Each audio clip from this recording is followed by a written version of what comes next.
Students, this is Dr. Gandhi sir, Sri Chaitanya Gosala నుంచి ఈరోజు paper analysis as well as answer కి live discussion గురించి మనం అనుకున్న విధంగా కాస్త డిలే అవ్వడం జరిగింది. Because morning there is lot of rain here. దానివల్ల ఏమైందంటే కేబుల్స్ అవి కట్ అవ్వడం జరిగింది. ఆ కేబుల్స్ అవి కట్ అవ్వడం వల్ల ఇంటర్నెట్ సర్వీసెస్ని మనం రిజర్వ్ చేయడానికి మళ్ళీ కాస్త టైం పట్టింది. బట్ స్టిల్ మీకు మాట ఇచ్చాం కాబట్టి ఖచ్చితంగా ఎట్టి పరిస్థితిలో చేయాలి అని ఎనాలిసిస్ మీకు మీ ముందు తీసుకురావాలి. ఎందుకంటే చాలామంది పిల్లలు పేపర్ చూసిన తర్వాత ఎలా ఉంది ఏంటి, ముందుగా మా అకాడమిషియన్స్ కానివ్వండి, మా టీచర్స్ కానీ మా కళ్ళ ముందుకు వచ్చి పేపర్స్ గురించి చెప్తే మేము కూడా వినాలి అని చాలామంది పిల్లలు ఎదురు చూస్తుంటారు. Definitely NEET 2025 paper is tough. దీన్ని మీరు అందరూ ఫస్ట్ గుర్తుపెట్టుకోండి. మీ అందరూ చాలామంది పిల్లలు నా పేపర్ ఎగ్జామ్ బాగా జరగలేదు ఇదా అని చాలామంది ఆలోచిస్తూ ఉండొచ్చు. Across India paper was tough. ఇది మీరు జాగ్రత్తగా ఫస్ట్ మైండ్లో పెట్టుకోండి. పేపర్ టఫ్ వచ్చింది అంటే నేను మీకు రిపీటెడ్గా ప్రతిసారి చెప్పాను, పేపర్ టఫ్ వస్తే మీకు మాత్రమే కాదు ఇండియాలో అందరికీ టఫ్ వస్తుందని. అందరికీ అలానే అనిపించింది. కాబట్టి కట్ ఆఫ్ అనేది డ్రాస్టిక్గా పడిపోతుంది ఈ ఇయర్. అంటే నీట్ పెట్టిన తర్వాత ఈ రోజు వరకు ఇలాంటి పేపర్, ఇంత టఫ్ పేపర్ ఏ రోజు రాలేదు. కాబట్టి ఇలాంటి కట్ ఆఫ్ ఏ రోజు, అంటే లాస్ట్ ఇయర్ అంతకంటే ఈజీ పేపర్ ఎప్పుడు రాలేదు, అంతకంటే హై కట్ ఆఫ్ ఎప్పుడు రాలేదు. అలానే ఇంతకంటే ఏ రోజు కూడా టఫ్ పేపర్ రాలేదు. కాబట్టి ఇంతకంటే కట్ ఆఫ్ కూడా ఏ రోజు మీరు చూడనంత కట్ ఆఫ్కి ఈసారి మనం వెళ్ళబోతున్నాం. కాబట్టి మీరు బయాలజీ కెమిస్ట్రీ బాగా చేసినట్లయితే హ్యాపీగా ఉండండి. అండ్ మోర్ ఓవర్ ఇలాంటి పేపర్లో కూడా ఈరోజు పేపర్ ఒకసారి మనం పేపర్ ఓవరాల్ అనాలిసిస్ చూస్తే, బయాలజీ పరంగా చూస్తే బాటనీ క్వశ్చన్స్ ఆర్ మోర్. అంటే ఓవరాల్ బయాలజీలో మనకు 51 క్వశ్చన్స్ మనం చూస్తే కనుక మనకు బాటనీ నుంచి కవర్ అయ్యాయి. వేరే 39 క్వశ్చన్స్ మనకు జువాలజీ నుంచి కవర్ అయ్యాయి. దీంట్లో కూడా అంటే ఈక్వి డిస్ట్రిబ్యూషన్ బాటనీ జువాలజీ నుంచి రాలేదు, బికాస్ ఓవరాల్ బయాలజీగా కన్సిడర్ చేశారు. కాబట్టి మనం దీన్ని బయాలజీగా చూస్తే ఓవరాల్ బయాలజీలో కంపారిటివ్గా ఏదైతే మనం బాటనీ తీసుకుంటామో ఆ బాటనీలో 4 to 5 క్వశ్చన్స్ ఏవైతే ఉన్నాయో కాస్త లెంగ్దీ టు డిఫికల్ట్ లెవెల్లో ఉన్నాయి. అంటే మీ నాలెడ్జ్ని చెక్ చేసే రకంగా క్వశ్చన్స్ ఖచ్చితంగా ఉన్నాయి. అలానే జువాలజీకి వస్తే there are 1 or 2 questions which are checking your knowledge. There is no doubt about it. But overall గా చూస్తే కనుక పేపర్ ప్రకారం biology was easy. Questions are certain questions are easy, but 5 to 6 questions are testing questions. కాబట్టి మీ score 160 and above వస్తుంటే కనుక each సబ్జెక్ట్లో or overall బయాలజీలో if you are scoring above 330, it's a very, very, very good score in biology. You can mark it. Whereas chemistry ko vaste, in chemistry overall chemistry lo we have organic chemistry 16 questions, inorganic chemistry 15 questions, whereas physical chemistry we have 14 questions. Among all of these, organic chemistry edaithe undo organic chemistry standard ni ప్రతిసారి కంటే కూడా, అంటే past 7 years papers కానీ past 10 years papers కానీ మనం చూస్తే 2016 తర్వాత most toughest organic paper ఈసారి మనం చూసాం. Organic chemistry paper was to a difficulty level. Whereas inorganic chemistry కనుక మనం చూస్తే ఇనార్గానిక్ కెమిస్ట్రీ అనేది స్టేట్మెంట్స్ ఎక్కువ ఉన్నాయి కాబట్టి కాస్త లెంగ్దీగా ఉంది. అంటే డిఫికల్టీ లెవెల్ లేదు, but moderately difficult, but whereas it is lengthy. But మనకు సర్ప్రైజింగ్గా ఫిజికల్ కెమిస్ట్రీ పేపర్ ఏంటంటే చాలా ఈజియర్ సైడ్లో ఉంది. And there are 14 questions of physical chemistry. Whereas ఫిజిక్స్కి వద్దాం ఇప్పుడు. Physics paper was above to JEE Mains level and just below to JEE advance level. అంటే లాస్ట్ ఇయర్ మనము చూస్తే కనుక ఎన్టీఏ మీద చాలా అస్త్రాలు విసిరారు అందరూ. పేపర్ లీక్ అయింది, లేదంటే చాలా మందికి 700s, చాలా మందికి 720s వచ్చేసాయి. కట్ ఆఫ్ విపరీతంగా పెరిగిపోయి ఏపీలో కట్ ఆఫ్ 604కి వెళ్ళిపోయింది. ఒకేసారి 54-60 మార్క్స్ కట్ ఆఫ్ పెరగడం అనేది ఎప్పుడూ జరగలేదు. 10-15 మార్కులు కట్ ఆఫ్ కంటే ఎప్పుడు పెరగదు. ఇవన్నీ చూసిన తర్వాత సుప్రీంకోర్టులో మనం కేసెస్ కానీ ఇవన్నీ చూసిన తర్వాత ఎన్టీ ఒక కమిషన్ని ఫామ్ చేసింది. ఆ కమిషన్ ఏం చేస్తుందంటే పేపర్ని కాస్త డిఫికల్టీ ఇవ్వాలి అన్న ప్రక్రియలో టూ మచ్ ఆఫ్ డిఫికల్టీని పేపర్ పెంచుతారు.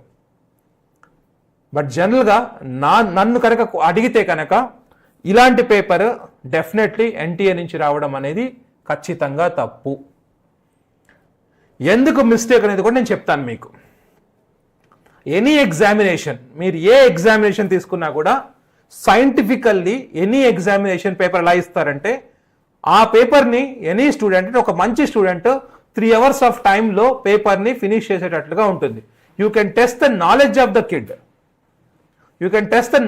The kid, but not to a level. అంటే మీరు 180 minutes 180 questions ఇచ్చారు ఆల్రెడీ. ఇయర్ మనకు తెలిసిన సెక్షన్ బి తీస్తారు, యాజ్ వెల్ యాజ్ 20 minutes, ఏదైతే 20 minutes మనకు బఫర్ టైం ఉందో అది కూడా తీస్తారు. అది తీసేసిన తర్వాత 180 minutesలో 180 questions చేయాలి. మీరు బబుల్ కూడా చేయాలి, ఎందుకంటే పెన్ పేపర్ ఎగ్జామ్ కాబట్టి బబుల్ చేయాలి. అంటే మీరు అప్రాక్సిమేట్లీ 10 నిమిషాలు తీసేసినా సరే 170 minutes 180 questions ప్రాపర్గా చెప్పాలంటే. 170 minutes 180 questions ఉన్న టైంలో కనుక మనము ఇలాంటి ఫిజిక్స్ పేపర్, ఇలాంటి లెంగ్దియర్ పేపర్ ఇన్ బయాలజీ ఆర్ లెంగ్దియర్ ఉన్న ఆర్గానిక్ కెమిస్ట్రీ మనం చూస్తున్నప్పుడు definitely it is injustice to a normal student. But మీరు ఒకటి మాత్రం ఆలోచించుకోవాలి, డిఫికల్టీ లెవెల్ ప్రకారం ఇన్జస్టిస్. కానీ ఇక్కడ జస్టిఫికేషన్ ఎలా జరుగుతుందంటే ఎప్పుడైతే డిఫికల్టీ లెవెల్ పెరుగుతుందో మీరందరూ దయచేసి పేరెంట్స్ జాగ్రత్తగా వినండి, పిల్లలు జాగ్రత్తగా వినండి, చాలా జాగ్రత్తగా వినండి ఈ మాటని. డిఫికల్టీ లెవెల్ని బట్టి మీరు లాస్ట్ ఇయర్ కట్ ఆఫ్స్తో కంపేర్ చేసుకోవద్దు ప్లీజ్. మీరు లాస్ట్ ఇయర్ కట్ ఆఫ్స్తో కంపేర్ చేసుకొని మీ పిల్లల మీద ఒత్తిడి తేవద్దు. కట్ ఆఫ్ ఖచ్చితంగా చాలా కింద పడబోతుంది, డ్రాస్టిక్గా కింద పడబోతుంది. ఇండియాలో చాలా మంది పిల్లలు కెమిస్ట్రీ మరియు బయాలజీలో కూడా చాలా ఇబ్బంది పడ్డారు. ఫిజిక్స్లో అందరూ ఇబ్బంది పడ్డారు, బట్ వేరాజ్ కెమిస్ట్రీ బయాలజీలో కూడా చాలా మంది పిల్లలు ఇబ్బంది పడ్డారు. బట్ శ్రీ చైతన్య బిఎస్ రావు నగర్ గోసాల పిల్లలు కెమిస్ట్రీ అండ్ బయాలజీ చాలా చాలా కంఫర్టబుల్గా బాగా చేశారు, which is a very good sign. అంటే నెంబర్ ఆఫ్ సెలక్షన్స్ ఇక్కడి నుంచి డెఫినెట్గా చాలా పెరగబోతున్నాయి అనడానికి ఫస్ట్ సైన్ అనమాట. వెరాస్ డెఫినెట్లీ ఫిజిక్స్ టఫర్ సైడ్లో ఉంది, చాలా క్వశ్చన్స్ లెవెల్స్. ఈ ఇయర్ మనం కనుక జేఈ మెయిన్స్ పేపర్ చూస్తే జేఈ మెయిన్స్ పేపరే ఇంకా ఈ పేపర్ కంటే కాస్త ఈజీగా అనిపించింది. ఓవరాల్ ఫస్ట్ సెషన్ కానీ జనవరి లేదంటే ఏప్రిల్ సెషన్ చూసినా కూడా ఆ సెషన్స్లో ఉన్న పేపర్స్ అన్నిటికంటే కూడా ఈ పేపర్లో ఉన్న లెవెల్ డెఫినెట్లీ అంటే జేఈ మెయిన్స్ కంటే వే బెటర్, జేఈ అడ్వాన్స్ కంటే కాస్త తక్కువ. This is the level of physics. కాబట్టి మీరు కనుక ఈ ఫిజిక్స్ పేపర్లో 20 ప్రశ్నలు చేసి ఉంటే చాలా బాగా చేసినట్లు. నేను లాంగ్ టర్మ్ పిల్లల గురించి మాట్లాడుతున్నాను. ఈ పేపర్లో 20 ప్రశ్నలు మీరు ఆన్సర్ చేసి ఉంటే మీరు చాలా చాలా బాగా చేసినట్లు. కాబట్టి మీరు ప్లీజ్ దయచేసి డిసార్టెంట్ అవ్వద్దు. మళ్ళీ చెప్తున్నాను, పేరెంట్స్, స్టూడెంట్స్, కట్ ఆఫ్స్ ఖచ్చితంగా చాలా కింద పడబోతున్నాయి, చాలా కింద పడబోతున్నాయి. మీరు అనుకున్న దానికంటే చాలా కింద పడబోతున్నాయి. ఎందుకంటే 2024లో 604, 2023లో మనం చూస్తే కనుక ఇట్ వాజ్ 550, అంతకంటే చాలా కింద పడబోతుంది కట్ ఆఫ్. అండ్ ఎంత పడబోతుంది, ప్రెడిక్టెడ్ కట్ ఆఫ్ ఎంత ఉండబోతుంది అనేది నేను మీకు రేపు సాయంత్రము, because complete all India analysis ఒకటి చేసిన తర్వాత మీ దగ్గరికి ఒక ప్రెడిక్టెడ్ కట్ ఆఫ్ని నేను తీసుకొని వస్తాను మీ దగ్గరికి. బట్ యాజ్ ఆఫ్ నౌ ఖచ్చితంగా 80 నుంచి 90 మార్కుల వరకు దగ్గర ఇన్ వర్స్ట్ కేసెస్, బెస్ట్ కేసెస్లో ఇంకా పెరగచ్చు. కాబట్టి మీరందరూ కాస్త పీస్ఫుల్గా ఎగ్జామ్ రాశారు, 1 year అంతా కష్టపడ్డారు, 2 years కష్టపడ్డారు, ప్రశాంతంగా ఇంటికి వెళ్ళండి. వీటి గురించి ఏం ఆలోచించకండి. ఒకసారి మీరు ఎగ్జామ్ రాసిన పేపర్ చూసుకొని మీరు మార్క్స్ చెక్ చేసుకొని అక్కడ పెట్టేసేయండి, దట్స్ ఇట్. ఇక మీరు వేరే ఏ విషయాల గురించి ఆలోచించద్దు. సెలక్షన్ వస్తుంది రాదు అనేది ఓవరాల్ ఇండియా ట్రెండ్స్ తెలిసిన తర్వాత లాస్ట్ ఇయర్ చాలా మంది పిల్లలు 570 మార్కులకు నాకు సీట్ వస్తుంది అనుకున్నారు. పేపర్ చాలా ఈజీ రావడం వల్ల 604కి వెళ్ళడం వల్ల చాలా మంది నవంబర్ వరకు వెయిట్ చేయాల్సి వచ్చింది. అలాగే ఈ ఇయర్ కట్ ఆఫ్ స్ట్రెండ్స్ అనేవి చాలా తగ్గవచ్చు ఖచ్చితంగా. కాబట్టి మీరు డెఫినెట్లీ ఇంటికి వెళ్ళి ప్రశాంతంగా హ్యాపీగా కాస్త టైం తీసుకొని you spend your time. Please parents support your kids. దయచేసి మీకు 600 రాలేదు, 650 రావట్లేదు, కింద పడుతుంది. డెఫినెట్లీ ఎయిమ్స్ కట్ ఆఫ్లు కూడా చాలా కింద పడబోతున్నాయి ఈ సంవత్సరం. AIIMS cut offs, government college cut offs కింద పడబోతున్నాయి. ఎస్వియు ఏయు కట్ ఆఫ్స్ చాలా కింద పడబోతున్నాయి, తెలంగాణ స్టేట్ కట్ ఆఫ్స్ చాలా పడబోతున్నాయి. You will experience it.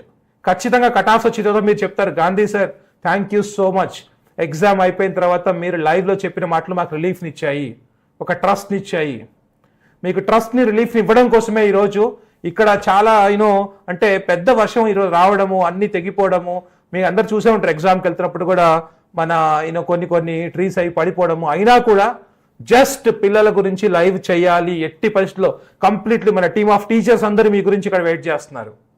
పిల్లలతో మాట్లాడాలి, పిల్లలకి ఈ టైంలో మన సపోర్ట్ అవసరము. వాళ్ళు చాలా ఎక్కువ ఆలోచిస్తూ ఉంటారు, కట్ ఆఫ్ తగ్గుతుంది నాన్న, ఏం పర్లేదు కట్ ఆఫ్ తగ్గుతుంది, ఇది నిజం. కాబట్టి ప్రశాంతంగా ఉండండి. ఒకసారి పేపర్ అనాలిసిస్కి వెళ్దాం. మనం ఓవరాల్ పేపర్ అనాలిసిస్కి వెళ్తే కనుక బయాలజీలో assertion and reasoning type of questions 5 ఉన్నాయి overall biology. Whereas 2 statement questions 9 ఉన్నాయి. వేరాస్ మల్టీ స్టేట్మెంట్ క్వశ్చన్స్ 18 ఉన్నాయి. This is bigger. అంటే match the following, multi statement, ఈ రెండు మీరు కంపేర్ చేస్తే దే బోత్ కంటైన్ 29 క్వశ్చన్స్ అండి. మీరు ఆలోచించండి, మల్టీ స్టేట్మెంట్ కూడా ప్రతి దగ్గర 4 నుంచి 5 స్టేట్మెంట్స్ ఇచ్చాడు. అంటే ఒక క్వశ్చన్ టైంలో మీరు 5 క్వశ్చన్స్ చదువుతున్నట్టు, ఒక స్టేట్మెంట్ అవి డిఫరెంట్ స్టేట్మెంట్స్ ఇవ్వడం. ఎప్పుడైతే మనం 5 స్టేట్మెంట్స్ అవుతున్నామంటే 5 క్వశ్చన్స్ చేస్తున్నట్లు. మీరు ఇమాజిన్ చేసుకోండి, 18 క్వశ్చన్స్ మల్టీ స్టేట్మెంట్ వచ్చినప్పుడు 18 into 5 క్వశ్చన్స్ చేస్తున్నట్లు మీరు. సో అప్రాక్సిమేట్లీ ఎన్ని క్వశ్చన్స్ అవుతున్నట్లు మీరు. As well as match the following 11 questions. అంటే ఓవరాల్గా మనం ఇక్కడ చూస్తే కనుక 11 + 9 20, 38 + 5 43 క్వశ్చన్స్ అవుట్ ఆఫ్ 90 బయాలజీలో మీకు అసర్షన్ రీజనింగ్ కానివ్వండి, 2 స్టేట్మెంట్ కానీ, మల్టీ స్టేట్మెంట్ కానీ, మ్యాచ్ ద ఫాలోయింగ్ క్వశ్చన్స్ వచ్చాయి. Don't you say it is lengthy. ఇది లెంగ్దీ అంటే మీకు మాత్రమే లెంగ్దీయా? ఖచ్చితంగా ఇండియాలో ప్రతి పిల్లలకి లెంగ్దీయే. మీరు అర్థం చేసుకోవాల్సిన ప్రైమరీ థింగ్. సెకండ్, ఫిజిక్స్లో మనం చూస్తే physics paper first of numerical స్ట్రెంగ్త్ని చాలా పెంచేశారు, హై స్టాండర్డ్ ఆఫ్ క్వశ్చన్స్ ఇచ్చారు, క్యాలిక్యులేషన్స్ లెంగ్దీ ఇచ్చారు. చాలామంది పిల్లలకి మైండ్కి తట్టలా ఈ క్వశ్చన్, ఎందుకంటే బికాస్ మనం నీట్ కోసం తయారయ్యేది, ప్రతి పిల్లడు నీట్ కోసం తయారవుతాడు, జేఈ మెయిన్స్ జేఈ అడ్వాన్స్ కోసం తయారవ్వట్లా. కాబట్టి ఎన్టీఆర్ స్టాండర్డ్ ఆఫ్ పేపర్ని కాస్త పెంచవచ్చు, మరి ఇంత పెంచాల్సిన అవసరంలా కట్ ఆఫ్ తగ్గించడం కోసం. బట్ గుడ్ సైన్ ఏంటంటే దీనివల్ల మీ కట్ ఆఫ్స్ అనేవి డెఫినెట్గా డ్రాస్ట్గా తగ్గుతాయి. ఎంతవరకు తగ్గుతాయి? మీరు బయాలజీ కెమిస్ట్రీ చాలా బాగా చేశారు కాబట్టి మీకు సీట్ వచ్చే ఛాన్సెస్ చాలా హై ఉన్నాయి. So I would say students of Shri Chaitanya, BS Rao Nagar, Gosala పిల్లలు ఎవరైతే ఉన్నారో ఐఎమ్ వెరీ షూర్ మ్యాక్సిమం అంటే లాస్ట్ ఇయర్ కంటే హైయెస్ట్ నెంబర్ ఆఫ్ సెలెక్షన్స్ ఈ ఇయర్ రాబోతున్నాయి. Mark my words. నేను కట్ ఆఫ్ బేసిస్ మీద, మీ పర్ఫార్మెన్స్ బేసిస్ మీద చెప్తున్నాను ఈ మాట. చాలా మంది పిల్లలు వచ్చారు, వాళ్ళు ఆల్రెడీ వాళ్ళ పేపర్స్ కూడా మేము ఇప్పుడు చెక్ చేసాము. It was very happy. ఈ పేపర్లో అనుకున్న దానికంటే పిల్లల performance is very good. Whereas chemistry, if we compare chemistry, as I said, organic 16 questions were organic, whereas inorganic questions 15, physical chemistry 14. Organic was tougher, whereas inorganic was tricky, as well as multi statements ఎక్కువ ఉన్నాయి inorganic chemistry లో. Physical was easy. Whereas chemistry చూస్తే surprisingly we have 1 assertion reasoning type question, 4 2 statement questions, 8 multi statement questions and 6 match the followings. అంటే దగ్గర మనకు 19 questions. అంటే overall పేపర్లో ఇంత ఫిజిక్స్ డిఫికల్టీ పేపర్ ఇచ్చి 63 ప్రశ్నలు మీ టైం కన్స్యూమింగ్ పేపర్ ఇస్తే మీరు ఆలోచించండి, ఇండియాలో ఒక యావరేజ్ పిల్లగాడు పేపర్ని చేయగలుగుతాడా? దానికి తగ్గట్టే మీరు కూడా ఈ టైంలో ప్రశాంతంగా ఉండి, ఎస్ కట్ ఆఫ్ చాలా తగ్గబోతుంది, మేబీ 100 మార్కులు తగ్గచ్చు. సో అంతకంటే తక్కువ అవ్వచ్చు, అంతకంటే కొంచెం ఎక్కువ అవ్వచ్చు దగ్గర. So please stay very happy.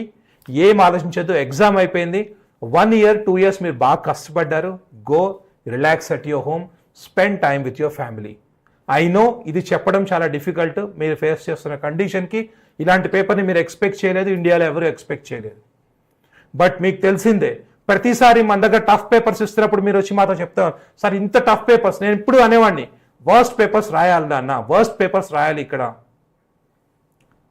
So worst paper రాయడం వల్ల ఏంటంటే మీకు ప్రతిసారి మీకు గుర్తునే ఉంటుంది. అసెంబ్లీలో మీకు వచ్చి చెప్పేవాడిని, ఈ పేపర్కి మీ కట్ ఆఫ్ 510 500 మాత్రమే ఉంటుంది ఈ డిఫికల్టీ అని చెప్పేవాడిని మీకు. I think you remember it, right? So exactly ఇప్పుడు కూడా ఎగ్జామ్ అయిపోయింది, నా స్టూడెంట్స్కి మార్క్స్ తగ్గుతున్నాయి అంటే నేను ఖచ్చితంగా కొంచెం అసెంబ్లీ పెడతాననేవాడిని. ఈరోజు కూడా సేమ్ కండిషన్ ఇది. పేపర్ డిఫికల్టీ ఉంది, మార్క్స్ తగ్గుతున్నాయి, కట్ ఆఫ్ పడుతుంది, కాబట్టి మేము ఎందుకు వచ్చాం డెఫినెట్లీ యాజ్ ప్రామిస్డ్. అది మీరు క్యాంపస్లో ఉన్నా క్యాంపస్ బయట ఉన్నా మీకు ఇచ్చిన ప్రామిస్ మీద ఖచ్చితంగా మేము, మీ టీచర్స్, మెంటర్స్ అందరూ కూడా మీకోసం ఇక్కడ ఉన్నారు. So without any kind of delay మనం ఈరోజు ఒకసారి పేపర్ డిస్కషన్ అనేది స్టార్ట్ చేద్దాము. First of all I would like to call upon జువాలజీకి ఉమాదేవి మ్యామ్ గారు, అలాగే బాటనీ కునాల్ సార్ని పిలుస్తున్నాను నేను. వీళ్ళిద్దరు మీకు సర్టెన్ క్వశ్చన్స్ ఎక్స్ప్లెయిన్ చేస్తారు. ఆ తర్వాత మనకు రోహిణి గుప్తా మ్యామ్, జ్యోతి మ్యామ్ వస్తారు. ఆ తర్వాత మనకు KVR sir as well as Anisha ma'am వస్తారు. So we have 1 botany 1 zoology, because questions అన్ని కూడా మిక్స్డ్ ఉన్నాయి, జంబుల్డ్ ఉన్నాయి, కాబట్టి they will take over. And please మీరు డిసార్టన్ అవ్వకండి, కట్ ఆఫ్ కింద పడుతుంది నాన్న, డెఫినెట్లీ కట్ ఆఫ్ కింద పడుతుంది. Parents please support your children, please support your children.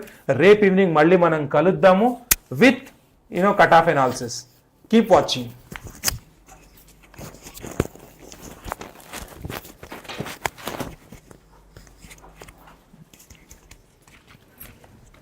Hello students, so the big day has just passed and already Dr. Gandhi sir has given you some overall idea of the paper. So me and Uma ma'am will be discussing biology. So I will be discussing the botany paper and ma'am will be discussing the zoology paper. So this year biology paper again has proved that NCERT is the king, right? And those who consider NCERT as the holy book, today you will be very happy. Although some of the questions were like a little treasure hunt because there were many statement based questions, match the following question, but the map for everything was NCERT. Of course few of the questions were there which were slight deviation from NCERT, which was not directly given in NCERT, but it was nothing was out of syllabus. So overall I think that most of you have find maybe 2-3 questions difficult in botany and zoology, but overall the paper was by and large based on NCERT. So let's start with a paper discussion. So here again, like in class we have done a lot of practice, and in class I have told you all also that many of the question in the grand test paper will be repeated, and exactly the same has happened. You all must have find many familiar questions which we have practiced during grand test. Some of the questions were exactly same. Some of the questions which were in weekly test that has appeared, and ultimately everything, like one of the question we will discuss that it was from the introduction part, right? And many of the student you will find that the same question was there in the weekly test, right? So we will discuss those questions one by one. So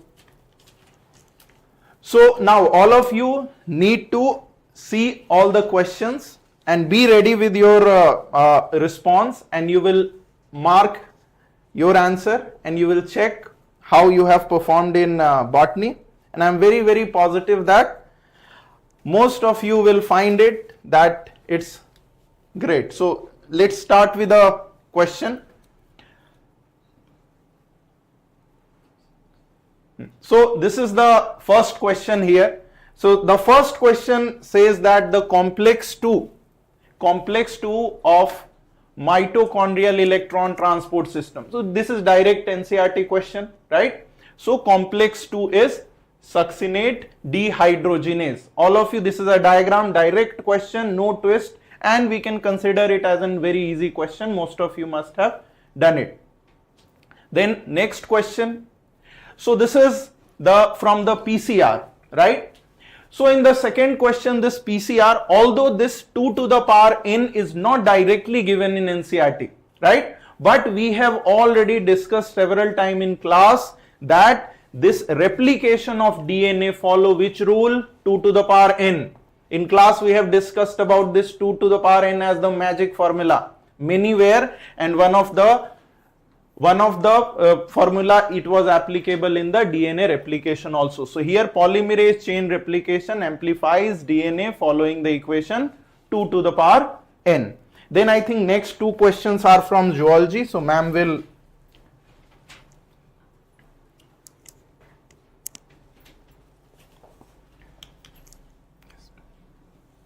Okay, question number 93. What are the potential drawbacks in adoption of the IVF method? This is framed in a general manner. If you look at the options, high fatality risk to mother. If the fatality risk is high, no one will adopt this procedure. So definitely you can take it as a wrong statement. Expensive instruments and reagents. Definitely IVF technique requires expensive micro instruments. So this expensive instrumentation is a drawback. Then husband, wife necessary for being donors, not necessary.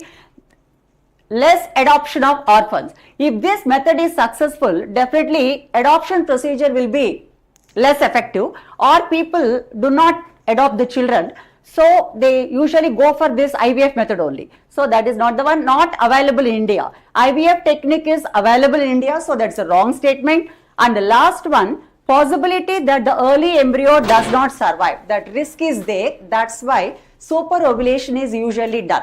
That means multiple ova are produced in this procedure, so that even though some of the embryos are affected, at least 1 or 2 will survive.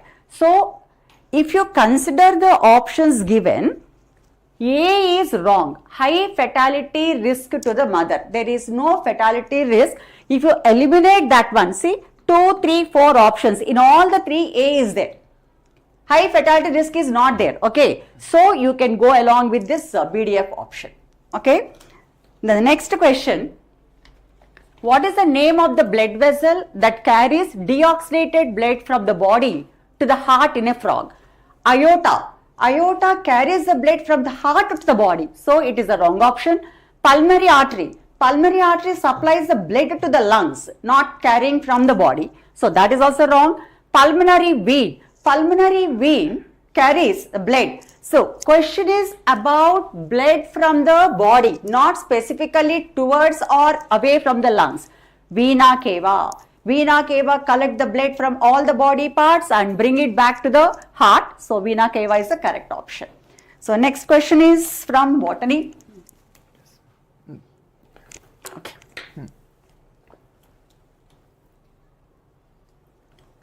So here the next question, this is about this reductionist biology, and this is the question which I was talking about. It is given in the introduction part, and this question was asked in the weekend test also. So here the correct answer will be first one, the physico-chemical approach to study and understand the living organism. It is given in the introduction paragraph of the chapter unit which covers cell, biomolecule and cell cycle. So here this question, long statement, right? But it is taken again directly from NCERT. These statements are. So here both statement 1 and statement 2 are correct. This is exactly taken from NCERT. This statement is also there, and this one. So both statements are correct in question number 96. Then next question. Epiphytes that are growing on a mango branch is an example of which of the following? See here, both the epiphyte and mango, they are not benefited. Mango acts as the host on which this epiphyte grows. So it is commensalism, where one is benefited, other one is neutral, not affected.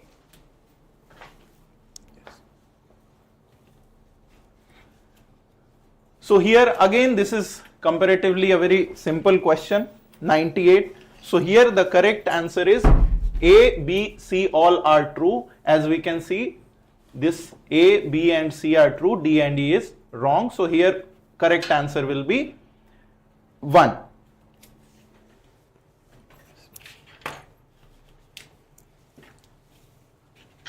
Next question number 99. Which one of the following is an example of ex situ conservation? Ex situ conservation is the one where the threatened species is taken out of its natural habitat and placed in a protected environment. So national park, wildlife sanctuary, they come under in situ. Zoo and botanical gardens, they come under ex situ. Animals are protected in zoos and plants are protected in botanical gardens. And protected areas, they also come under in situ conservation. Then next question.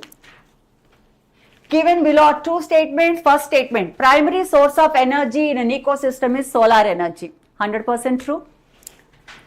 The rate of production of organic matter during photosynthesis in an ecosystem is called as net primary productivity.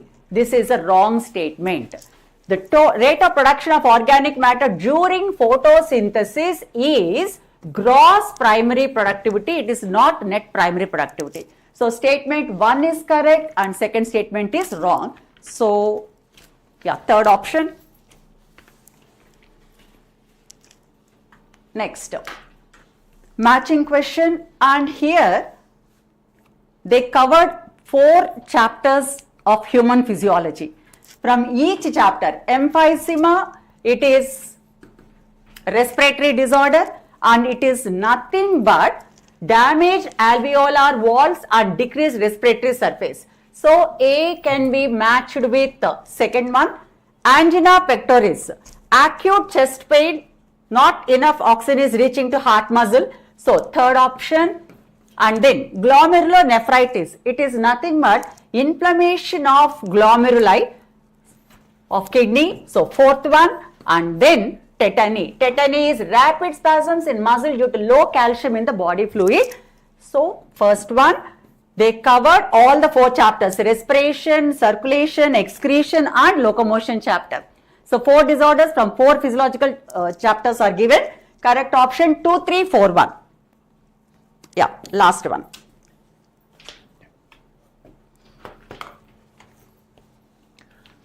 So again, this question is from botany. So this is again a very simple question.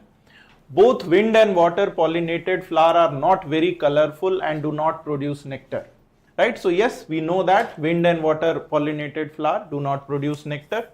And second, the flower produce enormous amount of pollen grain in wind and water. So this is also true. But if we see, there is no explanatory relation between 2 statements. These 2 are very independent statements. So here the correct answer will be both assertion and reason is true, but the explanation is not correct. Next question, again this is a straightforward NCERT question, but yes, in NCERT they haven't mentioned specifically about whiskey, brandy, rum and beer.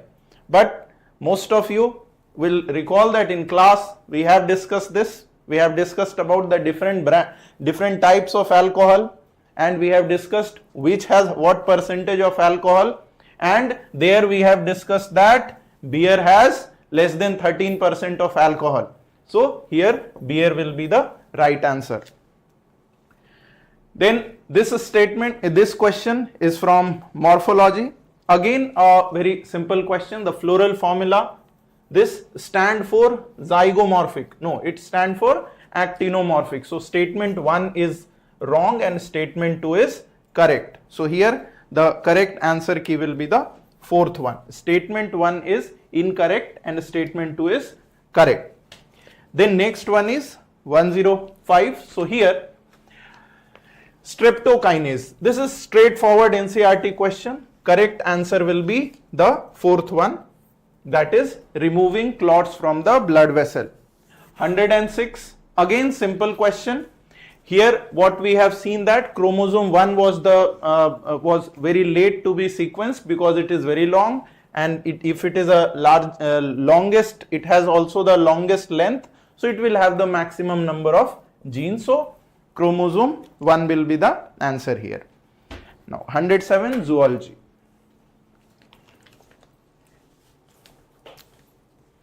Which of 107.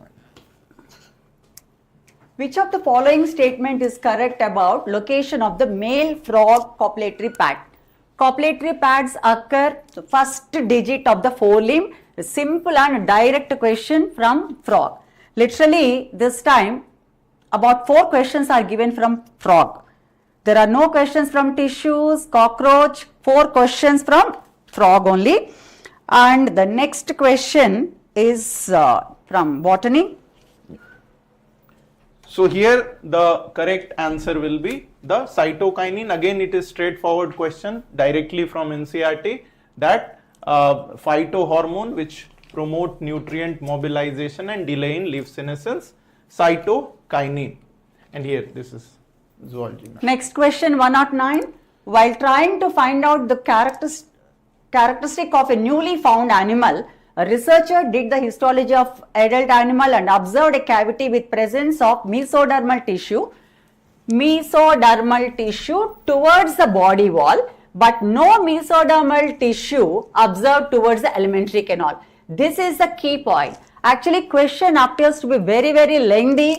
Almost 5 or 6 lines are seen, but it's a simple one. You need to focus only on that point. That is mesodermal tissue towards the body wall and no mesoderm towards the alimentary canal.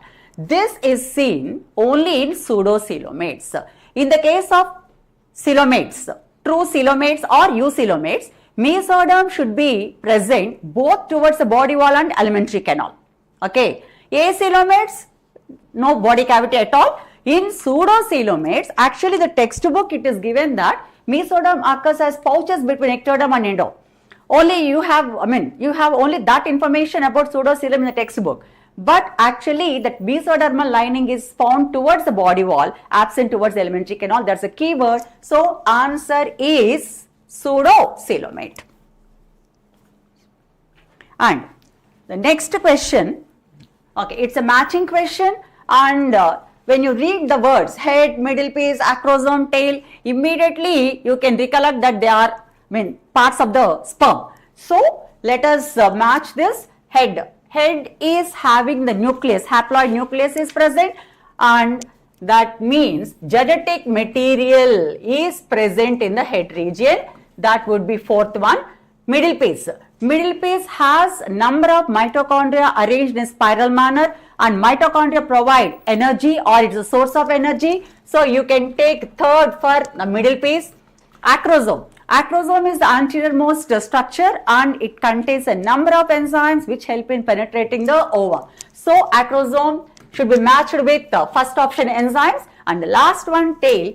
Tail is responsible for sperm motility. So that is 2. So correct combination 4, 3, 1, 2. Yeah, first option. Okay. Next question. So here in this question, this is from the life cycle of pteridophyte. Again, several times we have done this in class, the life cycle of pteridophyte. So if we see, these are the different stages of the life cycle. If we arrange them in correct order, so we will put this as first, meiosis in spore mother cell, then prothallus, right? Then D, this one, formation of this archegonia and antheridia. So this one will be the third, then fourth and fifth. So first will be the right answer, B, A, D, E, C. This will be the correct sequence.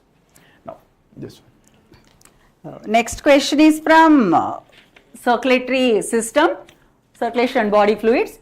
Cardiac activities of the heart are regulated by nodal tissue. Actually, heart functioning is auto-regulated. There is a nodal tissue, specialized musculature, and it generates the heart rate. Special neural center in the medulla oblongata, which can regulate the heart rate depending on the need of the body. And then adrenal medullary hormones. Adrenal medullary hormones are epinephrine and norepinephrine, which increase the heart rate or strength of the contraction. That means all three are involved. The last one, adrenal cortical hormones. Adrenal cortical hormones are not related to that, adrenal medullary hormones only. If you know that D is not correct, you can easily eliminate, because in the 2, 3, 4 options, you have this combination with D. Okay, so you can easily select the option A, B, C is the correct one for that. Here, which of the following organism cannot fix nitrogen? So here, volvox. Volvox has no role in nitrogen fixation. Rest other have a very important, they have a role in nitrogen fixation. So here, D only will be the right answer. Next here, these are the two statements. Again, if you read these statements carefully, then you can easily figure it out. Transfer RNA and ribosomal RNA do not interact with mRNA. Now we know that during the translation, tRNA, rRNA and mRNA, all three interact, then only the translation is possible. So this statement is wrong. Here RNA interference take place in all eukaryotic organism as a method. So this is again a straightforward NCERT line. So here in 114 the correct answer will be the fourth one. Statement 1 is incorrect and statement 2 is correct.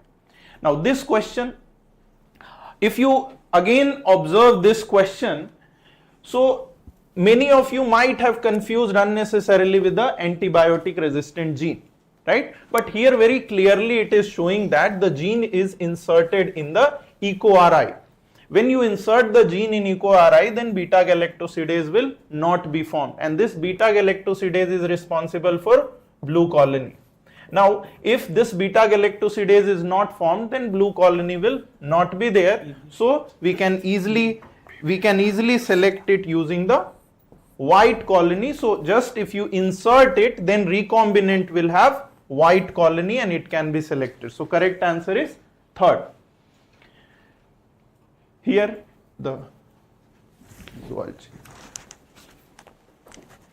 Which of the following genetically engineered organisms was used by Eli Lilly to prepare human insulin?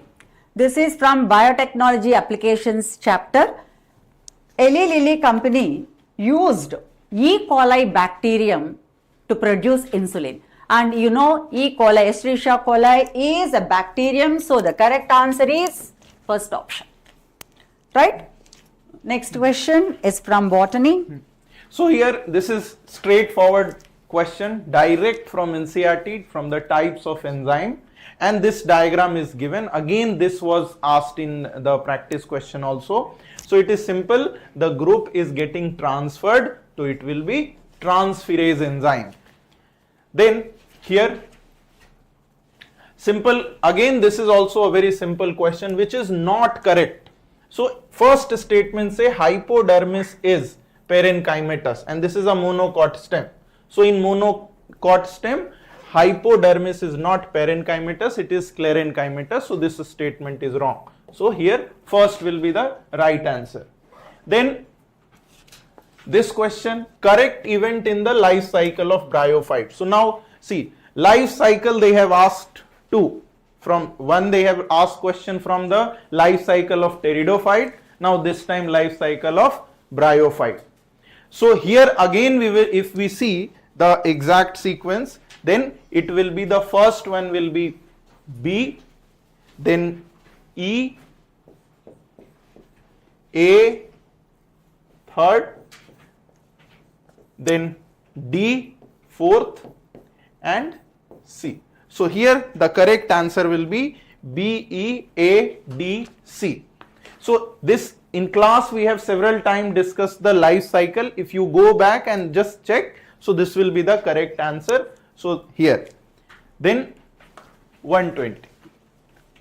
120, this question is from Human Health chapter and this is about cancer. So it's a multiple statement question. First statement, computed tomography and magnetic resonance imaging, CT and MRI detect cancers of internal organs. So it's a true statement. And then chemotherapeutic drugs are used to kill non-cancerous cells. It is wrong. Chemotherapeutic drugs kill cancerous cells, not non-cancerous cells. So this statement is wrong. Alpha interferons activate the cancer patient's immune system and help in destroying the tumors. This is correct. It comes under immunotherapy. And then chemotherapeutic drugs are biological response modifiers. Biological response modifiers are alpha interferons which come under immunotherapy. And here it is given chemotherapeutic. So it is a wrong statement. And the last one, in the case of leukemia, blood cell counts are decreased. Leukemia is marked by increase in the blood count. WBC count increases. So it's a wrong statement. And question is about choose the correct answer from the options A and C. Remaining three are wrong. So fourth is the correct one. Okay. Okay, the next question will be discussed by. So now the next, for the discussion of next 30 question, I would like to call Jyoti ma'am and Rohini Gupta ma'am. So Jyoti ma'am will talk about the zoology portion and Rohini Gupta ma'am will discuss about the botany portion. So please.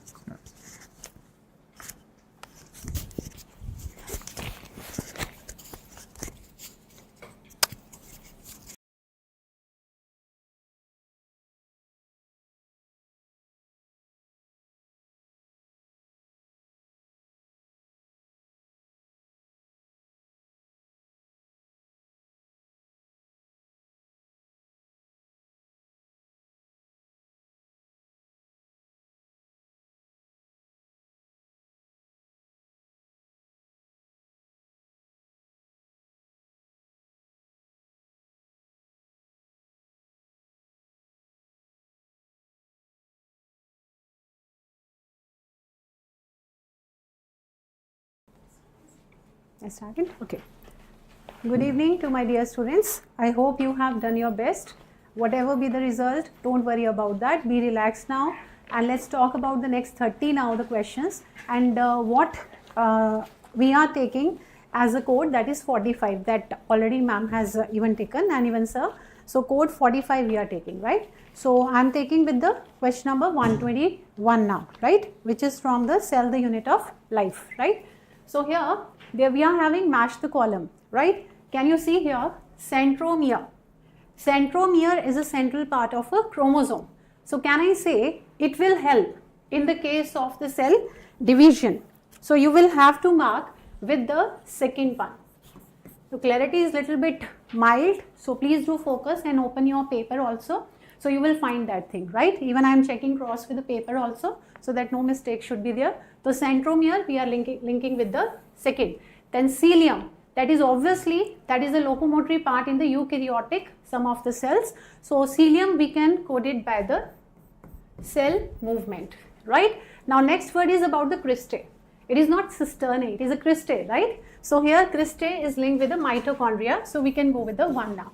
Cell membrane, right? So can I say cell membrane composition have been given? Phospholipid bilayer. So we have to mark it by the 4. So let's see 2, 3, 1, 4. 2, 3, 1, 4. So it is given in the 4th option. So question number 121 answer will be 4th option. Please don't look to the marked which is already done. Look to the marking only what we are giving that with the red pen, right? So be careful in that thing. So question number 121 answer will be the 4th option. Now coming to the next question number 122. In question number 122 again match the column here, and it is from photosynthesis chapter. We many times discussed that thing and we said that it is very important combination to learn the color of the various pigments, right? Let's take now chlorophyll A. What color it is having? Blue, green when we are doing the paper chromatography, right? Then chlorophyll B, that is covering the yellow green color, so it should be by 1.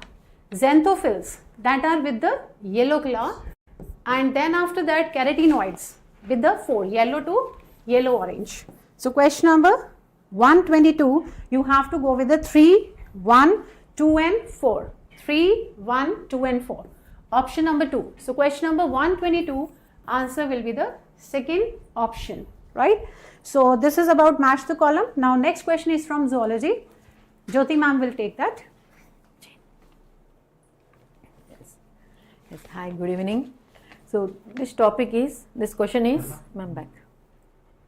This question is from human reproduction. First option, actually we have to identify the correct statement. First one is in human pregnancy, the major organ systems formed at end of 12 weeks. This is right. Second one is in human pregnancy, the major organ systems are formed. Same point here, but they have given us 8 weeks. Wrong. Next, in the human pregnancy, heart is formed after 1 month of gestation. Again, right. In human pregnancy, limbs and digits developed at the end of 2nd month. Correct. In human pregnancy, appearance of hair is observed at 5th month. Yes. All statements are correct except B. Except B here. It means the option we have to select without D. Answer is 4th. 4th option is the one. Next question. Okay, so next question we are having from botany, which we can link with the morphology or with the sexual reproduction in flowering plant, because this diagram is common in both the chapters, right? Okay, let's see the question. In the seeds of cereals, when you see the word cereals, can I say we are talking about monocots here? Right? The outer covering of the endosperm, right, separates the embryo by a protein-rich layer. This is a very important hint for you, and you know very well about that thing, that in the monocot seed, protein-rich layer is what? Aileron layer. I feel this is a very simple question. You should not miss it, and you must mark it right also, right? So here answer will be aileron layer. So question number 124, answer will be 4th option. Getting that? Now look to the next question. Yes. This is from zoology. Yes. This question is from excretion topic. Here. The question will look difficult, but actually this is very simple. Wherever the water is there, what is the role of water? The water gets reabsorbed. The water is reabsorbed. Where they are going to reabsorb? 70 to 80% of the water is reabsorbed at PCT. And next one is even minimum reabsorption will takes place in Hennies loop. Conditional reabsorption of water takes place in DCT. Large amounts of water will takes place in collecting duct. Here in the first option they are showing water as secretion. Whatever the arrow marks are showing above, they are reabsorption, and down arrow marks are secreted. Water is showing as secreted, so this option is wrong. Next, even in the third option also, here NaCl is showing as secretion. NaCl is not secreting, it is reabsorbing. Again, this option is wrong. In the last one, again, water is showing as secretion. So this is also wrong option. Finally, the second one is correct because the PCT acts as maximum reabsorption segment for electrolytes and water and even bicarbonate also, correct. But it will involve in secretion of hydrogen and ammonia. Whereas DCT involves in conditional reabsorption of sodium and water and even bicarbonate, but it secretes potassium and H+. Even this point is there in chemical control and coordination. Aldosterone plays an important role which allows reabsorption of sodium chloride and secretion of K+. So the answer is here 2. Next question. Okay, so this question is from biotechnology, diagram based question. Many times we have said that read the labeling and all that. This is from one of that questions, right? So identify the part of bioreactor which is used as a foam breaker beta from the given figure. And I said that foam breaker are always at the top. Rest are for the distribution of oxygen uniformly or the nutrient medium uniformly throughout that you can say chamber of the bioreactor, right? So foam breaker, it should be at the top of all the blades. So this part will be the foam breaker. So C is given in which option? Fourth option. So question number 126, answer will be the fourth option, right? Now look to the next question. Here assertion and reasoning question, right? Looking to the assertion reasoning question never means like you have to always give the reason. Sometimes one statement is wrong also. So you can take it like a statement 1 or statement 2 also if it is happening like that. Let's see what is there in this question. Assertion, a typical unfertilized angiosperm embryo sac at maturity is having 8 nucleus, means they are having 8 nuclei, they are 8 nucleated and 7 celled. Can I say assertion is right? Then how it is formed? Give the reason to yourself. This is all happening by one meiosis and later mitotic division happen. So what is the number of that? That can be the reason, probably that should be the reason. Let's see the reason what they have given. The egg apparatus has 2 polar nuclei. The reason is not matching with the assertion. Now see, even that assertion is a wrong statement also. They are not talking about the embryo sac. They are talking about egg apparatus which is made up of 2 synergid and 1 egg cell. Polar nuclei is in a central cell. So can I say this statement is wrong now? So can I say here assertion is true and reason is false? Answer will be third option. Question number 127, answer will be the third option. Now let's take on question number 128.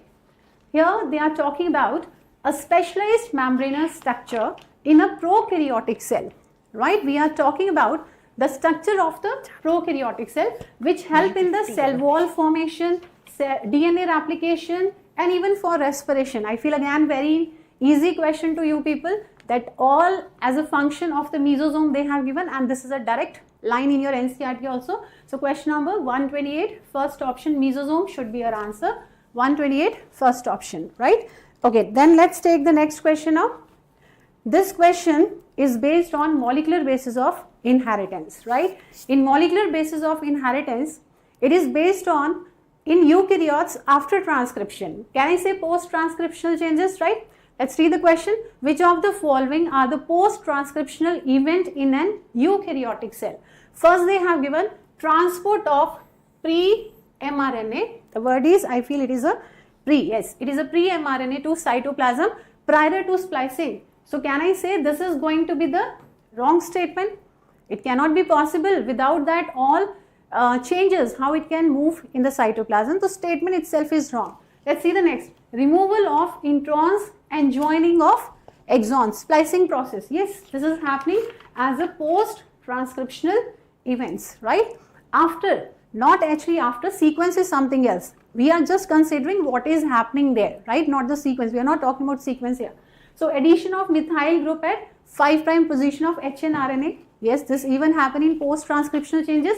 Then addition of adenine residue at 3' end of hnRNA. Even this is right, which is happening in post-transcriptional changes.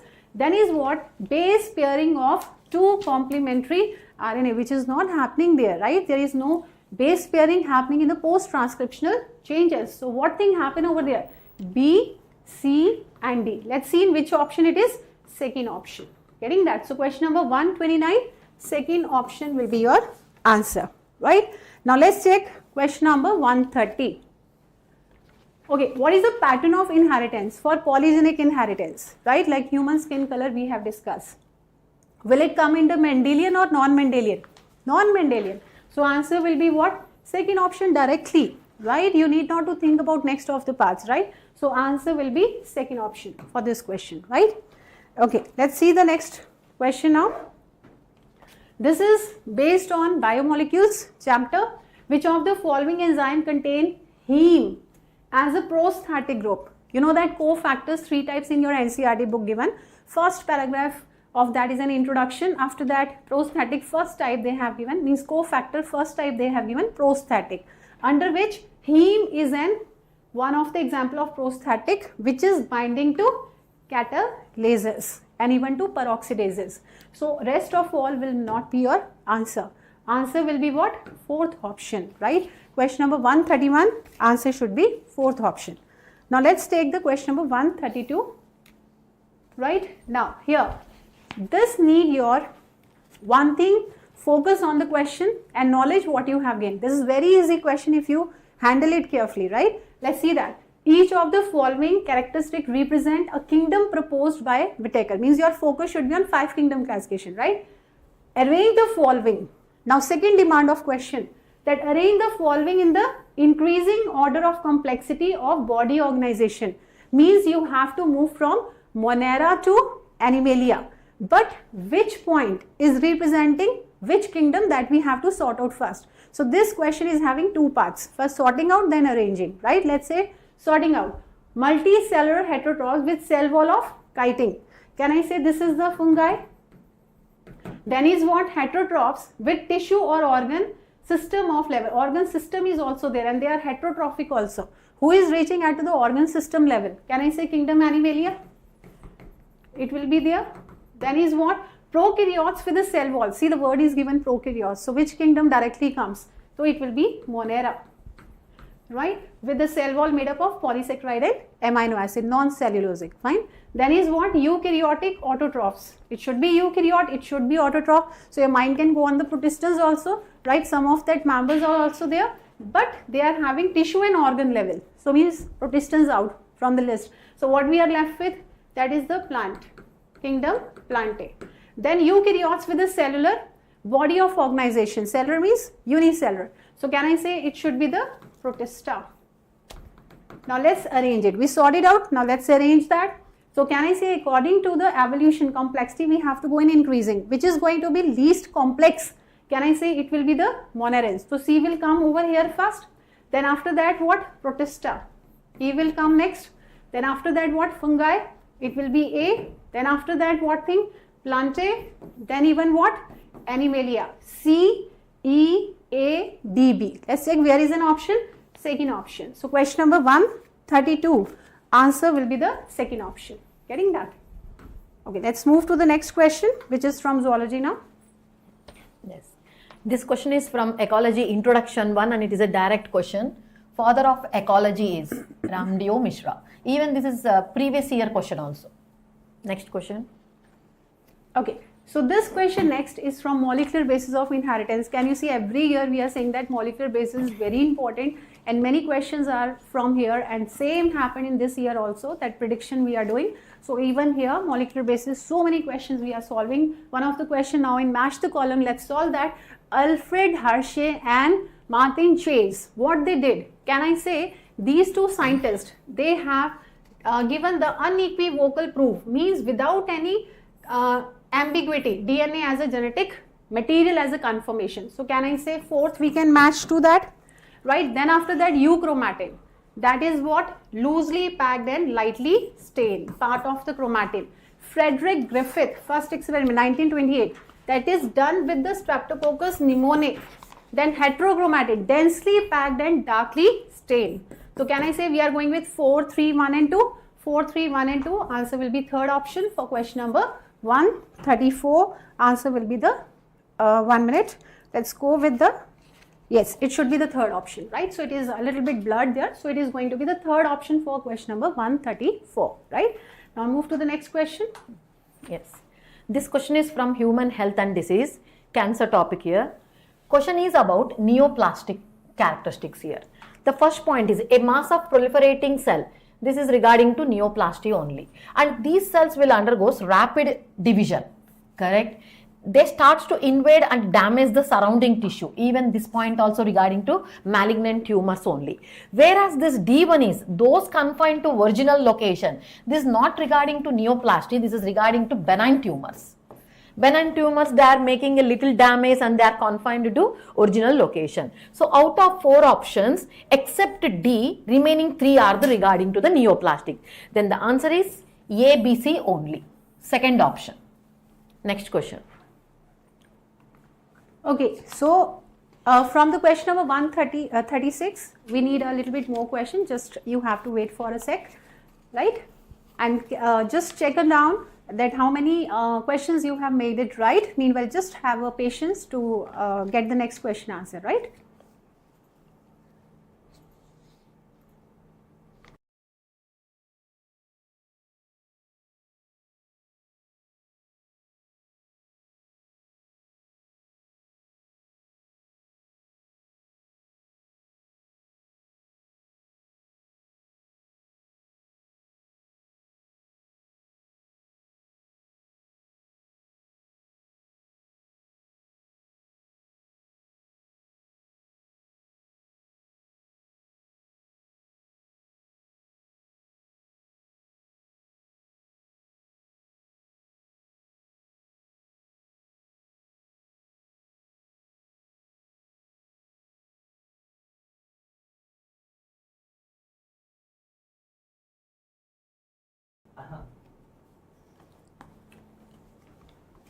Okay, now we are on question number 136, the statement 1. So the DNA fragment extracted from the gel electrophoresis can be used in the construction of the recombinant DNA. So can I say this is from biotechnology? We are taking our gene of interest by gel electrophoresis. So can I say this is right statement? Statement 2, smaller size DNA fragment are observed near the anode. Being the DNA is negative charge, obviously small fragment will easily move towards the anode, while the larger fragments are found near to the wells in a agarose gel. Being cathode is there, they will remain. If it is larger, they try to move, but being larger, they will remain there. So can I say both the statements are correct? So here the answer for this question will be both the statement 1 or 2 are correct. So 136, first option is correct, right? Now move to the next question. Match the column we are having from Biomolecules chapter. So adenosine, this is what thing? This is a nucleoside, right, of adenine.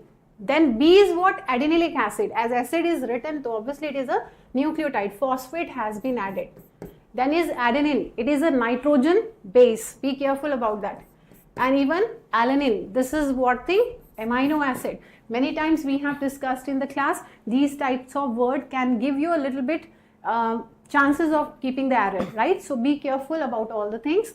So 3, 2, 1 and 4. 3, 2, 1 and 4 is coming in the third option. So question number 137, third option will be the right option. Now moving to the next question. This is from Zoology now. Again, this question is from human reproduction.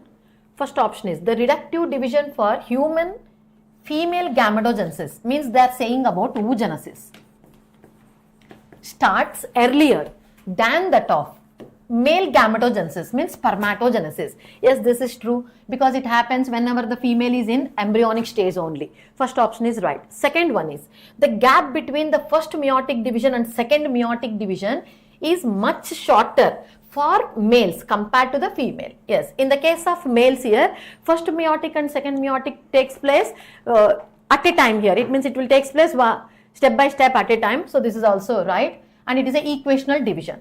Third one is the first polar body is associated with formation of not primary, it is secondary oocyte. Third option is wrong. Fourth one, luteinizing hormone, this LH surge, this is not regarding to disintegration of endometrium here. Disintegration of endometrium is due to decrease of progesterone. Again, the fourth option is also wrong. Out of 4 options, only A and B are true. So the answer is first option. Next question. This is from animal kingdom, direct line here. All living members of the class cyclostomes are ectoparasites on some fishes. In NCERT given on some fishes because of having their suctorial mouth here. Next one. Okay, so this is from the botany part, what we are taking here now. Assertion and reasoning based. Assertion they have given, the primary function of the Golgi apparatus is to package the material made by the endoplasmic reticulum. That's right, their main function is packaging, and material is mainly coming from endoplasmic reticulum, and liver may be intracellular, means it to the intracellular means within a cell, targets, or maybe outside the cell. This is right. Now figure out the reason without looking to that. So can I say the reason will be that they have this job because they are receiving towards the what side? Convex side, and manufacturing or maturing side is giving it out, right? Let's take the reason now. Now vesicle containing material made up of endoplasmic reticulum fused with the cis phase. Are you getting that? Which is receiving the thing, this is a convex side facing toward the nucleus of the Golgi bodies, and they are modifying the things. Golgi body are modifying the material inside that and released from the trans phase of the Golgi bodies. Let me to take this point again. If we are having the things toward the Golgi bodies, they are receiving that, and from the maturing phase they are going to release that, right? So can I say this is going to be the correct reason and explanation also? So answer will be what? First option. Question number 40, first option will be your answer. Question number 141, again match the column. We can keep it both in case of the morphology as well as sexual reproduction in flowering plants, right? So here scutellum, can I say this word is related to the monocot seed? So scutellum, can I say this is a cotyledon of the monocot seed? We can correlate with the second. Then non-albuminous seed means which is not having the endosperm inside that. Can I say groundnut? It is a dicot plant. Then epiplast, this is in monocot, which is a rudimentary, which is not functional. This is given in the diagram in sexual reproduction in flowering plants. Perisperm is related to what thing? Nucellus, persistent nucellus. So can I say it is going right? 2, 3, 4 and 1. 2, 3, 4 and 1 given in first option. So question number 141, first option is your right answer.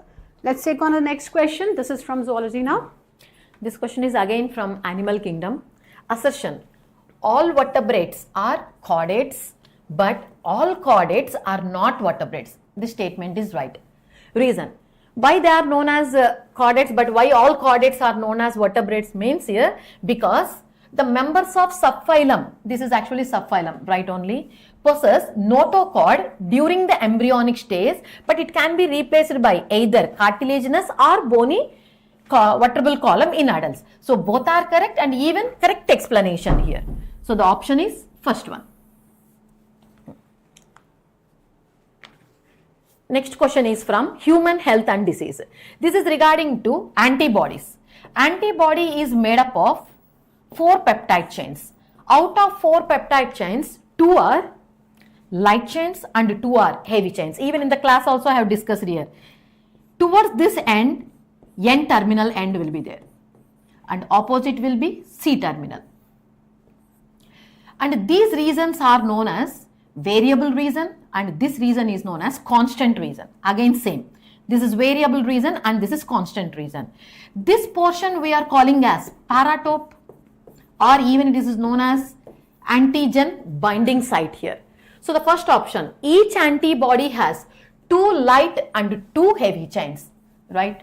The heavy and light chains are held together by disulfide bonds. This is also right. Antigen binding is located at, they have given C terminal. It is not C terminal, it should be N terminal. So the Answer is third one. Again, fourth one, constant region of heavy and light chain are located at the C terminal. Even this is also right. Then the answer is third one. Third one is the incorrect statement. Okay, so this question is from biotechnology. Again, biotechnology is one of the important chapter. It have been proved in this paper again. Let's see this question. Silencing of specific mRNA is possible through RNA interference because of what thing? If mRNA is having complementary opposite to that, definitely we can silence that. But that is in a form of double-stranded RNA, which is direct line from your NCERT. So answer will be first options for question number 144. Let's move to the next question. That is for principles of inheritance and variation. So very easy question. Genes R and Y follow independent assortment. Means as per the Mendelism it is going. If we are taking homozygous dominant for both the genes to produce the round and yellow seeds, and homozygous recessive for both to produce the wrinkle and green seeds, what will be the phenotypic ratio in F2 generation? Simply they are asking dihybrid phenotypic ratio, which is going to be the third option. Phenotypic ratio 9:3:3:1, right? So moving to the next question. They are asking histones are enriched with what thing? You know that histones are the basic proteins. So which are the basic amino acid which are mostly there? The number is more there in histone. That will be the lysine and arginine. So answer will be what thing? First option of question number 146. Moving to the next question. This is from zoology now. This question is from human reproduction and a direct question here. The first menstruation is known as menarche. Option is 2. Next question. This question is from chemical control and coordination. Heart secretes a factor, a peptide hormone called ANF. Next, kidney secretes one more peptide hormone called erythropoietin. Gastrointestinal tract secretes secretin, and whereas adrenal cortex it secretes corticosteroids called aldosterone. Then the answer is A should be 3. Last option. Next question. Okay, so this question is from the biomolecules, right? So the protein portion of an enzyme is called, you know that some of the enzymes need the cofactors, right? That part of protein which need the cofactor, that is apoenzyme or apozyme, and the part which is attached, that will be the cofactor. Now they are asking only for the protein portion, so it will come out to be the apoenzyme. So question number 149, third option will be your answer. Now let's move to the next question from the zoology part now. Yes, this question is from ecosystem, and they are asking about the rate of productivity of an ecosystem. Rate of productivity of an ecosystem is always considered by taking a time. Out of all 4 options, only one option has given time. So blindly you can mark fourth option. And next question. Okay, student, next question will be taken up by our KVR sir for botany, and for the zoology, Anisha ma'am will be taking over. I am handing over the mic to them. Thank you very much.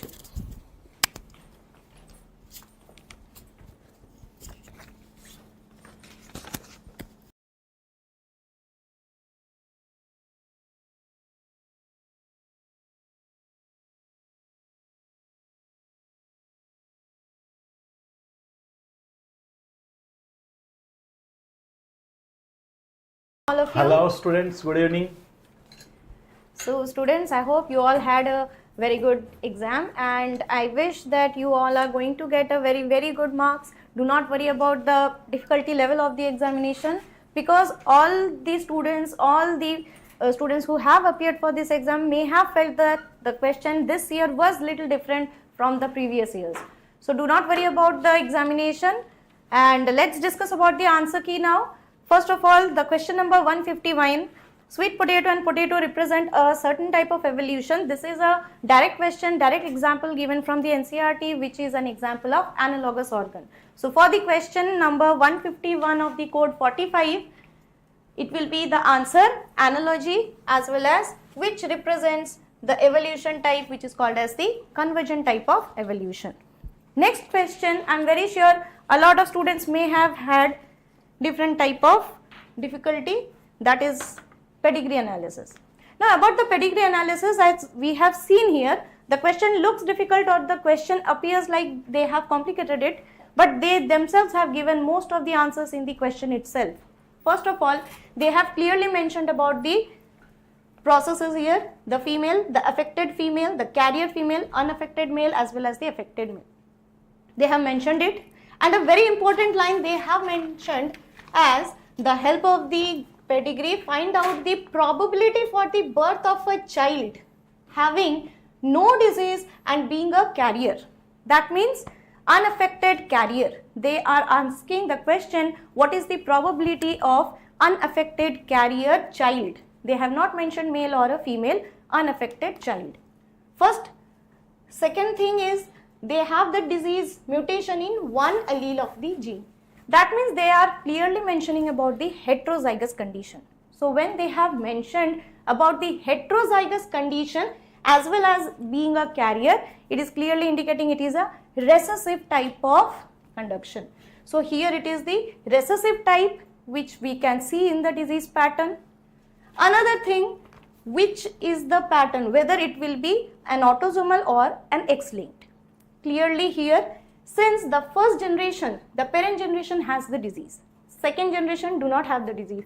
They are carriers, but they do not have the disease, they are not affected.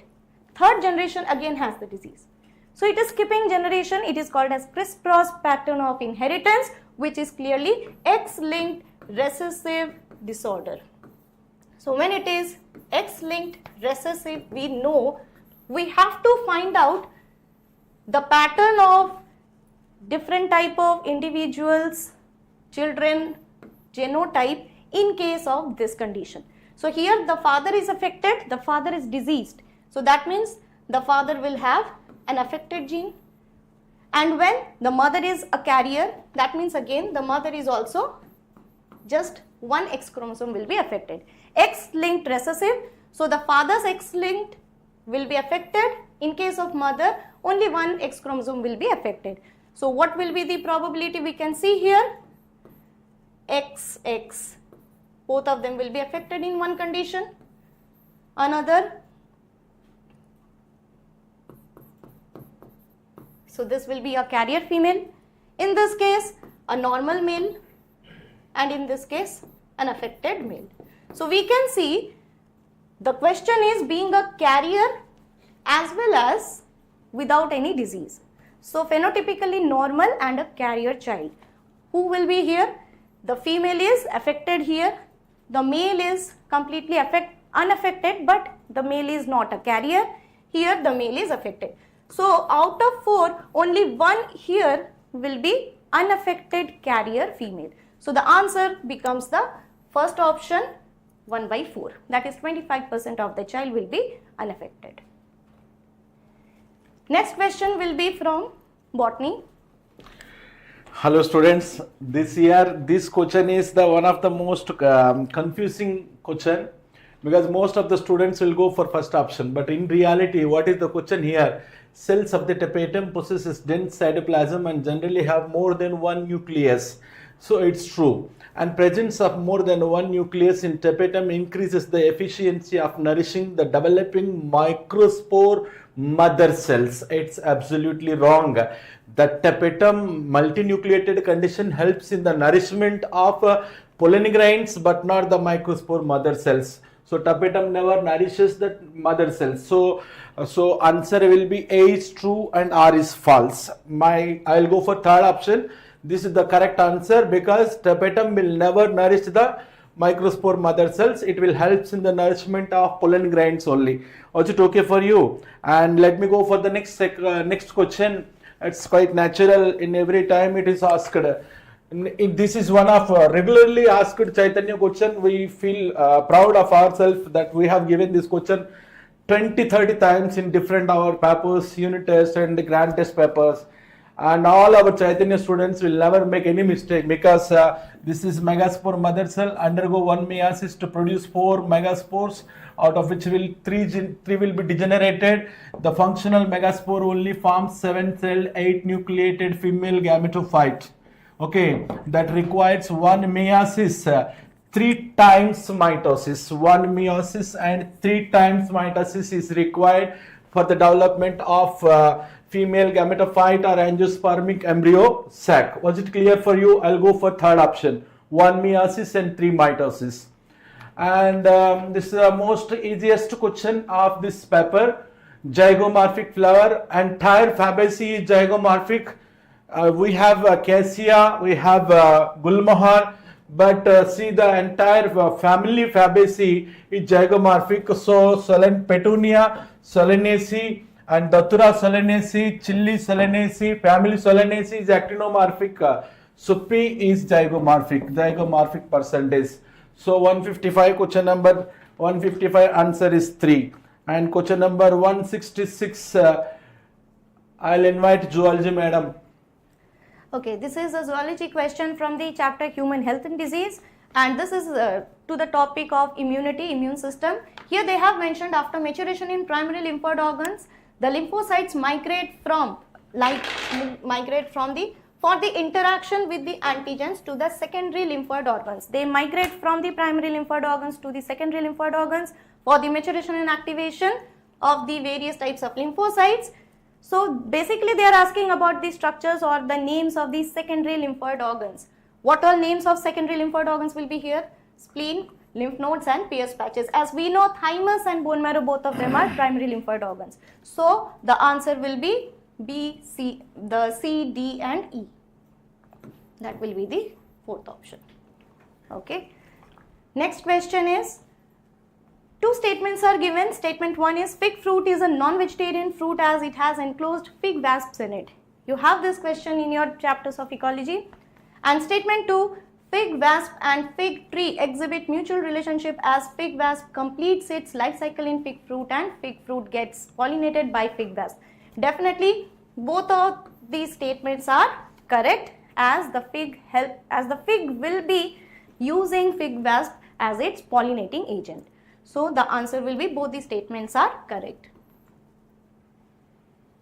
And it is question number 158 and very easy question. The main function of the spindle fibers during mitosis. Quite natural. Every one of you know this answer. This is separation of chromosomes is the main function of the spindle fibers. One of the easiest questions what I have seen in this paper. Okay, for 158, first option is correct. And let me go for the next question, that is 159. This is also one of the easiest questions I have found in this paper. Gymno-naked sperma means seeds. The definition, the first line of the gymnosperm says gymno means naked and sperma means seeds.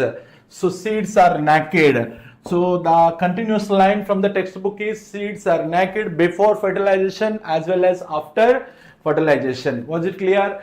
For question number 159, I'll go for second option, seeds are naked. And question number 160, it's a zoology question. This year, students, we have got almost 8 questions from human physiology. And among all the questions of human physiology, the maximum number of questions, maximum number of weightage was given to chemical coordination and integration of the chapter. So students, I would say read these chapters. These chapters are really important. So here another question from chemical coordination and integration. Following statements regarding the function of adrenal medullary hormones. It causes pupillary constriction, no? What it causes? It causes pupillary dilatation. It is a hyperglycemic hormone. It causes piloerection. It increases strength of the heart. So choose the correct answer from the options given here. So what all will be your answer? It causes piloerection. It increases the strength of the heart contractions as well as, so the answer will be C and D, the first option. Another question, why can't insulin be given orally to the diabetic patients? Diabetic patients can take the insulin orally. This is a question from the biotechnology applications part where it is clearly mentioned how the insulin invention was done. Insulin invention earlier was done, we have studied that part. Now insulin, why can't be given orally? Because it will be digested by the digestive enzymes. It will be broken down since it is a peptide enzyme, it is a peptide hormone. So that is the reason why this cannot be given as a oral condition. So it will be digested in gastrointestinal tract. This is the answer. So 162. This is the question from plant kingdom. This time we have many questions from plant kingdom. So it's a match the following question. Pteridophyte example is Salvinia, and Bryophyte example is Polytrichum, and Angiosperm is Salvia, and finally Gymnosperm is Ginkgo.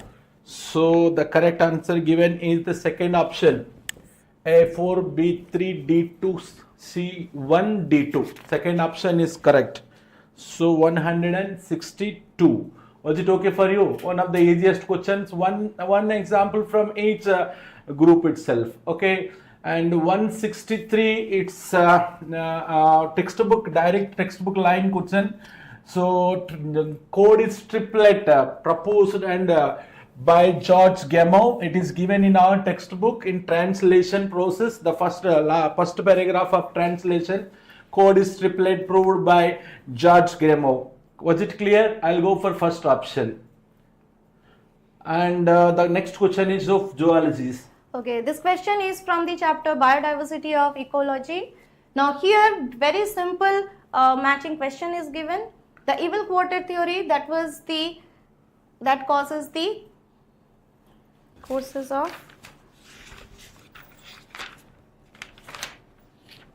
Okay, in this question we have seen, this is the question number 164, the evil quarter theory, which is the cause of biodiversity loss. Ex situ conservation we have seen here. In case of ex situ conservation, it is the crab preservation, Lantana camera, that is the alien species invasion, and D dodo, which is an extinct organism. So the option number second will be the correct answer. And then 165 question. Question number 165. Which of the following hormones released from the pituitary is actually synthesized in the hypothalamus? Another question from the chemical quantization and integration. So that is the hormone which is actually synthesized in the hypothalamus. Out of 4 options, only antidiuretic hormone is the answer, which is getting synthesized directly in the hypothalamus, and then it is coming back into the posterior pituitary for secretion. Question number 166. Role of water-vascular system in echinoderms. A direct line question from NCERT of Animal Kingdom chapter. Here, what is the function of water-vascular system in echinoderms are asked. Option A, respiration and locomotion. B, excretion and locomotion. Capture and transport of food. Digestion and respiration, and digestion and excretion. So the correct answer will be both A and C, that is the respiration, locomotion, and capture and transfer of food. That will be the answer. The second option will be the answer, A and C. Next question, another question from Human Health and Disease chapter, the topic immunity. Which of the following type of immunity is present at the time of birth and is a non-specific type of defense in the human body? Now this is another very straightforward question from NCERT and a very simple question.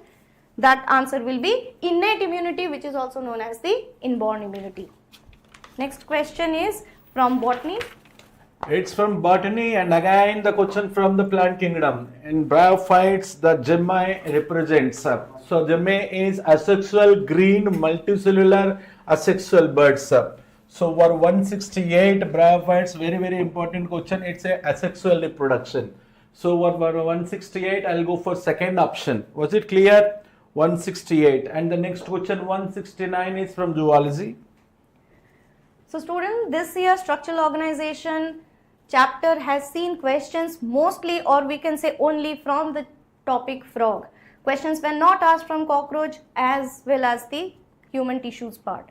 So here is another question, 169 question number. In frog, the renal portal system is a special venous connection that acts to the link kidney and lower parts of the body. Another very direct question from the NCERT. Question number 170, again from ecology, the chapter or the part of ecosystem. Statement 1 says, in ecosystem there is unidirectional flow of energy of sun from producers to consumers, which is absolutely correct. Another is, in ecosystem, ecosystems are exempted from second law of thermodynamics. Both these statements are direct statements from NCERT. The first statement is correct and the second statement is not correct. So the answer will be third option. 1 is correct, 2 is incorrect. Next question is from Botany.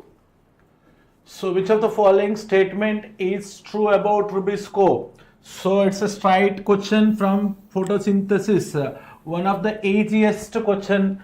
Every time we will expect that difficult question from the photosynthesis.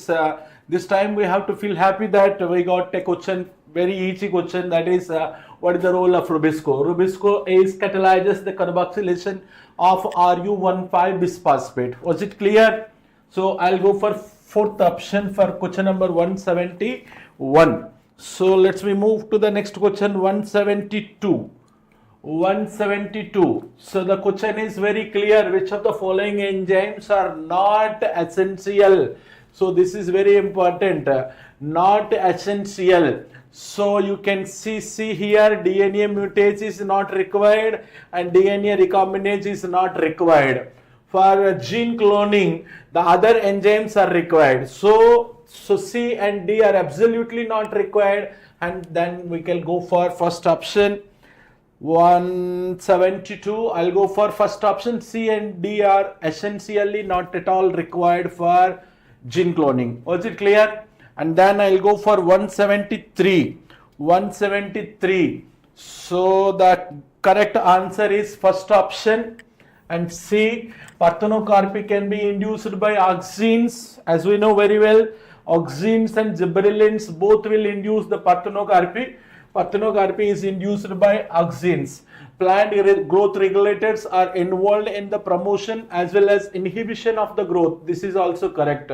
Differentiation is a prerequisite for redifferentiation. Very beautiful line. Differentiation is a prerequisite for redifferentiation. So vascular cambium and cork cambium produces secondary xylem, secondary phloem, secondary medullary race. All are the products of redifferentiation. Every time the plant growth and development, we are getting one difficult question from this side heading only. Differentiation, dedifferentiation and redifferentiation. Was it clear? We should have to read that concept very carefully. Growth and development, there are 4 to 5 questions are there, of which only this page is very important. What is that page? Growth, differentiation and redifferentiation. Was it okay for you? 173 is over.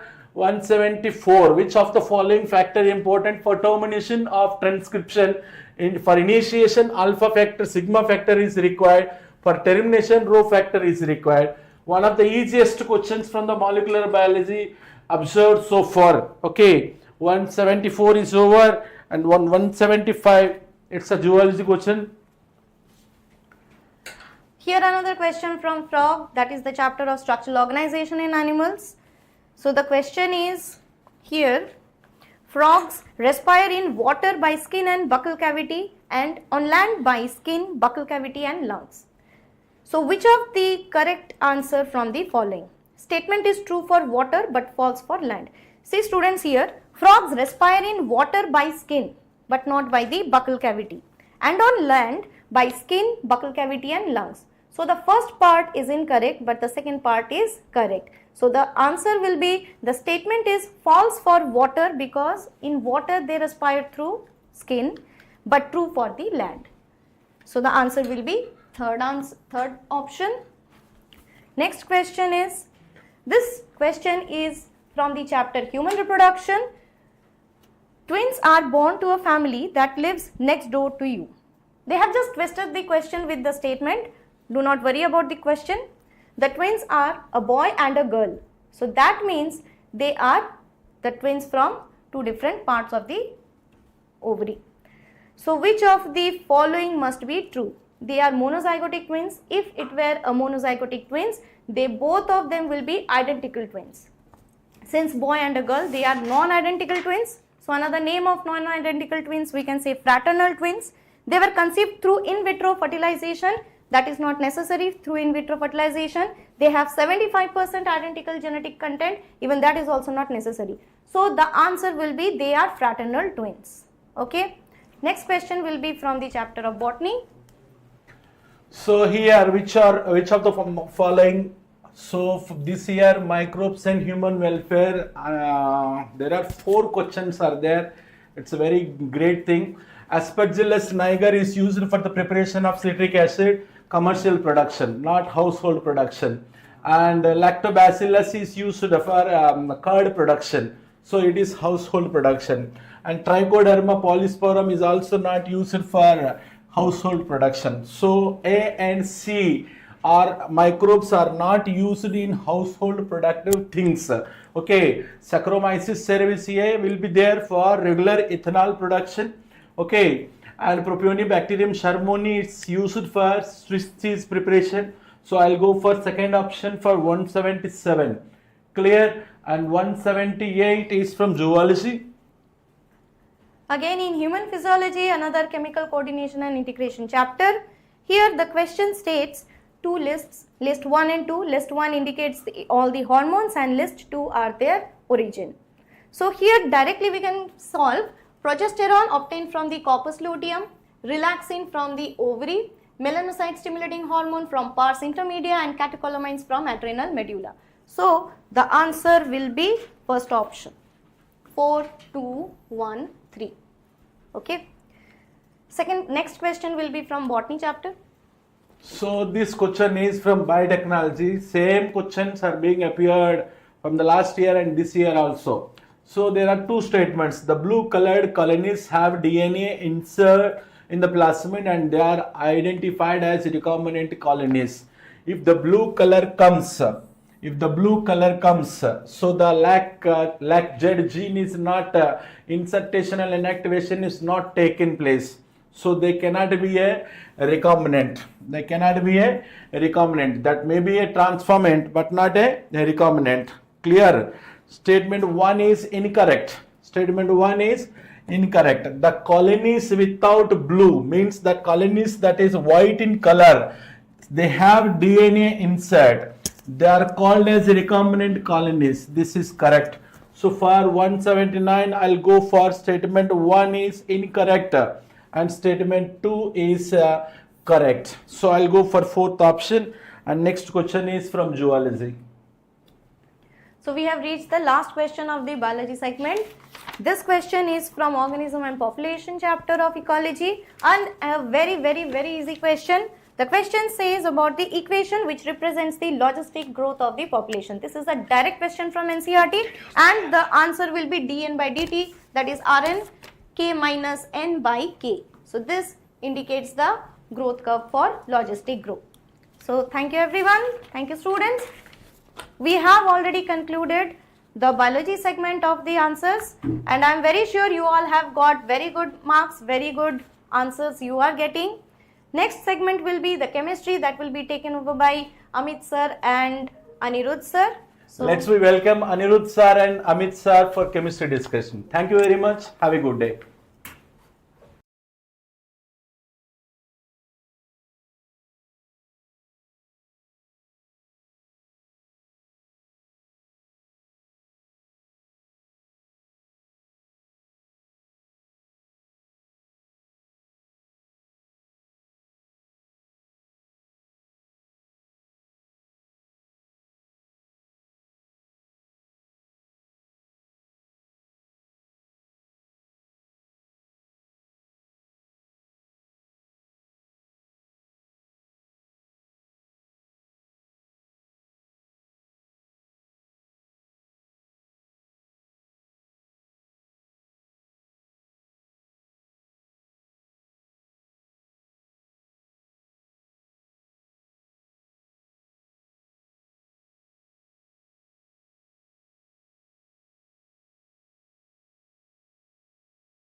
Evening to all the lovely students. I hope you have had a good experience of this year's NEET. You might have found it a little tougher as compared to whatever the previous exams that you have given, and it is true so, but don't worry about anything as cutoff will be according to the paper itself. If you are not able to do few questions, most of your friends would also be struggling in that. Yeah, sure, sir said very right. So cutoff will be less, so don't worry about it. If you have attempted 35, 36 questions properly, it will be good for you. Definitely physics was also tough, so cutoff will be very much down. So don't disappoint, just check your marks and be positive and wait for the result, right? So let us start. with the chemistry discussion. Okay, so we are having first question. They are asking the wavelength ratio. We know what is the ratio formula. 1 by lambda is what? R 1 by n1 square 1 by n2 square, right? So here they are asking 2 lambdas. I am saying 1 by lambda 1 I am calling it. So in this case R, electron jumping from where to where? 3 to 2, so 2 square, and here how much? 3 square, right? And for the next one, they are saying jumping from 6 to 4. So I can say 1 by lambda 2, and R here take the ratio 1 by 4 square and 1 by 6 square. So easily you can find this ratio using this formula. So I hope you'll get the answer 1 by 4, right? Yes. So next one is a question from inorganic part, which is going to be your periodic table. From there they are asking, unlike gallium which has high melting point, we know that gallium does not have high melting point, gallium melts in hand. So anyways, this option is not correct. On Pauling scale, electronegativity of nitrogen is 3, chlorine is also 3, so they are same, but they are saying they are not same. Okay, again it is a incorrect one.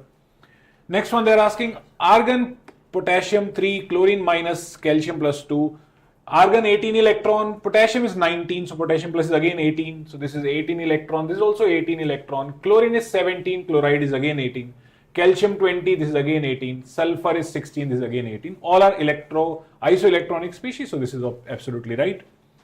Order of first ionization enthalpy, you know magnesium which has a configuration, very stable configuration of 3s2, will have higher ionization than aluminium as an exception, which is 3s2 3p1. So magnesium should be higher, which is as not expected by the trend. So this is also incorrect. Here they have given aluminium is more ionization enthalpy, which is also absolutely incorrect. Atomic radii of cesium is greater than that of lithium, rubidium. Top to bottom when you go, lithium to potassium, the size will increase. Potassium to cesium also size will increase, but the increase in size will be little less. So lithium to potassium to rubidium to cesium, cesium is higher size as compared to this. This is also absolutely correct. So C and E, the option comes out to be second one. Okay, let's go to the next one. Okay, so let us see. We are having here practical chemistry, right? So you can see, beta, the Pb plus 2 is part of your first and second group both, you can say. So here they are giving which one? They are giving group number 1, and we know very well magnesium is part of which one? Magnesium is part of group 6, very easy to find, and aluminium is very easy again to find, group number 3, and cobalt is group number 4, right? So you can find option from here, cobalt group 4. So you have to see A44 here, and A43, sorry, A is 3, right? So A is 3 here, you can see, yes, you can find this one. B is having 4, right? C is having 2 here, and yes, C is having, yes, Pb plus 2 I am taking here is group 1, Pb is giving you group 1, so right, A here, B here, C here, and D which one? Group 3, fine, this is your answer, right? Just match the following, you can see the groups, just match the following carefully. Right. Next one is another very good question and a very NCERT based question. This one is from the anti-Markovnikov addition. We know that HBr, benzoyl peroxide, whenever we take peroxide with the HBr, it will show the Kharash effect, which is anti-Markovnikov addition. So here you can see there is no hydrogen available here, and on this carbon there is one hydrogen available. So by anti-Markovnikov rule, we'll add bromine to the carbon carrying more number of hydrogens. So when HBr will add, Br is going to add here, H is going to add here. So by anti-Markovnikov rule, first I reach to this compound.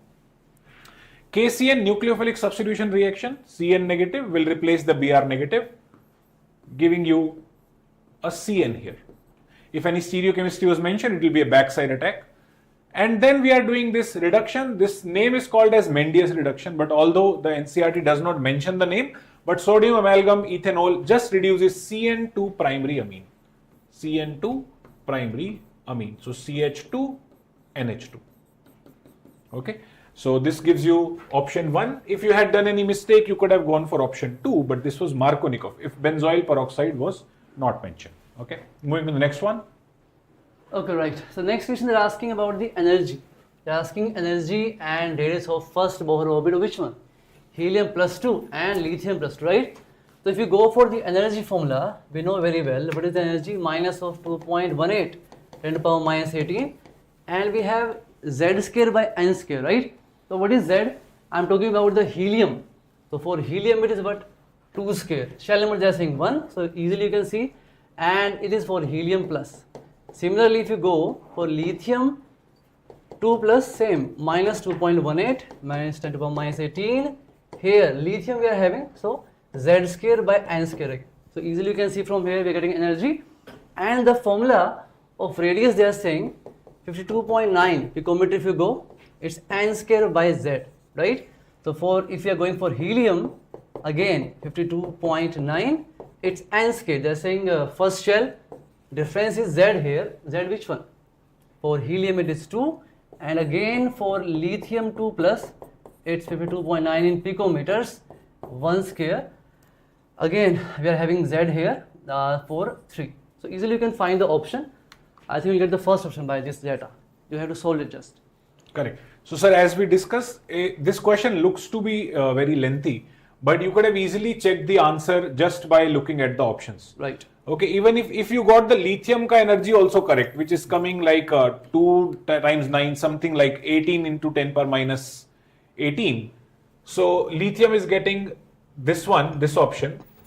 Then in the other case, the power is incorrect and as the value is also incorrect. In the next case, the power is incorrect. In the next case, again the value is also incorrect. So only one option you could be getting from here. So whenever the questions are lengthy, you could check the options also. Yes, you can save your time by going by options also. Yes. Okay. Next one, again, it's a question which is, mostly from the NCERT, but one of the ligand is a new ligand here. So which of the following is paramagnetic? NiCl4 2 negative, nickel plus 2 is present. So configuration is going to be D8. We know that D8, whenever we take strong field ligand, it can cause forceful pairing and go for DsP2 hybridization and will be diamagnetic. But if a weak field ligand is there, then it will go for sp3 and still 2 unpaired electron will be there. It will be paramagnetic. All of you have studied this. So chloride is a weak field ligand. So it will be paramagnetic. So yes, A is correct. Now you can look at the options A. So anyway, second option is out of picture. B, this is nickel 0. Nickel 0 is going to be D10 beta. Okay, nickel is D8S2, but any hybridization is impossible without a S empty orbital. So I'll call it D10. D10, whether a ligand is SFL or WFL, you will never find a weak field ligand in such case. But still, if any type of ligand is there, it has to go for sp3, and D10 means it has to be diamagnetic. So this is dia. Same way option E is also dia. Here also nickel is in 0. Nickel is in 0. Next is nickel plus 2. This is strong field ligand. I already told you strong field ligand nickel plus 2 will be diamagnetic. So this is also dia. So B, C and E go out of picture. Remaining is A and D. So option will be third. Okay. I don't have to check it also because I just checked which are not paramagnetic. Then automatically I'll get A and D. Okay, right. The next one is from Inorganic. Very simple question once again. You see the statement 1.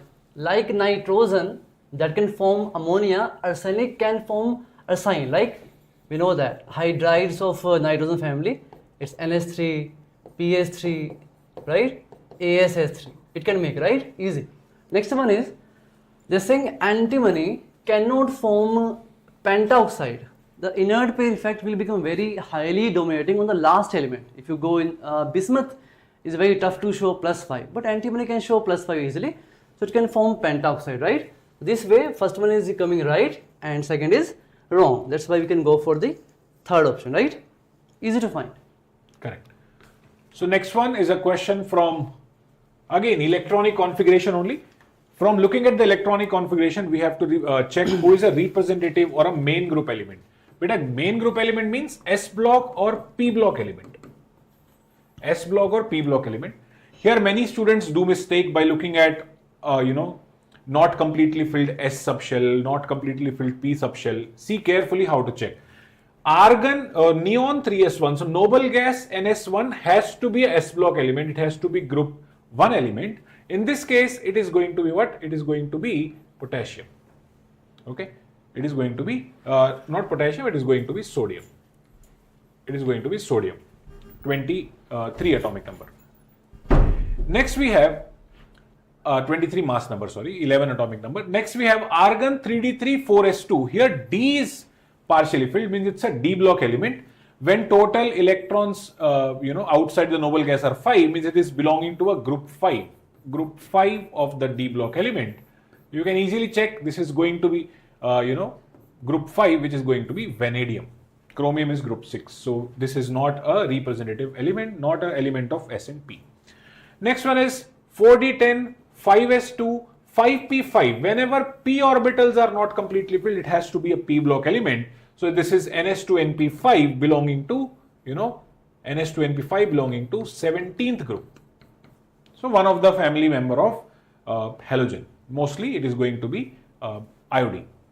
So this is also one of the correct answer. Next is 3d10 4s1. Now you can do a mistake here looking at 4s1 that it is a s block element. It is not. This is copper's electronic configuration, group 11. Group 11. Okay, group 11.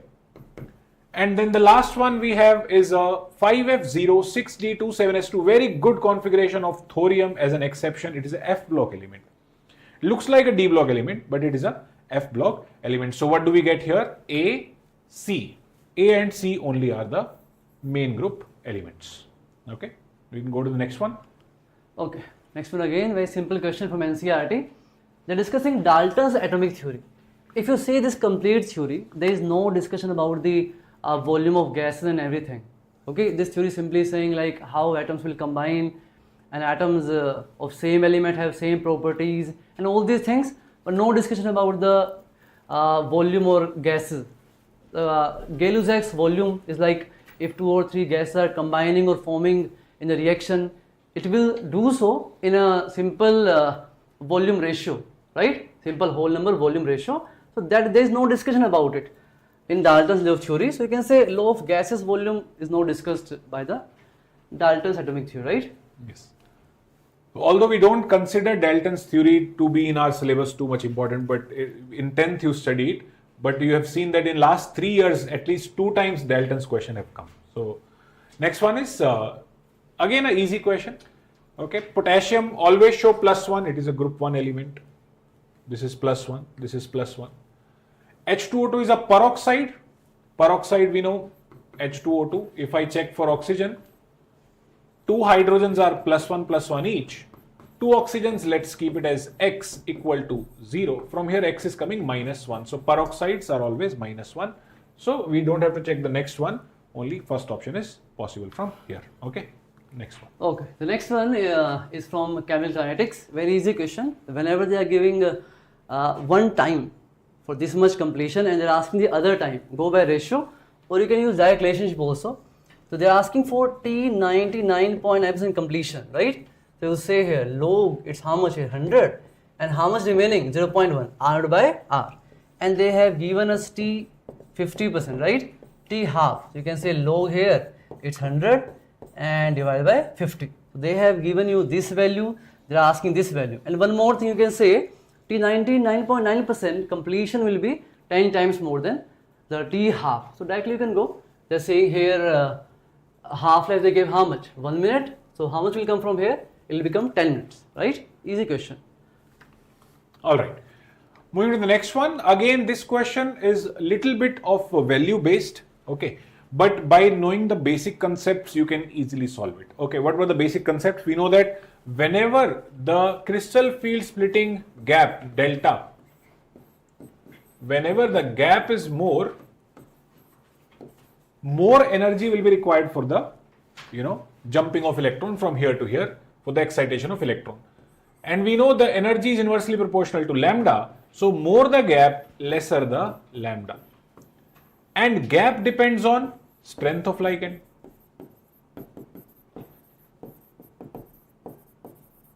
So when I look at first and second options, A and B, ammonia is a strong field ligand but not very, very strong. This is a very, very strong field ligand, CN. So from here only I can check that very, very strong field ligand will have less gap. So B will have will have high gap, so lesser lambda. B will have lesser lambda than A. So lambda absorbed for B should be lesser than A.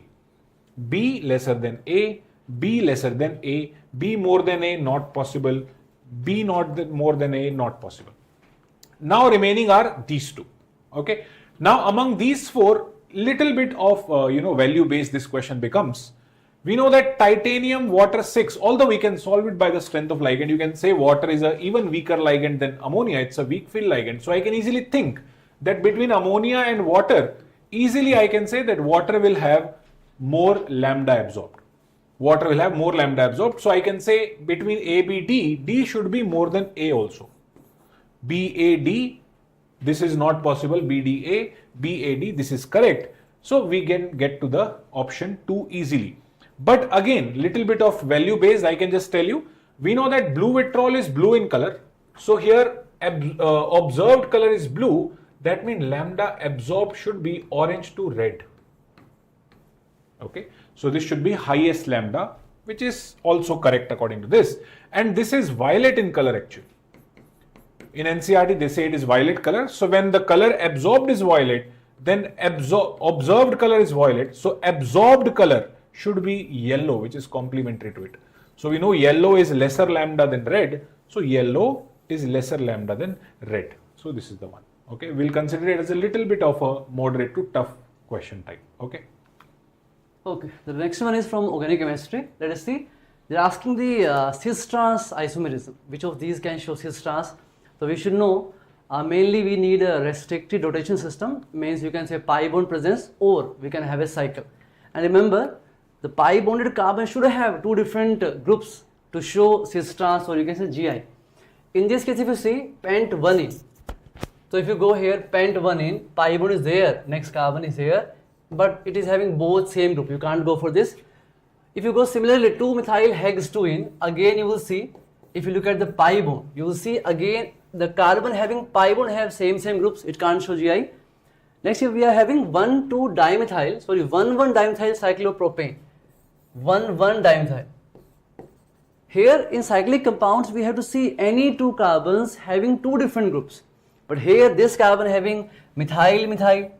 Here this carbon having what? Hydrogen-hydrogen. So it is not satisfying the condition.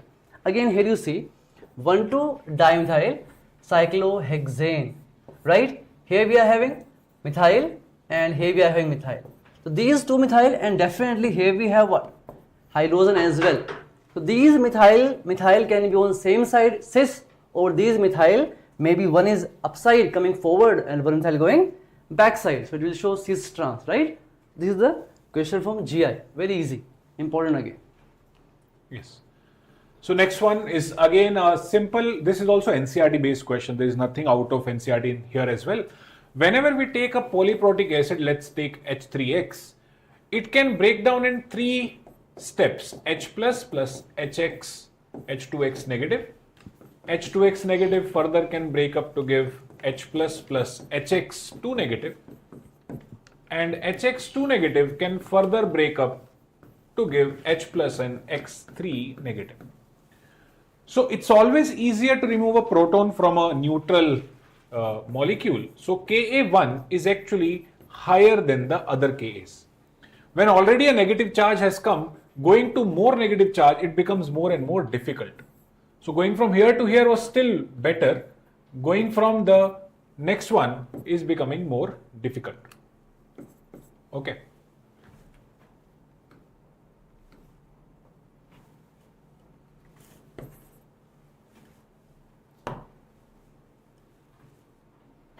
Something wrong with the pen. Okay. So Ka2 will be lesser and Ka3 will be even lesser. So removal of proton from already a negative species becomes difficult. And when I add all the equations together, if I add all the equations together, I'll reach to the overall dissociation constant, which is written like this. H3X giving you 3H positive plus X3 negative. And you know that whenever we add equilibrium equations, the K gets multiplied. So K overall will be K1, K2, K3. K overall will be K1, K2, K3. From there I have to check. Log K equal to log K1, log K2 plus log K3. This is absolutely correct. If I take logarithm of this, log of multiplication become addition. H3PO4 is a stronger acid, absolutely correct. As compared to the next acids, first acid is a better acid because it has higher dissociation constant. Ka1 more than Ka2 is also correct. Ka1 is Ka3 plus Ka2 by 2. There is no such relation. This relation is applied for isoelectric point, but that is also much different from this. So this relation you will never see in your syllabus anywhere. So A, B, C are correct. Accordingly, we get the option 4. Okay, right. So very easy question again from NCERT. Preparations, if you see, right? This is our decarboxylation, right? Definitely give you benzene. This will be out as Na2CO3 and benzene. Aromatization, yes, give us benzene here. Red hot iron, we are taking trimerization of ethyne, give us benzene. Again, very important. And this you see just from NCERT. If you take diazonium salt and warm water, what will make? Phenol, right? So yes, it is not giving us benzene. That's why fourth is our right answer.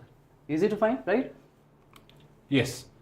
So next one is a question from electrochemistry, the conductivity part. It is going to be, the question is molar conductivity lambda m of a molarity is given for a solution of a monobasic weak acid is 90. So lambda molar is given to us 90 Simon centimeter square mole minus 1. Always take care of the units.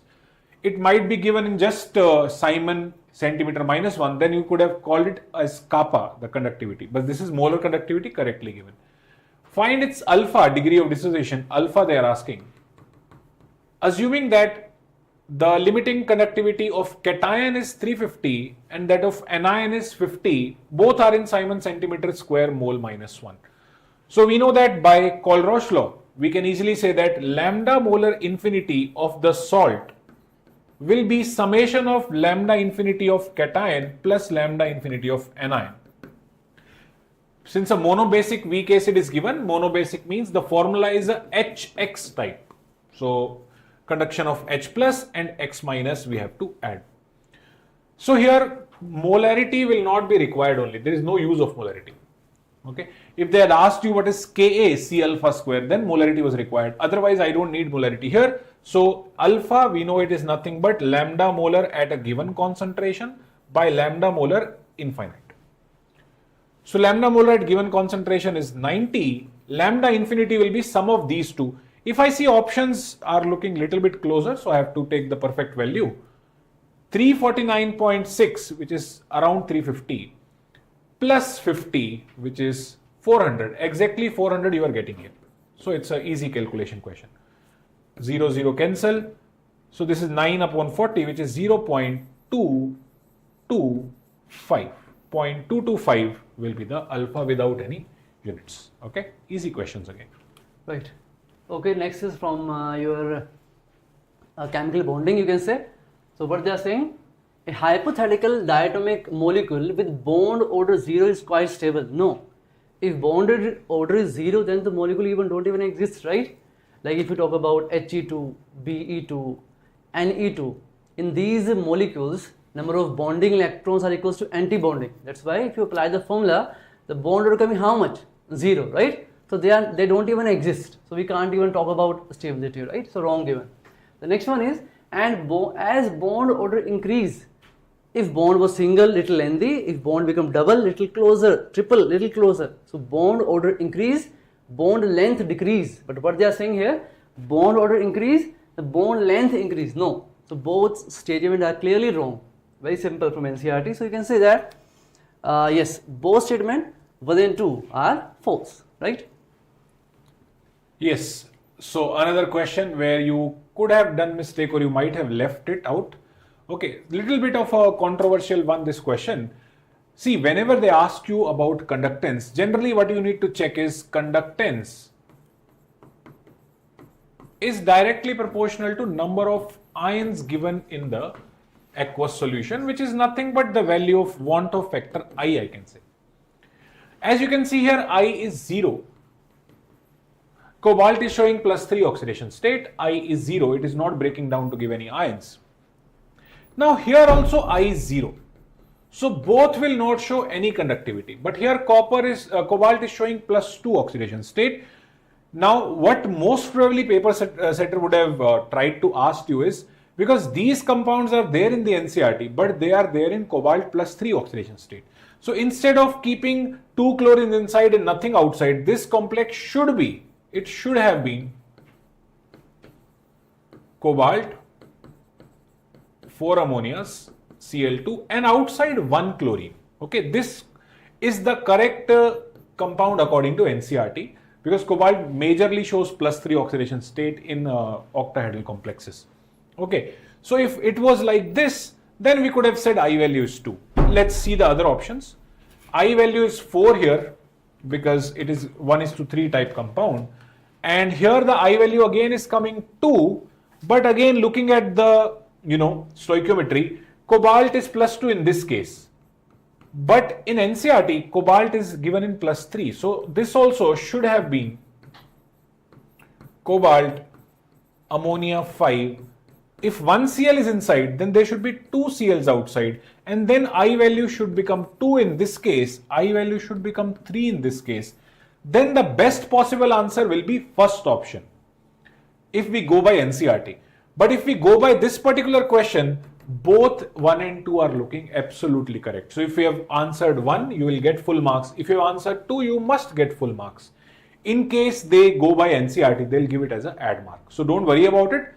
You should have answered it, because if they do not go for add mark, they should give both 1 and 2 are looking absolutely correct here. What do you say, sir? Let us see. I think NT should give it add mark, as both are giving no ions. So I think both should come. So I think fine. If you have take any of these answer, it's fine for you. You will get your marks, right? But if you have given any of these, then so definitely no issue. We will see if they gave 2 answers or add mark. But yes. Okay, the next one is from again chemical bonding. So we can see structures. What is XCO3? The non having 8 valence electrons, and you see 6 are getting used in making bonds. So it is having pyramidal shape, right? And having what? You can see 3 sigma bond, 1 lone pair, so it is sp3. So XCO3, if I choose here, it is sp3 and pyramidal. Fine. If you go for XCF2, again xenon is having 8 valence electrons, out of 8, 2 used in bond formation, and 3 will become lone pair. Fine. So it is what? Linear. And if you find hybridization, what is it? Sp, here having 3 lone pair, 2. So sp3d. Let us see where you can find this. sp3d and linear, right? XCF2. sp3d and linear. Next one you see XCO4. So XCO4, if you draw XCO4 like this, from options you can find it real early, right? XCO4, this one, 6 electrons are used in bond formation, and 1 as what? Lone pair. Total 5 sigma bonds, 1 lone pair. What is it? sp3d2, 6 number coming, right? And if you go by the shape, it is what? Square pyramidal. Fine. So we can see here it is sp3d2 square pyramidal. Definitely XCF6 what? sp3d3 and distorted octahedral. So from here, if you find which option is coming, XCO3, A is going for 2. Fine, A is 2 here. Let us see in the end, because 2 are option going parallel. D is having XCF4. D is saying 3, right? So from here you can answer which one? First one. Clear? Okay. Right. Next one, very simple question. Delta H is negative. Okay. Delta H is negative means energy of product will be less than that of reactant, exothermic reaction. And we know delta H is represented by difference between product and reactant ka energy. This is going to be 74.8. This is delta H minus 74.8. If I go for magnitude, just 74.8 I can say. This is absolutely correct. There is no problem in this. Second option, they are showing it as first of all endothermic reaction. This is anyways incorrect. Next one, they are showing it as exo, but here this is activation energy, not the delta H. Okay, so this is also incorrect. Next one is endothermic reaction. Again, endothermic is not what they are asking for. Okay, fine. Again, for a question from the type of solution, right? There are 9 type of solutions based on the physical state. Okay, you can find it in the NCERT chapter, in the start of chapter. So if you see humidity, you can say water molecules present in what? Air. right? So I will say liquid in gas type. Alloys you can see solid in solid. Amalgam you can say you are having liquid in solid because more solid, less liquid, right? And next one is smoke. Smoke is solid in gas, right? So we can match the following and just asking correct one. So you can see A is giving you 2. A is 2 here, 2 options we are having, and B giving you 1. So B giving you 1 here, and definitely C which one? C is giving 4, right? And D giving 3. Easy question. Yes. Next one is from the decreasing order of basic strength. Okay, the question, all the 4 options are little difficult to check singly, but by looking at the options, you can easily get the answer. Let us look at N-methyl aniline is a secondary amine, which is phenyl this side, nitrogen, and then methyl, N-phenyl aniline. Okay. Benzenamine. Benzenamine means nothing but aniline only. Benzene, amine, aniline. Ethanamine. It's an open chain compound, and you know that open chain compounds are better base as compared to the resonance one because the lone pair is not available easily for donation. N-ethyl ethanamine, very nice compound. This is a secondary amine, that to an open chain compound. Now if you look at these, I can easily tell that this is a secondary amine and lone pair is not going for delocalization. It's a local lone pair. This has to be the best. This has to be the best. Okay. N-ethylamine has to be the best. Okay. Good option. Good option. These 2 options are good. Other 2 I can easily eliminate. Now the remaining options are ethanamine, ethanamine. This is same only. So this is the second number because it is not delocalized. So local lone pairs are always good to donate. Among these 2, this is secondary. Secondary is always better as compared to a primary. Okay. So benzenamine is going to go to last, which is here, benzenamine.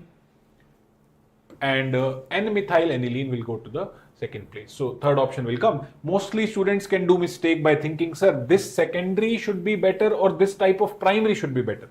This is where majorly mistakes will come, and everybody could do that mistake, but there is no such option. So it became an easier question from that point of view. Okay, so delocalized lone pair is always bad. Local lone pair is always better. Right. Okay. The next one, again from the mole concept. So simple formula, how to find moles. Given weight by molar weight. So to make this question easy, and they have given you the molar mass as well. If you see here 212 grams divided by how much? 106. So how many moles coming? 2 moles. So 2 into Na molecules if you count here, and every molecule is having how many atoms? You count 3 here, 1 here, 4 and 2, 6. So 6 I am multiplying. How much coming? 12 Na. 12 into Avogadro number of atoms, right? The next one if you go, Na2O, molar mass again given 62. I will divide by 62. How many moles coming? 4 moles. 4 moles means 4 Na molecules, and again every molecule is having 3 atoms. So I will say into 3. 12 Na, here also how much? 12 Na. So both are having same number of atoms. Molecules are different, but atoms are same. Fine. The next one if you see 12 gram, H2 have how much mass? 2. So 6 moles of H2, 6 Na molecules, and here, sorry, S2, and here we have how much? 2 gram was there, so 2 divided by how much? 12 coming, how much giving? 6 giving moles, and 6 Na, and every atom is having how many atoms? 2 atoms, right? So 6 into 12, how much coming? 12, right? The next one if you see, how much? 220 gram of CO2. If you divide 220 gram of CO2, divide by how much, bacha? It is how much? 44. So almost how many moles?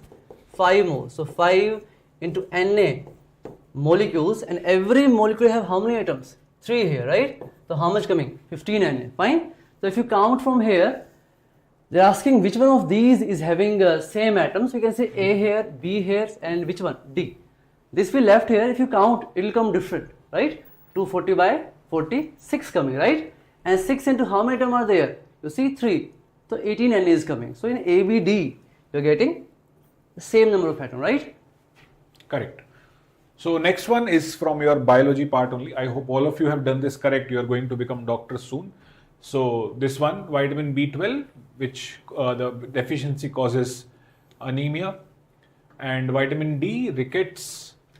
B2, you have written the NCERT, chiliosis, and the vitamin B6 is for the convolutions. Okay, so this one is, I hope all of you have done this correct. In the zoology also you are studying this. Sir, one person has a doubt.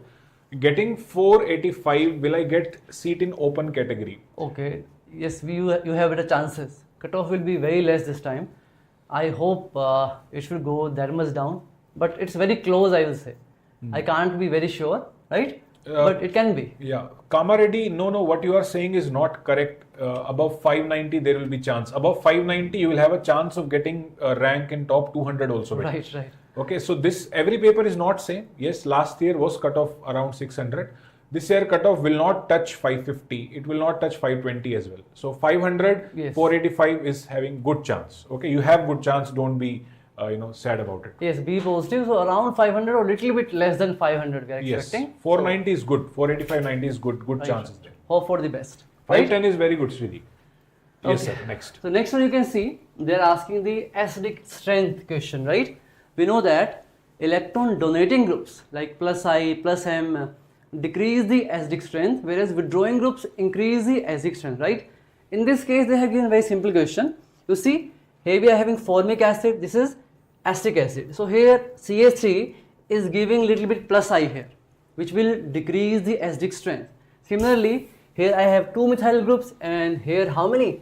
3 methyl groups. So more the plus I, lesser the acidic strength, right? So we should go for the third. How we are answering it? Using plus I, right? Very easy. Okay, guys. Next one. This is from your physics part as well, because ferromagnetism in the chemistry, you can find it in the D block chapter from the NCERT, you'll find it. Ferromagnetism means permanent magnetism. So those compounds which can permanently be magnetized, like iron, cobalt, these are ferromagnetic substances. It is an extreme case of paramagnetism. It is absolutely correct. Okay, paramagnetism just means it will be attracted towards the magnetic field. Ferro means it can itself become a magnet. Okay, so next one, the number of unpaired electrons in chromium 2. Beta, chromium, which is 4s1 3d5, exceptional configuration. So if I go for chromium plus 2, I have to remove 2 electrons, one from the outermost shell, one from here, 3d4, which are going to get you 1, 2, 3, 4, 4 unpaired electron. Okay, 4 unpaired electron. Now they are saying the number of unpaired electrons are same as neodymium 3. When you look at Nd, Z equal to 60 beta, up to 57 is lanthanum, all of you know. So I'm just writing it as lanthanum 57. After lanthanum, we know we have to fill 4F and then 6S. First 6S will be already filled, 6S2. Let me keep it as noble gas configuration. Let me keep xenon here, xenon 54. Then xenon 54, 6s2, then 4f starts filling without any exception. Exception is there in cerium and lanthanum, but we can keep it aside. 54 plus 2, 56. 4 more should be there in the 4f4. Okay. Now they are going for neodymium plus 3. Neodymium plus 3. Removing 3 electrons from here, this will become 0, 6s0.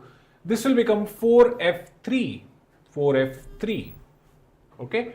4f3. So 4f3 means 3 unpaired electron. So it's a good question. It is little bit of a tricky one where you have to remember the configuration, but most of you try to forget the configuration. But by using the Afba principle also, you could have reached there. You could have taken little more time. So yes, it is not correct. Okay, they are not same. One has 4 unpaired, one has 3 unpaired. One is correct, 2 is incorrect. One is correct, 2 is incorrect. Third option. Okay. Okay, right. Next one, beta, from the purification techniques, again, just from NCERT. They are giving the definition and then its examples. So very easy from NCERT. Yes, chloroform and aniline we can separate using simple distillation. If you see the NCERT, crude oil and petroleum. Here the difference in the constituents, the difference in the boiling point is very close. That's why we have to use special one. Which one? You can say fraction distillation. Glycerol and spent, we have to separate glycerol from spent lye. We will separate them using distillation under reduced pressure, right? And the next one, aniline plus water using steam distillation. Just from NCERT, nothing tough here, right? So from here, if you see, A is giving which one? Fourth. We have two options here: crude petroleum fraction distillation.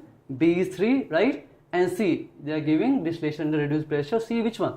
First one. Okay, so you can go for first option. All right, guys, next question. Again, good question, but 2 steps are there, but it's an easy question only. Reaction is given A gas giving you 2B gas, which gives us delta Ng value as 2 minus 1 plus 1. Backward reaction rate constant means Kb is higher than Kf. Kb is higher than Kf and it is higher by a factor of 2500. So I can easily say that Kb is 2500x whereas Kf is 1x. So we get equilibrium constant, which is Kc, will be K forward upon K backward, which is going to be 1 by 2500. 1 by 2500. If I solve it, I can keep it in the scientific notation as 4 into 10 to the power minus 4. Okay, this is Kc. Question is find Kp. Find Kp at 1000 Kelvin. We know Kp versus Kc. Kp equal to Kc into RT to the power delta Ng. Correct? Now putting the values here, we get Kp is equal to Kc, which is 4 into 10 to the power minus 4. RT. R is 1 by 12 beta, whatever value they have given, you could put it, but 0.08 is 1 by 12 in liter atmosphere into temperature, which is 1000 to the power 1.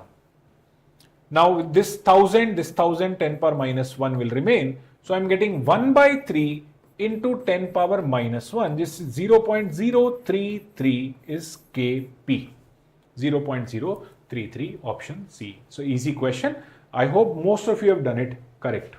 So let's take 1 or 2 doubts they are having, then we'll continue. Sir, 571 is very good, Himansh. 571, you are a hero today. If Like you have got last 571. year, if you say 670, this time 570 are same.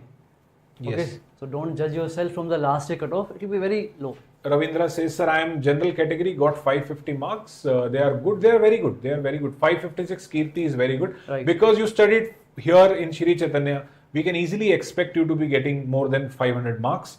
But a student who had not taken coaching seriously, did not study seriously, you cannot expect them to, go above 450 as well, because paper level was actually good.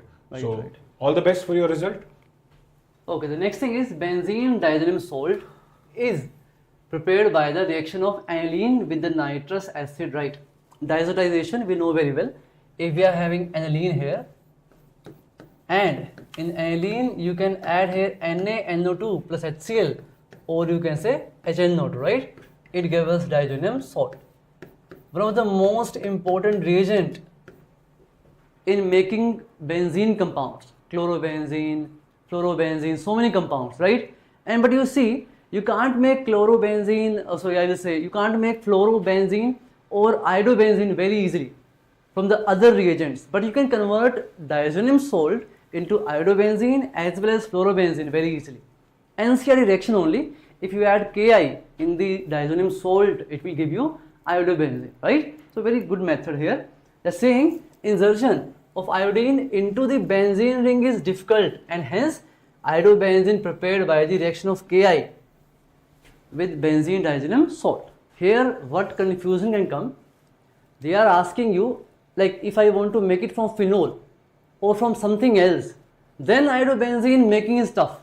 That's why we take this method. We use diazonium salt, we add Ki, then easily we can make our iodobenzene. So both are right, and explanation as well, right?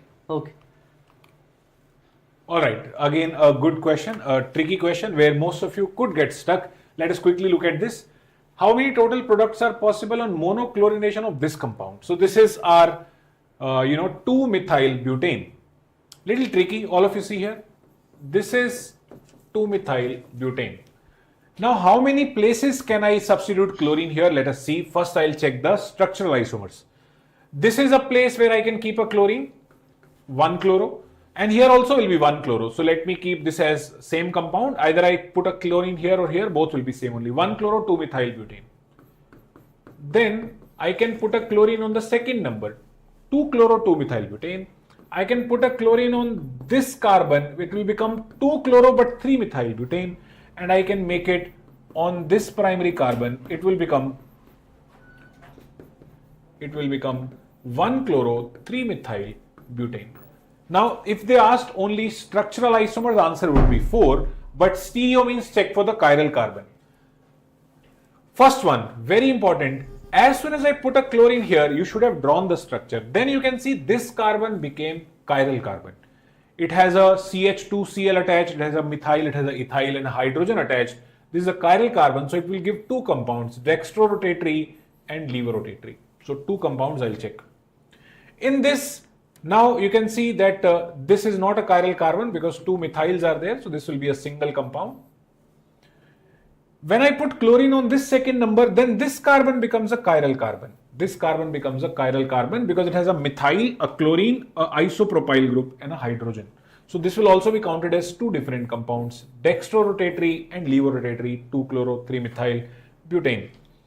Now looking at this one, there is no chiral carbon, it has a CH2 here, it has a CH2 here. This carbon also has 2 methyls here. So no chiral, I'll count it as a single compound. So answer becomes 1, 2, 3, 4, 5, 6. 6 total molecules are there. Those who are in Sri Chaitanya, would have seen this same identical question repeated at least 2 times in your weekend test. Okay. Yes, in the weekend test as well as in notebook. Exactly same Yes, question. same question. Right? Okay. The next one they're asking the bond dissociation energy, right? So we will do a homolytic cleavage here, and you see if you will break H from here, I will get this one, a radical having resonance or conjugation. If you break this one, we'll get a radical on triple bond carbon, unstable I will say, right?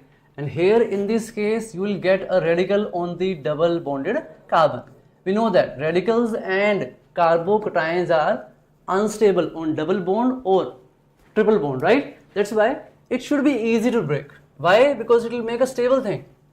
Conjugation, radical having conjugation, here highly unstable, here also unstable. So which one should be tough to break? This one should be tough because it is making an unstable thing, right?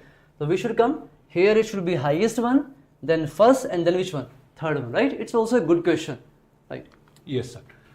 Next one, very easy question. Which one will not decolorize bromine water? So bromine water test, we know it is used for alkenes and alkynes.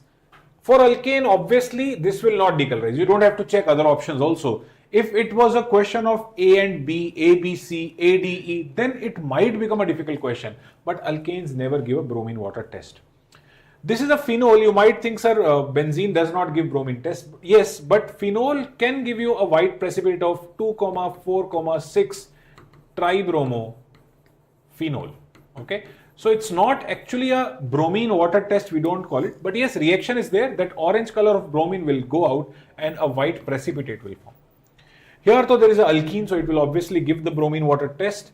And aniline also gives the same test as phenol, the white color precipitate of 246 tribromo aniline. Okay, so it's a good and easy question. I hope all of you have done it correct. Right. Okay. Next one, it's also a good question here. You see, Grignard region can attack on the carbonyl as well as which one? CN. So if this CH3 negative, I will say, attack here, it will break this. Fine, break the pi bond here or negative MgBr. And here also it is breaking this CN, right? It will make imine here. C, I will say double bond NH and CH3 attached here, right? When this attack is done, now I am adding what here? Water. Fine. So what you will get? You will convert this CN into what? Your ketone. We are having here ketone, and this keto become which one? Alcohol, right? What confusion can come here, that an attack will take place on this keto also? No. Why? Because after hydrolysis we are not adding this CH3 MgBr, we are adding before it, right? So easily you can get the answer. Addition, or you can say attack of Grignard region, very important topic. Attack on the carbonyl group as well as CN, just from NCERT, nothing else. Okay. That's why we say hydrolysis is also a very important step. If you don't know where hydrolysis will happen, you can get the wrong answer. You would have written it as this answer if you had taken like hydrolysis again. Actually, if this is CH3 MgBr, attack will occur here and here. Then hydrolysis, then there was again CH3 MgBr. And then there was again hydrolysis. Then It's what sir is saying, that you could have reached here. So Yes. knowing where the hydrolysis will do what, you should be very careful about it. It's So one of- hydrolysis is a step which generally people forget. But Yes, one of the best question of this Yes, paper, yes. right? Very Okay. good. Next one is again a very easy question. Highest boiling point means highest delta TB. Elevation in boiling point. Elevation in boiling point is directly proportional to what, beta? It is I times molality. IMKB. So now molality you can consider same for the colligative properties, because these solutions are very dilute. Their molality is almost same as molarity. So just get the multiplication of I into M. M is 0.01, I is 1 for urea. So I get IM equal to 0.01 only. For KNO3, I is 2. For KNO3, I is 2. If I is 2, that means what we are going to get here is 2 ions into 0.01, 0.02. Here I is 3, 2 sodiums and 1 sulfate will come out.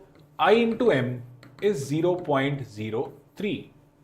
And the last one, I is again 1, it is nothing but glucose or fructose, one of them.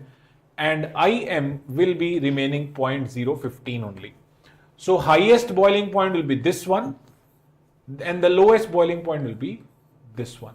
This will be somewhere in middle, this will be somewhere in middle.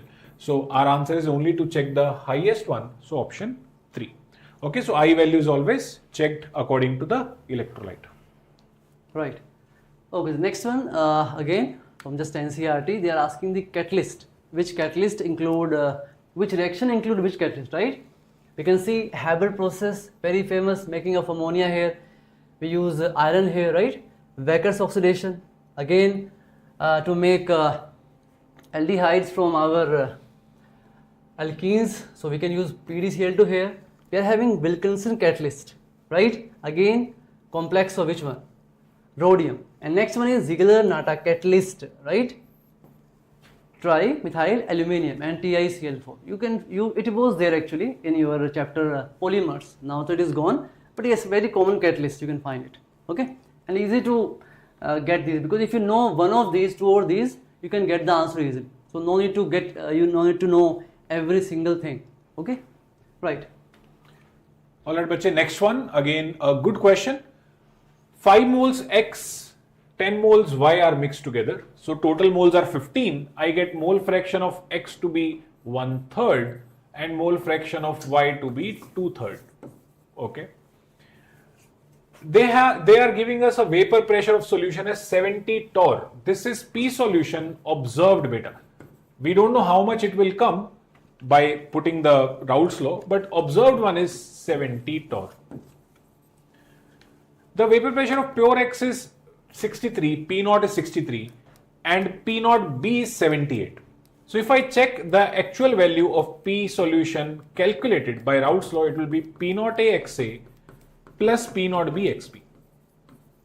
Or I can say P naught X XX, P naught Y XY.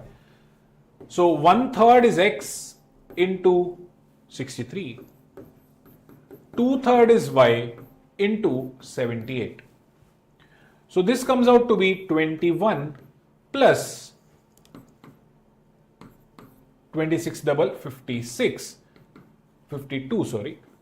21 plus 52, it is 73 torr. So Raoult's was predicting that pressure will come 73, but actually it is coming how much beta? 70. That means this is nothing but negative deviation. We were expecting it to be 73, but it is actually 70. It is negatively deviating, means it is a very good interactions between X and Y as compared to pure X and pure Y. Negative deviation means there will be too much, force of attraction between X and Y, giving you negative deviation. Okay. Right, like more pressure, if it's coming from the Raoult's law, we're expecting less but coming more, then definitely it is positive deviation. If we are expecting from Raoult's law more but actually coming what? Less. So which one? Negative deviation, right? Because of more strong interactions between solute and solvent. Fine. The next one you see, again very easy. They are asking a sugar is found in honey. Okay, sweet keto sugar, Out of very two common, if I say glucose and fructose, so keto which one? Ketohexose, it's sugar, fructose. And they're saying exist in alpha and beta anomeric form. So can be glucose and fructose both, right? But this is very clearly telling us keto. And one more thing, levorotatory, right? Fructose is levorotatory, whereas glucose which one? Dextro. So clearly these 2 points are telling us we should go for which one? Fructose, right? Again, very easy question. Yes. So next one is, what is a suitable reagent to convert? This is a ester, if all of you can see, ester. Ester became a aldehyde. Okay, ester to aldehyde, there is one special reagent that we use, reducing agent, which is going to be DiBAL-H, diisobutyl aluminium hydride. LiLH4 you can use, but it will convert the aldehyde to alcohol again. So you will get alcohol here. That is not correct. DiBAL-H, this is actually absolutely correct, diisobutyl aluminium hydride. ALH3, you have just taken 2H and put 2 isobutyl, this is correct. NaBH4 will not work for esters, nothing will happen, no reaction will take place. Hydrogen PDBASO4 esters actually convert to alcohols using hydrogen gas. But pelletized BaSO4, generally we use it in Rosenmund reduction. But in this case, there is no Rosenmund reduction possible. But hydrogen can convert, esters can convert to alcohols by hydrogen in the presence of palladium. So again, you are not getting aldehyde here, you are getting alcohol here, no reaction here, alcohol here, and aldehyde in the second option. Right, just from NCERT, right? As you can convert acid nitrides as well as your esters into aldehydes using these DiBAL-H, right? From NCERT only. Next one. If you see here, they're saying iodoalkane. This is iodoalkane undergo SN2 reaction faster than which one? Chloroalkane, right? So we know that. Which one is better leaving group? Iodine is a better leaving group because of its longer bond length and weaker bond. Here you can break it easily in comparison to CCl, right? So better the leaving group, more the reactivity for SN1 as well as which one? SN2. Clear? It's fine. Now they're saying iodine is better leaving group because of its larger size. Fine. Larger size make this bond length what? Longer. And that's why easy to break, right? It is explaining it very right. So both are right here. And R is explaining which one? Assertion as well. Okay. Right, guys. So this is we can say one of the most difficult questions of this year's paper. It will require a little bit of extra knowledge from the NCERT. A little bit of out of the NCERT, I can say a few reactions are. So let us solve it. What is the standard heat of formation of barium plus 2? So standard heat of formation of barium plus 2 means they are asking barium solid should give barium plus 2 to us, which is only possible if I remove 2 electrons from it. Okay, this is the reaction that they are asking us. Okay, let me call it delta H. What they have given is formation of sulfate is given. Beta, formation means starting from elements, solid, sulfur, oxygen gas, plus some electrons, I will get to sulfate. Okay, and they are saying sulfate aqueous means some water will also be required here, but water is a solvent, so you don't have to worry much about it. This delta H is given, let me call it delta H1. Okay, this is equation 1 for me. Then they are saying standard heat of crystallization of barium sulfate. Beta, crystallization is nothing but reverse of dissolution. Dissolution means BaSO4 giving you Ba plus 2 aqueous, sulfate aqueous, but opposite means barium plus 2 aqueous plus sulfate minus 2 aqueous giving you BaSO4 solid. This is crystallization. This is delta H2 for us. Call it as equation 2. Then they are saying standard heat of formation of BaSO4. Formation, all of you know, I told you before as well. Formation means starting from elements, barium solid, sulfur solid, 2 oxygen gaseous, give BaSO4. 1 mole should form, so I have given the stoichiometry accordingly, equation 3. From these 3 equations, I have to reach to this 4th equation. What should I do? I need a barium solid on left hand side. I need a barium solid on left hand side. Where is the barium solid? It is here. Equation 3. It is already on left hand side. So I'll keep equation 3 as it is. Correct? Now, What else do you need? You need a barium plus 2 on the right hand side. Barium plus 2 on the right hand side. Where is barium plus 2? It is here. It is on the left hand side. Means I have to reverse this equation so I can subtract. Whenever you subtract the equation, automatically reactants become product, product become reactant. Barium plus 2 comes this side. This is done, this is done. Now you can look at the electrons as well. Okay, you can look at the electrons as well, or let's not look at the electrons because other places I have not put the electrons. So you can look at the other things. Like, let's look at sulfate. So once you have reversed this, or even if I can say like that, I don't need any sulfur in the final equation. I don't need any oxygen. So I can cancel out sulfur and oxygen. So when I added this, I have 1 sulfur, 2 oxygen on the left hand side, but I don't need them. So I can subtract the first equation. Automatically this sulfur and 2 oxygen will cancel out. So I can subtract equation 1. So minus equation 1. Okay, you could have done it with the electrons as well. Here electrons were on the left hand side, but you needed them on the right hand side. So you could have just directly subtracted equation 1, electrons would go there. 3 minus 2 minus 1. This is your answer. 3 minus 2 minus 1. 3 is minus 349 minus 2 minus 4.5 minus 1, which is minus 216. So this is minus 349. It is plus 4.5 and plus 216, which is almost 220 or 221 around. And 349 minus 220 is minus 129 around. So minus 129, it's a long and a good and a difficult question. According to this paper, it is one of the difficult questions. What do you say, sir? Right, exactly. In this paper, 4 to 5 questions were very standard. So I hope if you have done 38, 37 questions in this paper, it will be very great.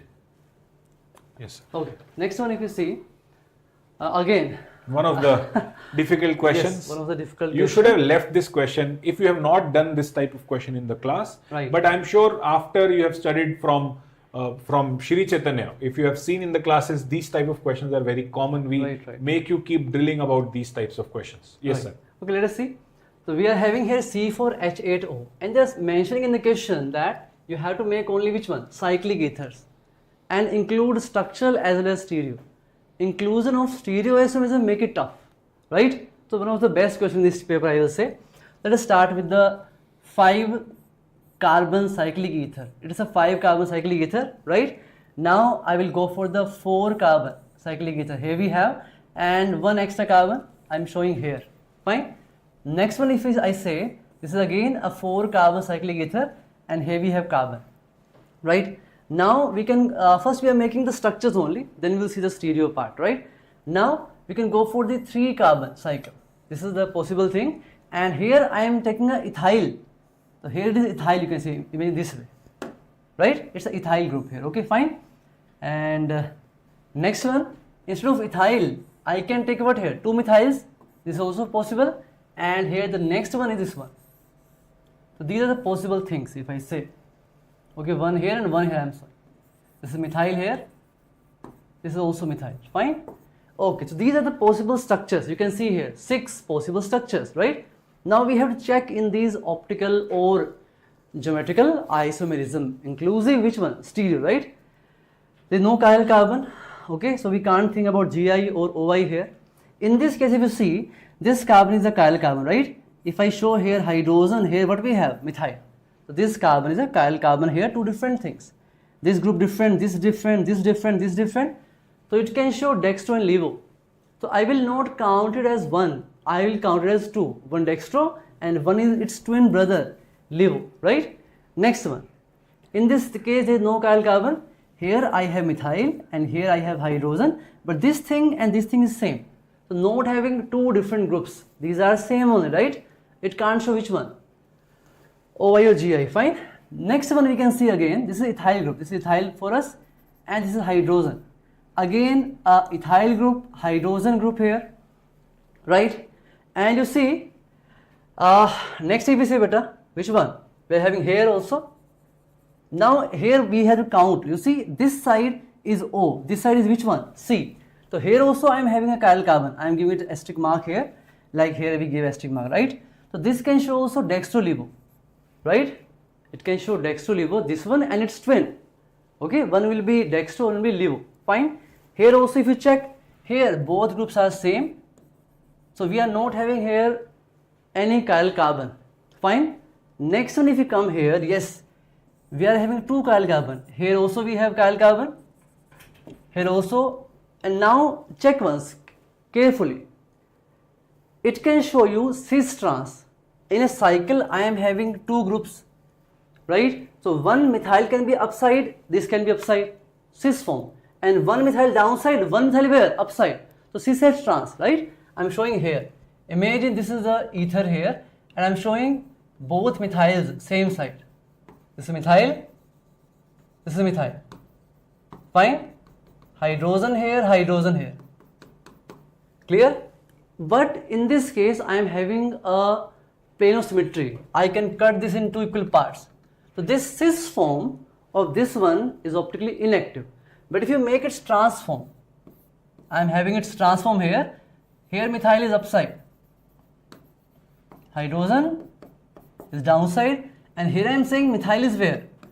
Downside and hydrogen upside, right? This one which one? This is optical active form because there is no plane of symmetry. So this structure is actually not 1. If you include stereo, so how many coming here?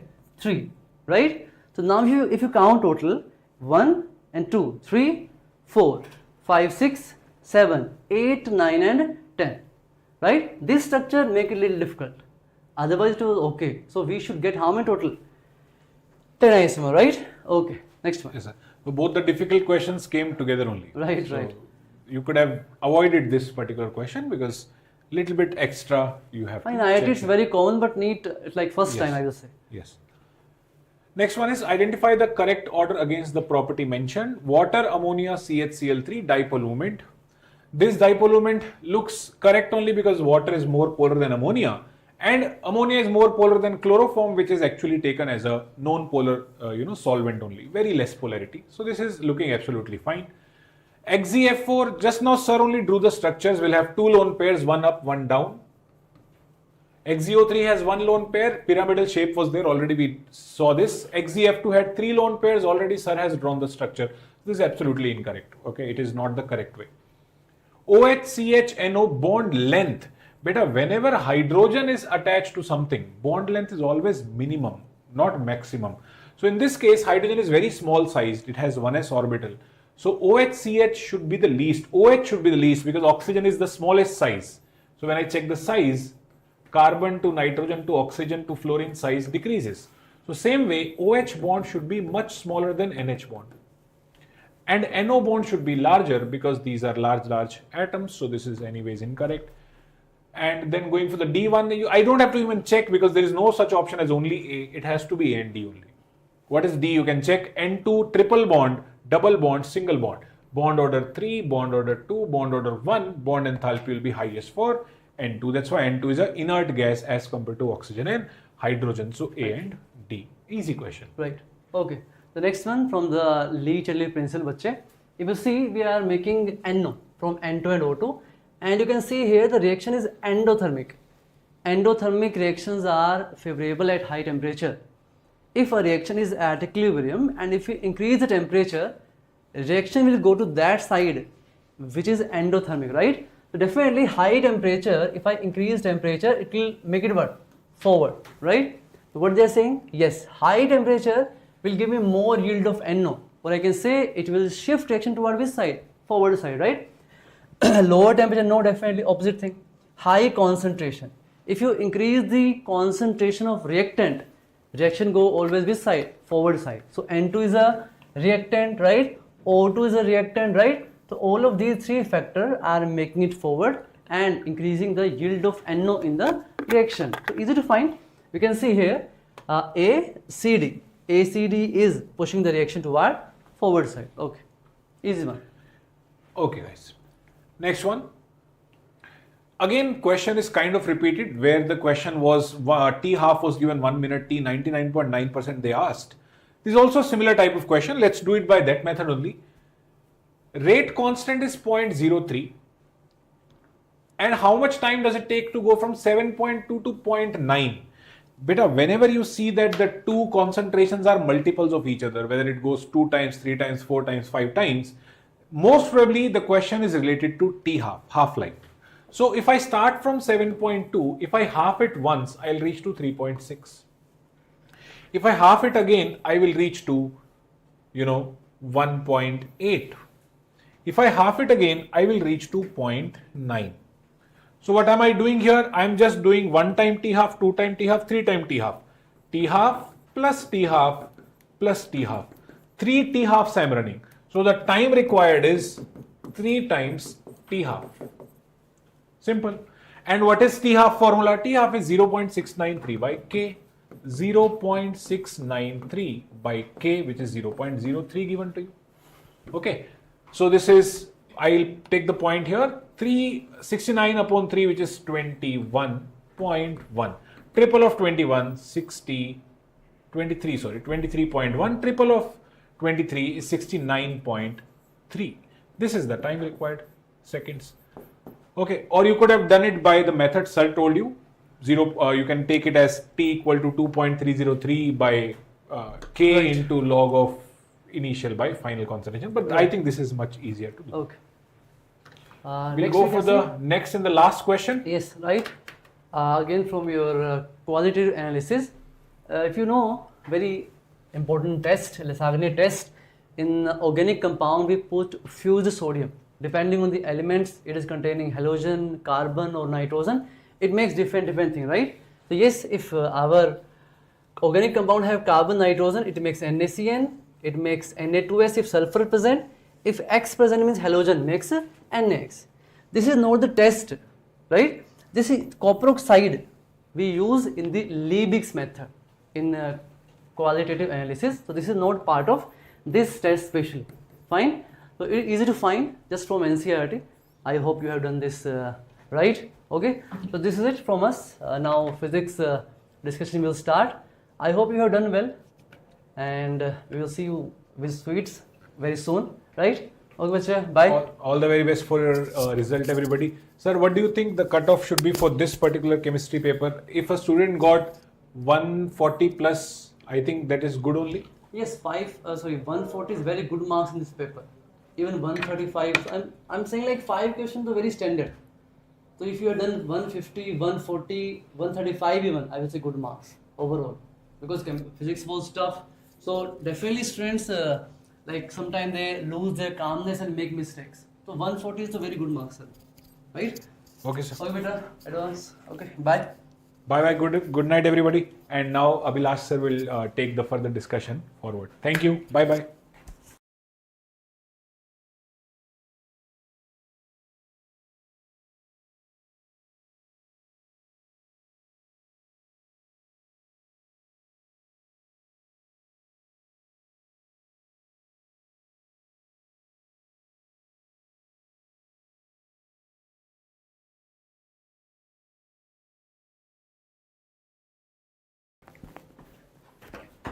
Hey, good evening everyone.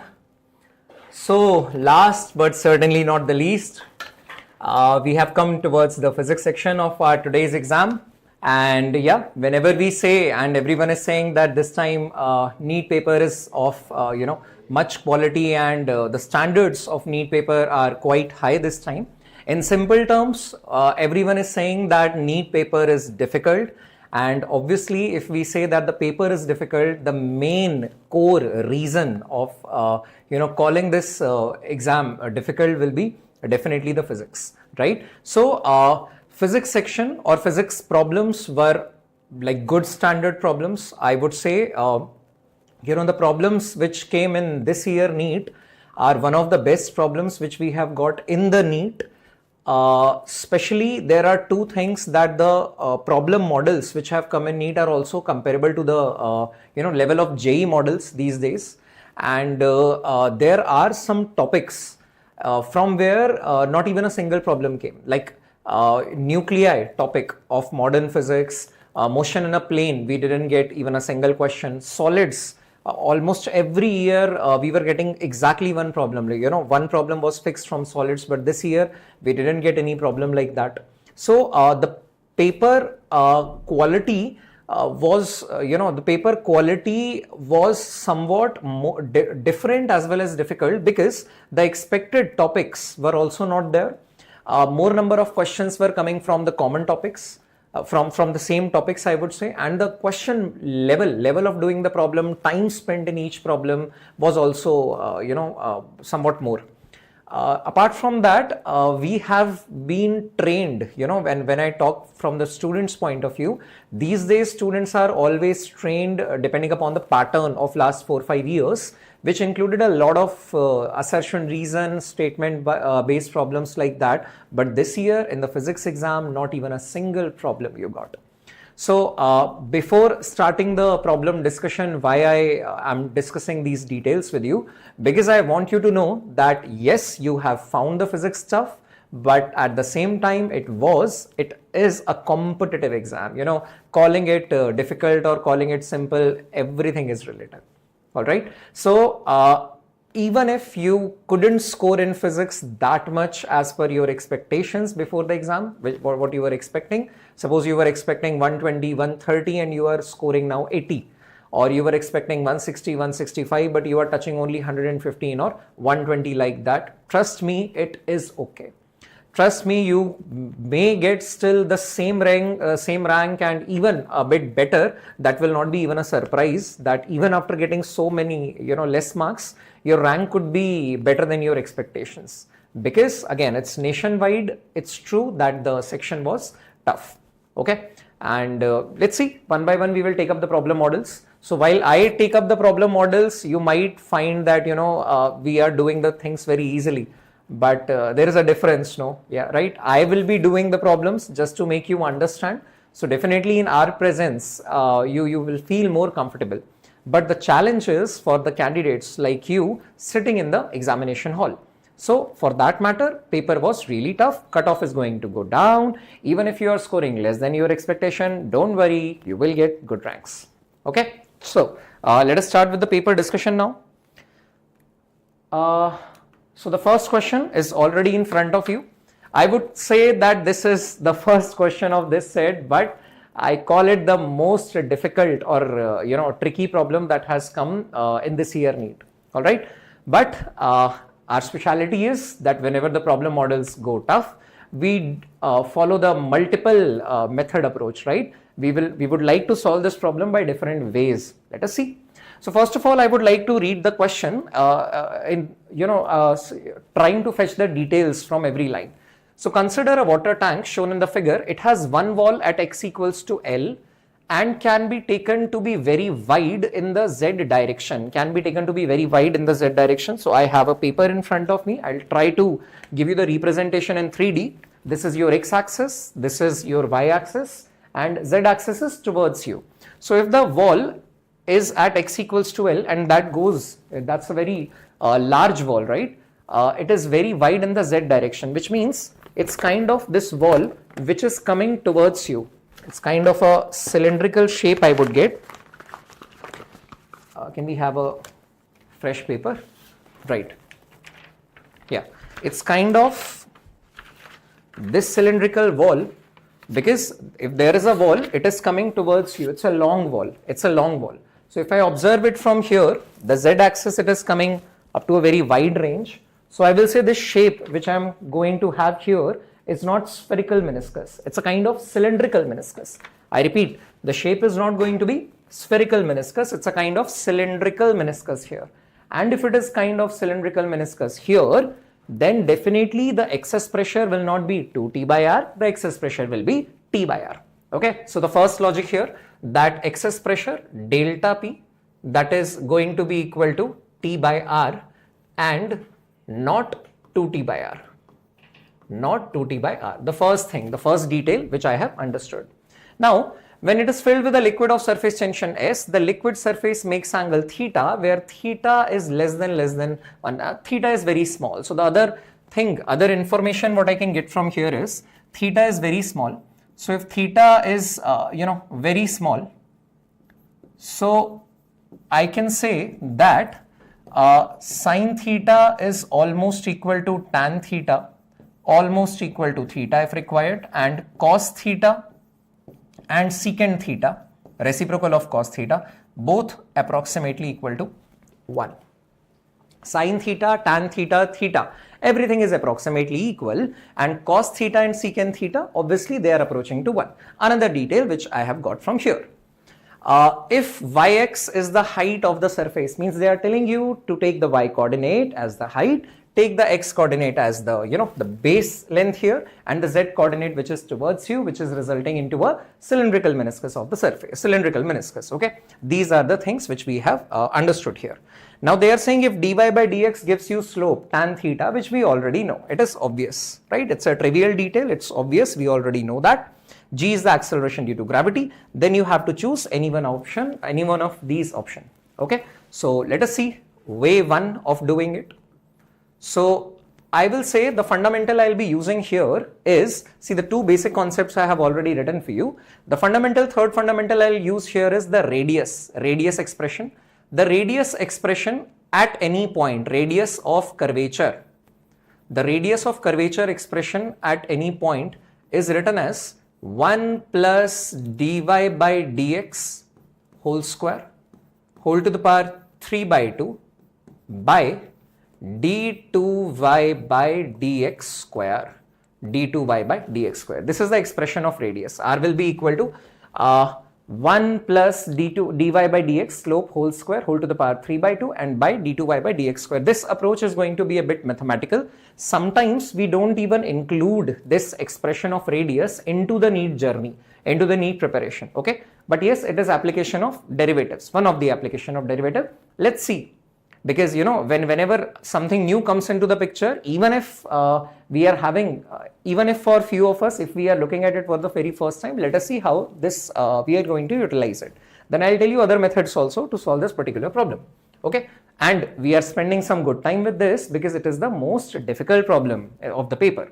So here what will happen, if you just use these two details and you will write delta P, that is Px, like delta P you can directly write it as T by R, which can be written as rho density Gy, density Gy, that will be T by R. R you can be writing it as 1 plus, okay, let me write it for you.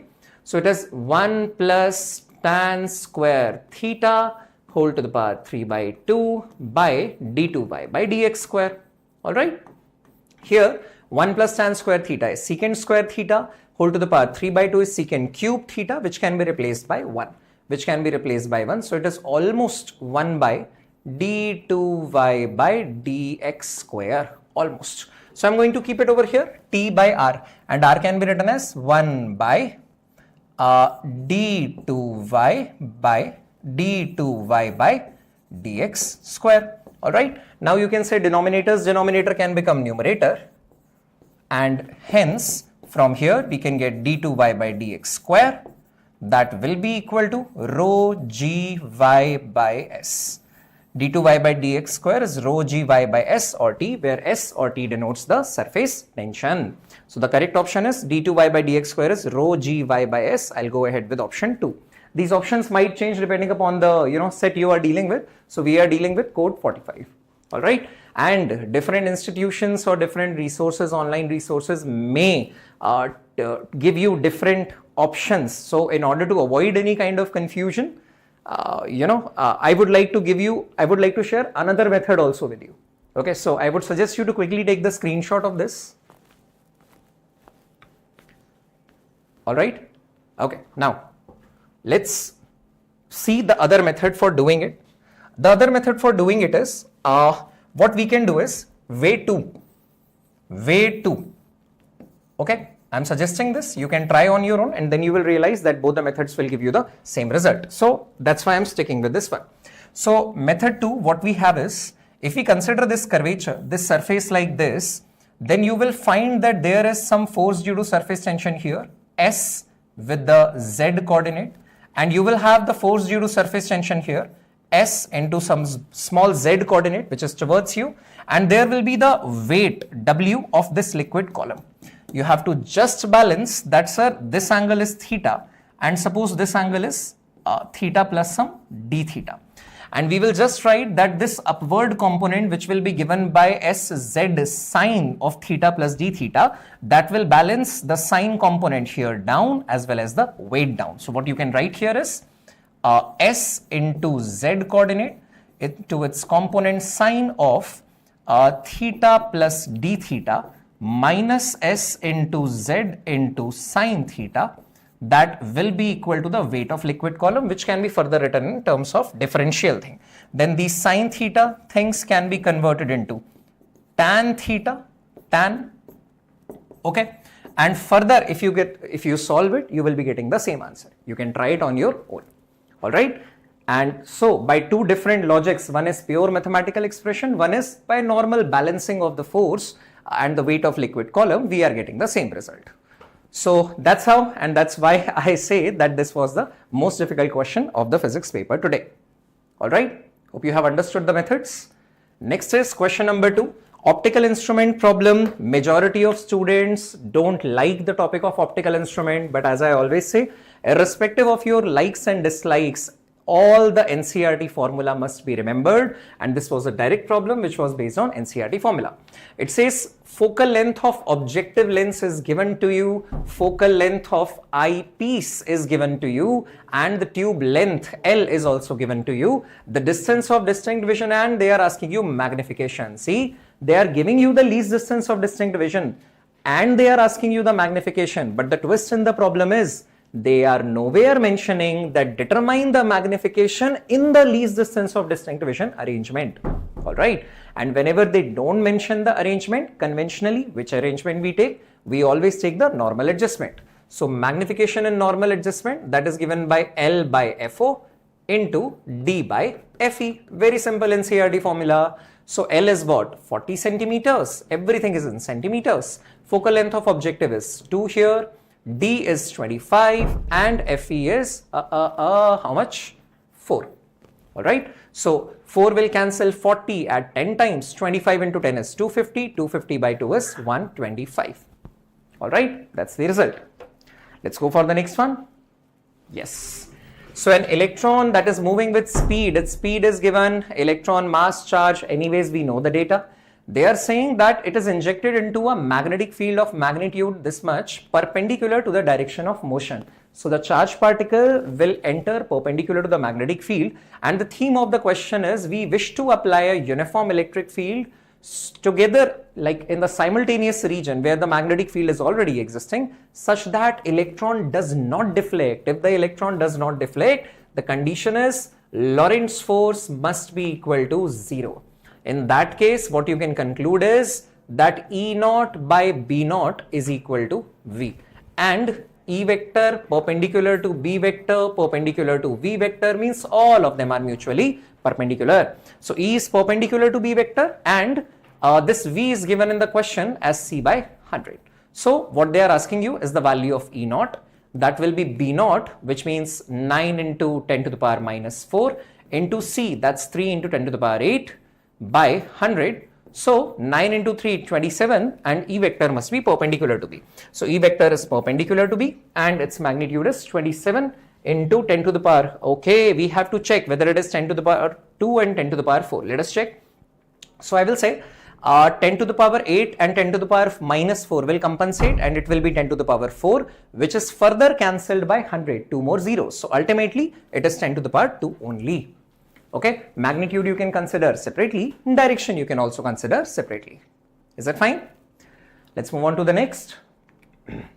There are two inclined surfaces of equal length. This is truly inspired by already a PYQ. You might have seen this model if you have done your preparation, and throughout, if you have done your preparation with us nicely, definitely this is available in your class notes, in the predictable problem, the last time revision, marathon sessions, every time. So it says when the body is slipping down a rough incline, it is taking double time in comparison to smooth. All right. So we'll just use S equal to UD plus half AD square, or you can say time of sliding down as under root of 2, the length of incline by G, that's angle 45. So sine 45 minus mu cos 45. And that must be equal to 2, and it is under root of, over the smooth there is no friction, there is no mu, it is simply G sine 45. The speciality about 45 degrees is that sine 45, cos 45, both are equal, and hence you can cancel them. So from here, everything can be cancelled. You will get 1 by 1 minus mu inside the root, and that will be equal to 2. Make square both sides, so you'll have 1 by 1 minus mu, that's 4. 1 by 4 is equal to 1 minus mu. That means mu will be 1 minus 1 by 4, 1 minus 0.25, and hence the answer is 0.75. Quickly you can do that. If you haven't seen this type of model before, which should be surprising as it is a conventional model, a very common problem. If you haven't seen it before still, then you can consider it to be a moderate one. But if you have seen it, then definitely it's an easy category, totally familiar problem. All right. Let's go for the next one. A problem based on simple stopping distance. You can relate this stopping distance either with the work energy power concepts, or you can talk about the motion in 1D. All right. So the kinetic energies are given to you of similar cars. Similar car means masses you have to consider to be same. All right. Their kinetic energies are given to you. Their stopping distances are given to you. And what they are asking is the force FA by FB ratio. So what I can write is stopping distance basic formula is U square by 2A naught. They want you indirectly to express the U square value in terms of energy. So what you can write here as twice of kinetic energy by mass. And twice of this will be force by mass. So from here, see, everything is cancelled, and what you got is the basic ratio of KE by F.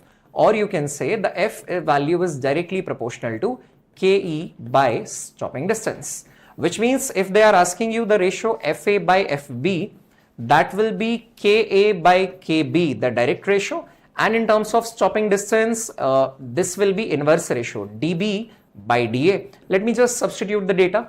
KA by KB, that is given to you as 100 by 225. DB by DA, DB is 1500, 1500, DA is 1000. That's what we got. So 0000 cancelled, then 10, one more 0 is cancelled. You got 15 into 10. That's okay. Or what else you can do? 15 can cancel 225 at 15 times. What you got is 10 by 15 or 2 by 3. 2 by 3. So I think the answer is 2 by 3 and not 3 by 2. Right? So let's move on to the next one. Next is the current passing through the battery in the given circuit is. Okay, a good network based problem, a good circuit solving problem, because it involves too many things. Like the first thing which you can identify here is balanced Wheatstone bridge. See, P by Q is R by S. 3 and 1.5 have the ratio of half, 5 and 2.5 have the ratio of half. You can simply remove it. Now 5 and 3 are in series, means this is going to be equal to 8. And 1.5 and this 2.5, it is also in series, it will be in 4. Now this 8 and this 4, if you combine in parallel, it is 8 into 4 by 8 plus 4. So that is 32 by 12, or you can say 8 by 3. Okay, 4 will cancel 32 at 8 times and 4 will cancel 12 at 3 times. Now if you see the series combination, they are asking you the current through the battery, that will be 5 volt divided the overall resistance of the network, that is 1 by 3 as you can see here, plus after the simplification what you got over here is 8 by 3 plus 1.5 here plus 5.5 here. So what you got is 1 by 3 plus 8 by 3, that's 9 by 3, which is 3.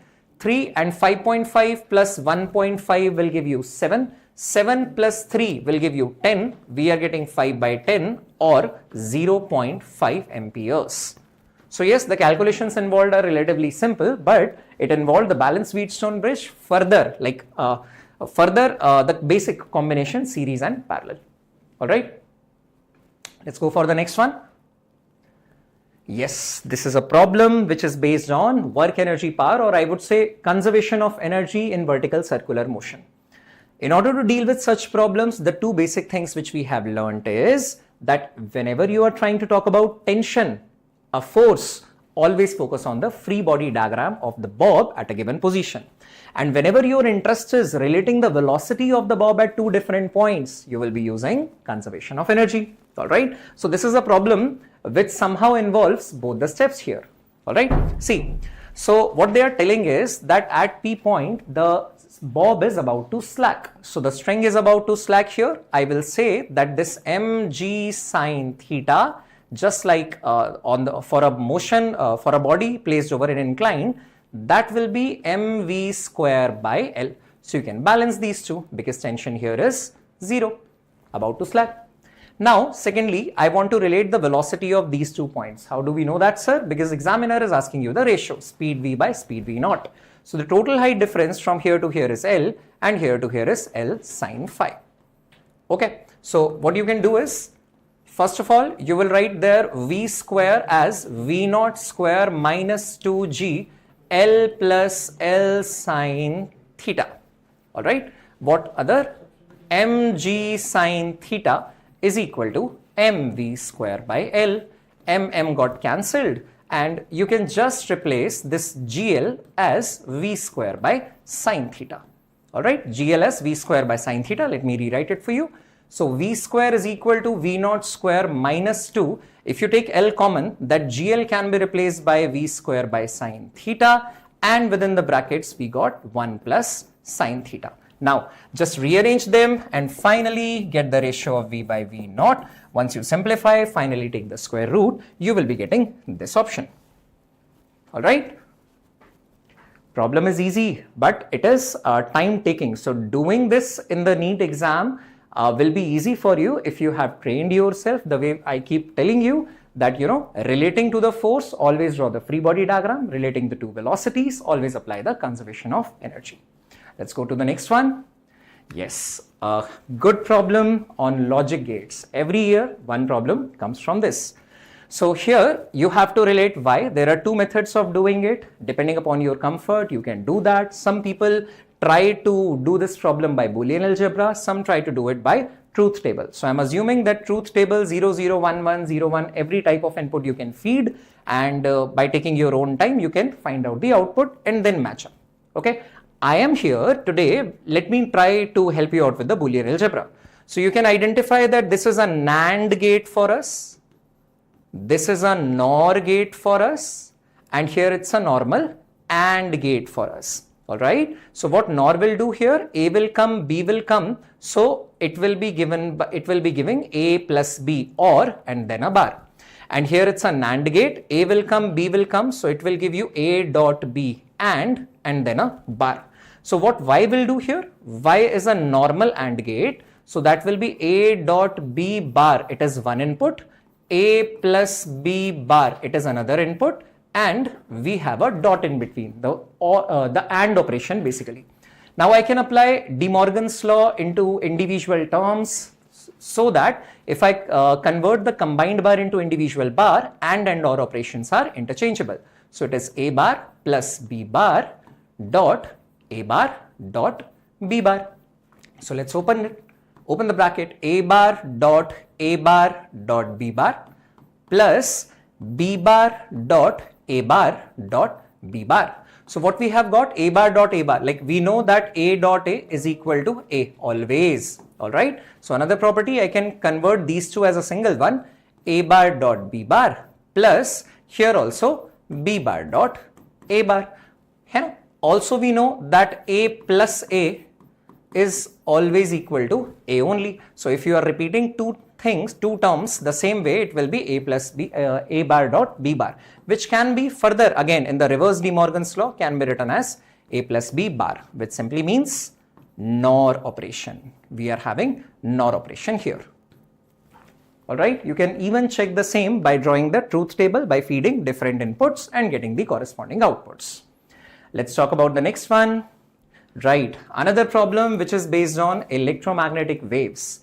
So the question is giving you the equation of electric field vector, and it's a very common question. Everyone has done that even in the practice, all the four options are asking you the magnetic field vector. So what we can use is V vector is equal to E vector cross B vector for directions. I hope you remember I told you that this relation is directionally valid. Overall not magnitude wise or dimensionally valid, but it is only directionally valid. For directions, it's true. So another thing which you can observe in this equation is if it is omega t minus kx format, then your direction of motion is plus x-axis. But here if it is omega t plus kx format, which means your direction of motion is minus x-axis. Alright, so velocity vector according to the wave format given to you, you are having negative I cap, negative x-axis, or you can write it as minus I cap. Alright, and E vector is given in the question in k cap. So what I should be feeding here? It's obviously k cross j, which is resulting into minus I. So if you see how many options are there in j, so only option 4 and only option 1, because second option is giving the x-axis and the third option is giving in the z-axis, which you can easily eliminate because of the transverse nature of electromagnetic wave. Now the second task for you is just to get the value of B naught, amplitude of magnetic field vector. We know E naught by B naught is equal to C, or B naught can be written as E naught by C. See what they are giving you as the amplitude is 60 by 3 into 10 to the power 8. So what you got is 20 into 10 to the power minus 8 or 2 into 10 to the power minus 7, and hence the correct option is option 1. I hope you understood these many problems. Alright, now another teacher will come and they will also guide you with the basics, the fundamentals which you could have used in the exam. And as I said, this year physics paper was relatively more difficult. All-time tough problems have also come in NEET. The NEET standard has been elevated. I'm happy for that. And even if you are getting a bit low score, don't worry. The cutoff is going to go down and we may secure a great rank, a better rank even on the low marks. All right. So keep watching and let's see at the end of the discussion how many problems we can figure out that we have done correctly in the exam. Stay connected.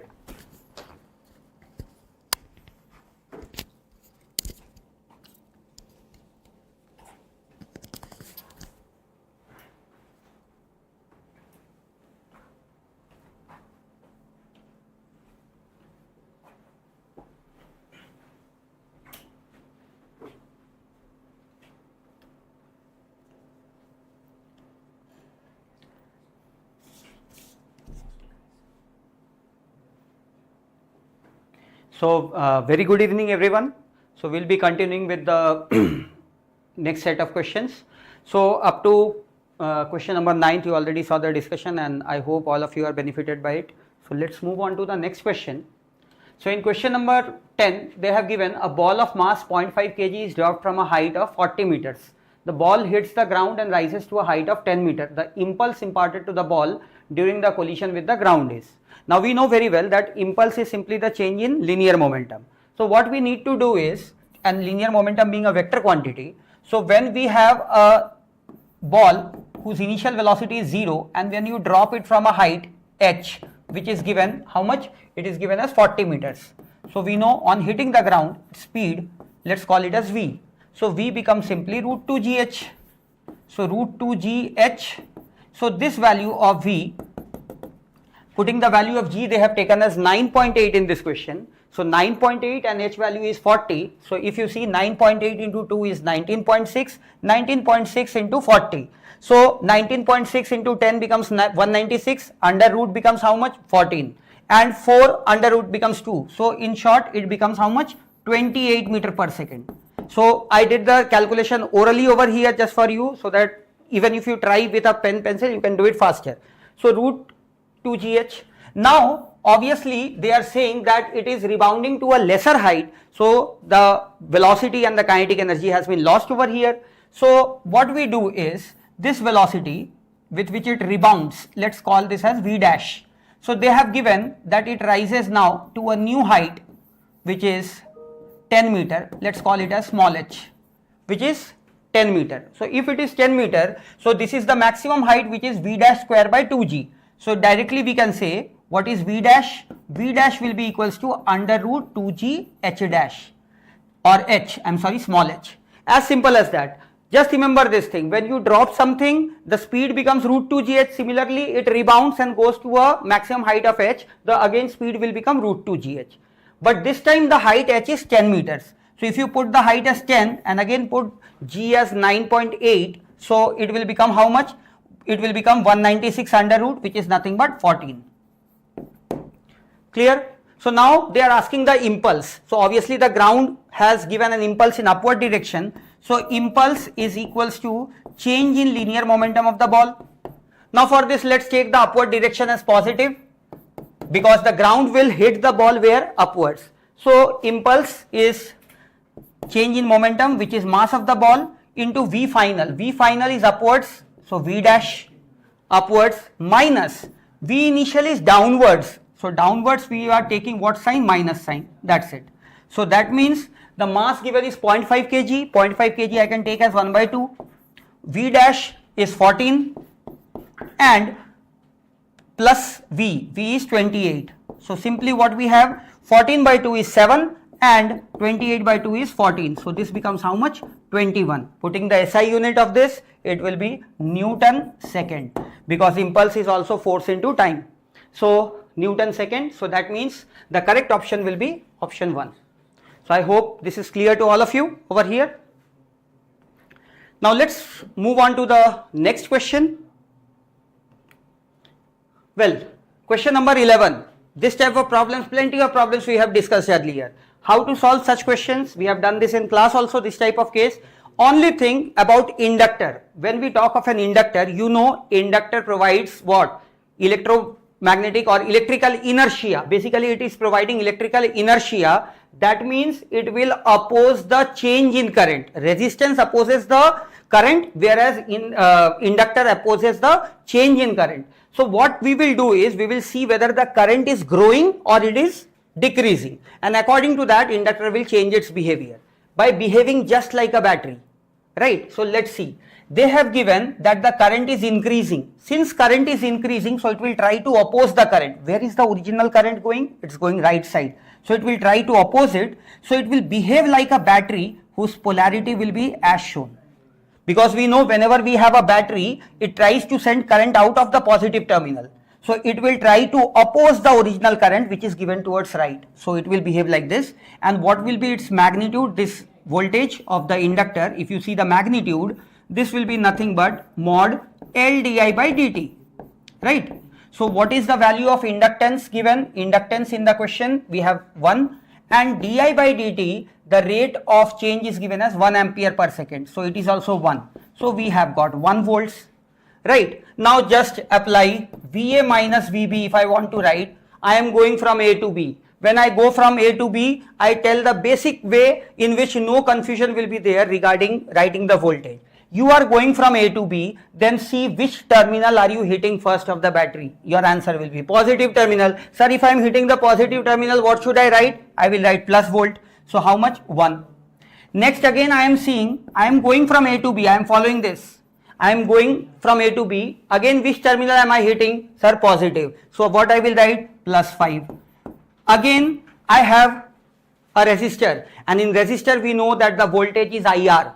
Where are we moving? Towards right. Where is the current moving? Towards right. It is moving in our direction. So simply plus IR. That's it. What is the current given? Current is given as 2 ampere. What is the resistance given? It is given as 2. So if we add all, 2 to the 4 and this is 6. 6 plus 4 is how much? 10 volts. So the correct option over here will be the 4th option. I hope this is also clear to all of you. So this question just involves the usage of the polarity of the inductor behaving like a battery, right? And how it is opposing the current over here, because the current is growing. Now moving on to the next question, question number 12. So we have this current 2 ampere, it is said to flow through 2 different small circular copper coils, each having radius ratio, they are having radius ratio 1:2. So the ratio of their magnetic moments. We very well know that for current carrying loops, magnetic moment is what? NIA. Now they have not mentioned anything about the turns, so we will take the number of turns just as 1. For both the coils, they have given the current is same. So current is given same for both, it is 2. Whereas area is nothing but pi r square. So rest of the terms are fixed. So m is directly proportional to square of the radius. Now what is the radius ratio? 1:2. So r1 is to r2 is 1:2. So we can clearly say that the magnetic moment ratio will be square of 1 and square of 2. So 1:4. So what should be our correct option for this? Option 1. Very easy question, this one. See, I know many of you would be tensed, and just before me also you have heard that the question paper, even if it is tough for all, right? Everyone will struggle to get more and more marks. But remember, in every paper, some questions or many questions are there which can be done, right? So these are some questions which are easy, and I am I am sure that you all have selected such questions and you have solved them, and you have definitely got the answers also. So don't be worrying about anything like many questions were tough. If it was tough for all. So by the amount of marks that you are going to get, just don't think that okay, whether it will be possible for me to get a seat or not. You definitely will get a seat. You all have put your genuine efforts. Don't worry about the outcomes. Okay. So moving now to the next question. We have question number 13. They have given a certain camera. So many students would think, sir, camera is not in the syllabus, but read the next line. A combination of 4 similar thin convex lenses are arranged. So basically you have lenses inside the camera. So you have to just go for the property of the lenses. They are saying the power of the combination and total magnification in comparison to the power P and magnification small m for each lens will be how much? So first thing, talking about power, we know for thin lenses in contact, power simply gets added. P1 plus P2 plus P3 plus P4. So thin lens combination power gets added. Each power is given as P. So this will become how much? 4P. So all the powers are given P each. But when we talk about the magnification, let's try to think what is magnification formula. Well, magnification is Hi by Ho. You all are sure of this. But here we have 4 lenses. So Hi, which one? Final image. Height of the final image with respect to the object. But how can I further write it as? Can I, by my free will, can I write it like this? Since there are 4.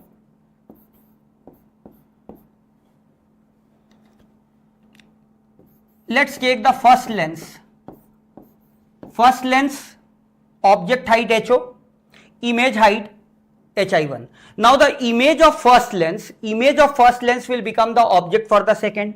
So what I am doing, I will put here Hi1 here, and here I will write Hi2. Similarly, I will multiply Hi2 here and Hi3 here, and this is Hi3. Now see, why I have done so? Because every lens's image becomes the object for the next lens. So we have written it like this. Now what are these? If you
be changed.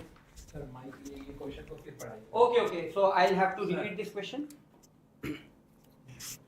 Oh, problem is this.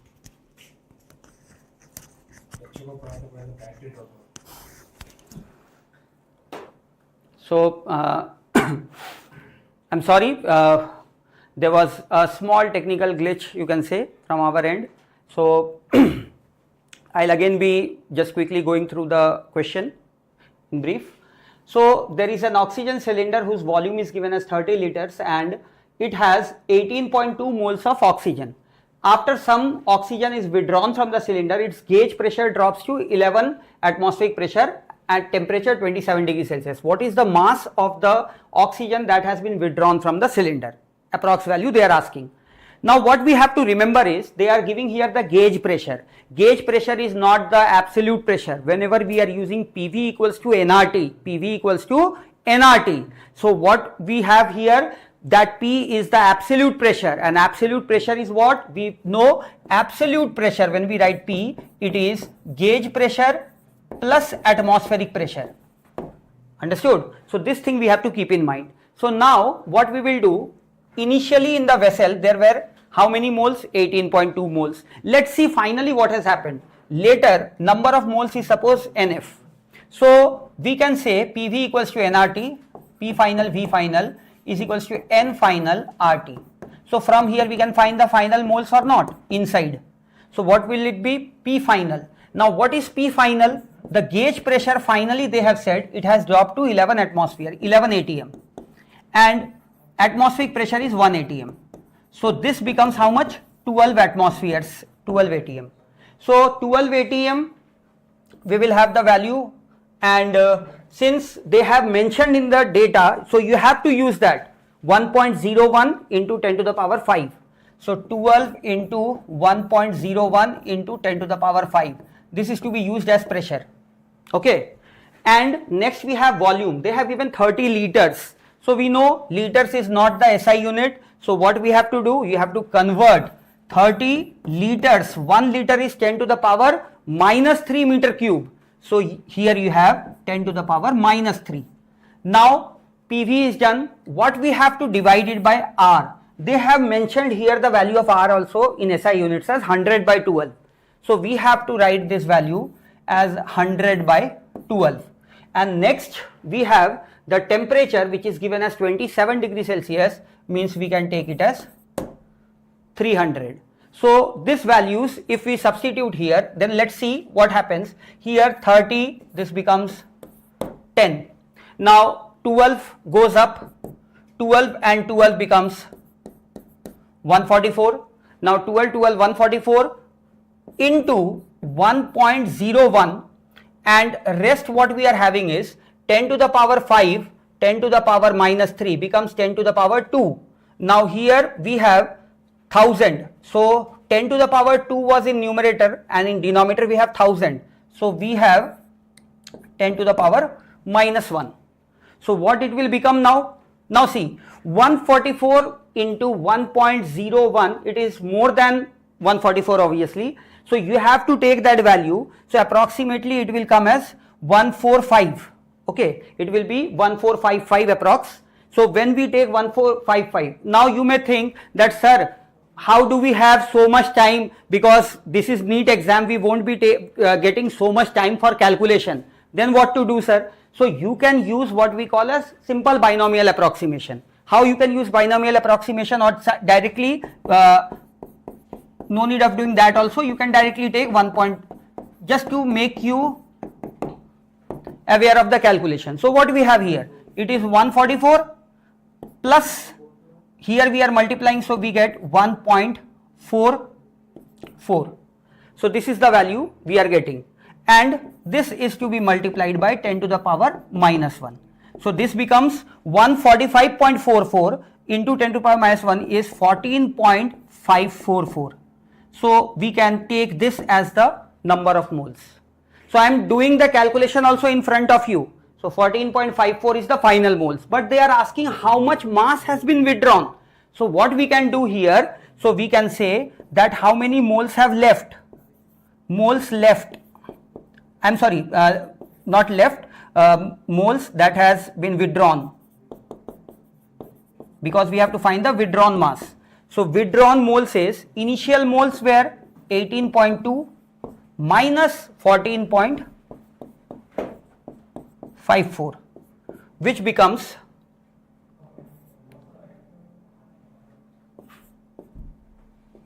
3.66. Now moles withdrawn is 3.66. They are asking about the mass. So we know moles can be written as what? This can be written as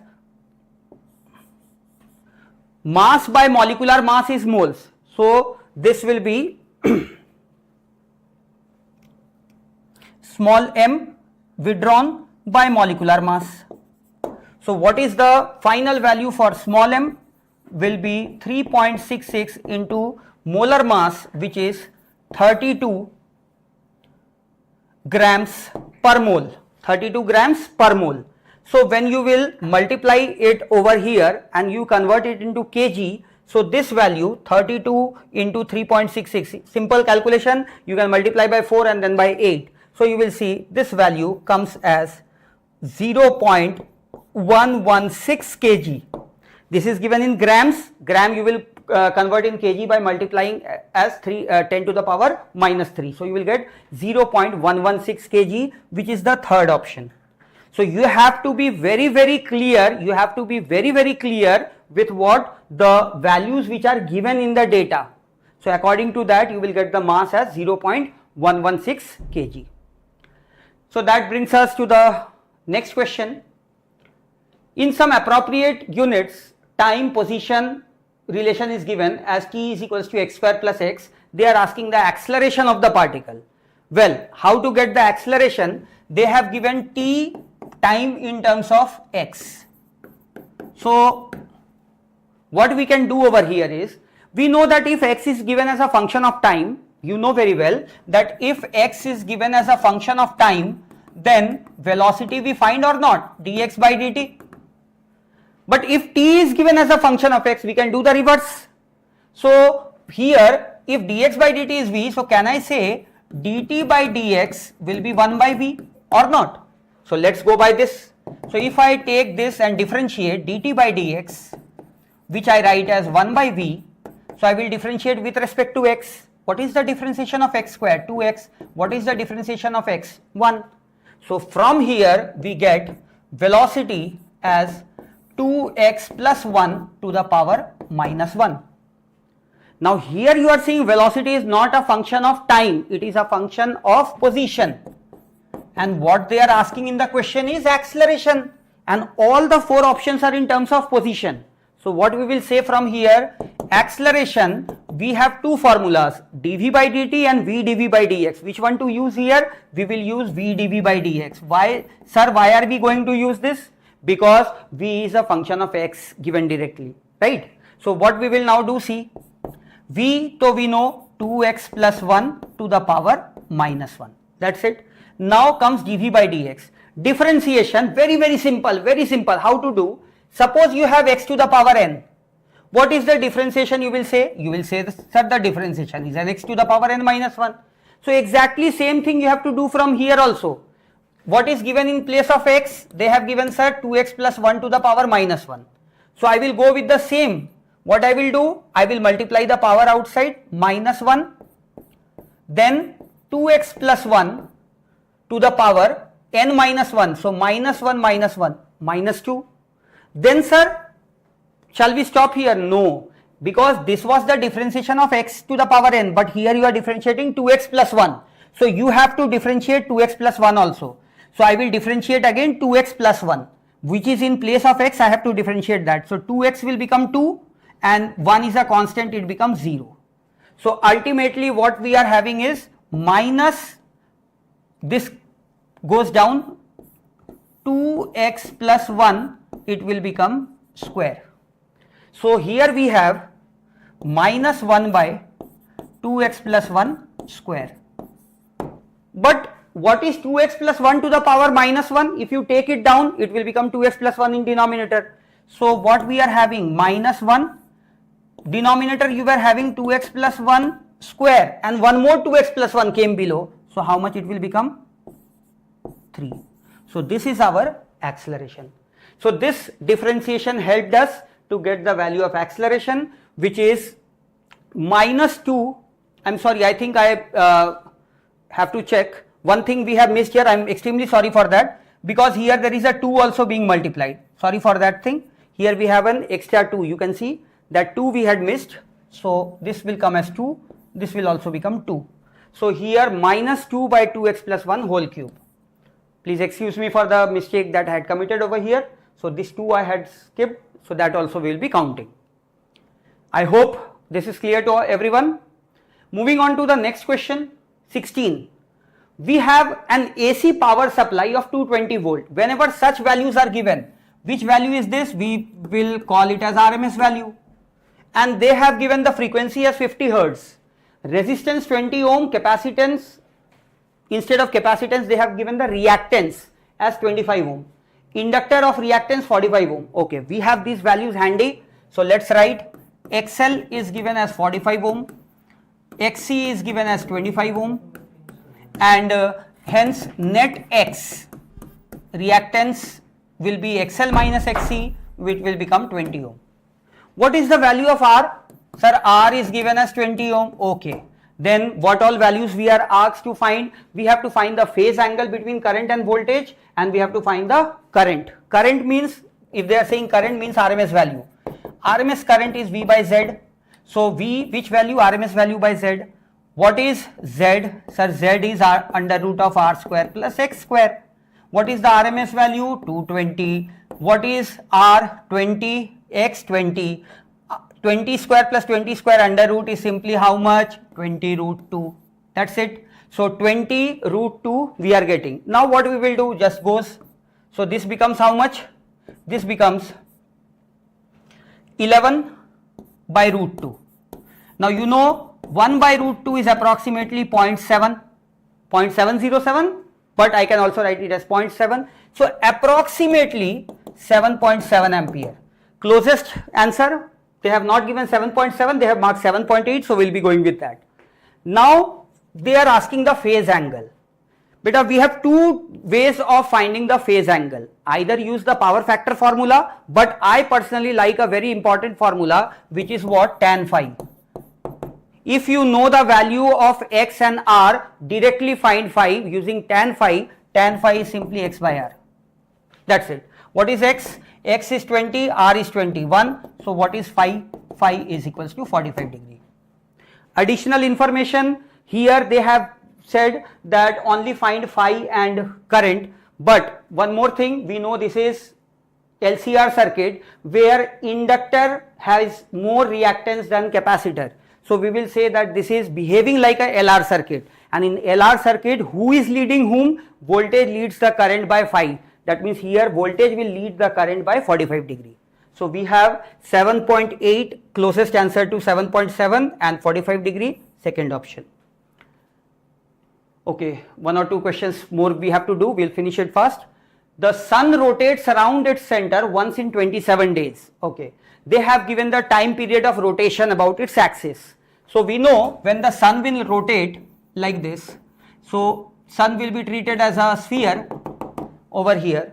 Now if it were to expand without any external influence, now here there is a tricky part. They have mentioned uniform density. So suddenly many of you may have thought that it's a uniform density means if it expands, the density won't change. But imagine that if density would remain constant on expanding, that means the mass should change, because mass is rho into volume, density into volume, and volume is changing and density is not changing, so mass will change. But how come without any external influence mass will change? Where will the mass go? That means mass is not changing. What they are saying over here, uniform density, is even though sun expands, so the particle distribution will be uniform, means that the density will in the new sun, that will be also uniform. That's what they are saying here. So they are not mentioning density is constant. So remains constant means initial and final values are same, they are not talking about that. So here when we talk of such cases, they are saying that what will be the period of revolution? Nu. Now period, new period if you have to find, the simple technique is these all are due to internal forces. There is no torque acting, so there is zero external torque about the axis of rotation, means we say I omega is constant or fixed. Now moment of inertia we know is directly proportional to mass into square of radius, and here mass of the sun is not changing, fixed, understood, and we know omega is 2 pi by time period. So what we have from here, that r square by t is fixed, that means t is proportional to r square. So t new by t old t was 27, this will be r new which is 2r. So from here t new will become 27 into 4, this is how many? 108 days. So 108 days will be the correct answer for this question. So density does not remain unchanged, mass remains unchanged here, right? So moving to the next question, 18th one. Well, this also is a tricky question, so let's try to see what they are saying. When I am saying tricky, tricky means there is nothing that you have not studied, you all have studied that, but you need to apply it properly. See how. Model for quantized motion of an electron in a uniform magnetic field B states that the flux passing through the orbit of the electron is nh by e, where n is an integer, h is Planck's constant, and e is the magnitude of electron's charge. So what they are saying is, we have an electron which is moving in a magnetic field. They are not talking about the electron's own field. They are not talking about the electron's own field. They are talking about the external magnetic field in which it is moving. So what we can say for this electron when it is moving in the external magnetic field, so its radius, so when it is making a circular turn, so what will be its radius? We know in external magnetic field radius is mv by qb. So what is the charge E? So mv by eb, can we write or not? So this is the radius here. Now they have given the magnetic flux, which we very well know is B into area. So the loop it is making has an area pi r square. So B into pi r square, this is the flux. This value they have given is nh by E. nh by E.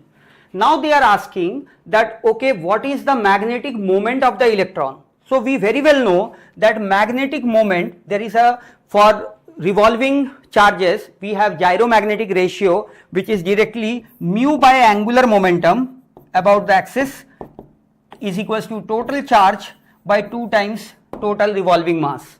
So using this, if we see the magnetic moment, charge of electron is E, 2m mass of electron, angular momentum we know is mvr, that's it.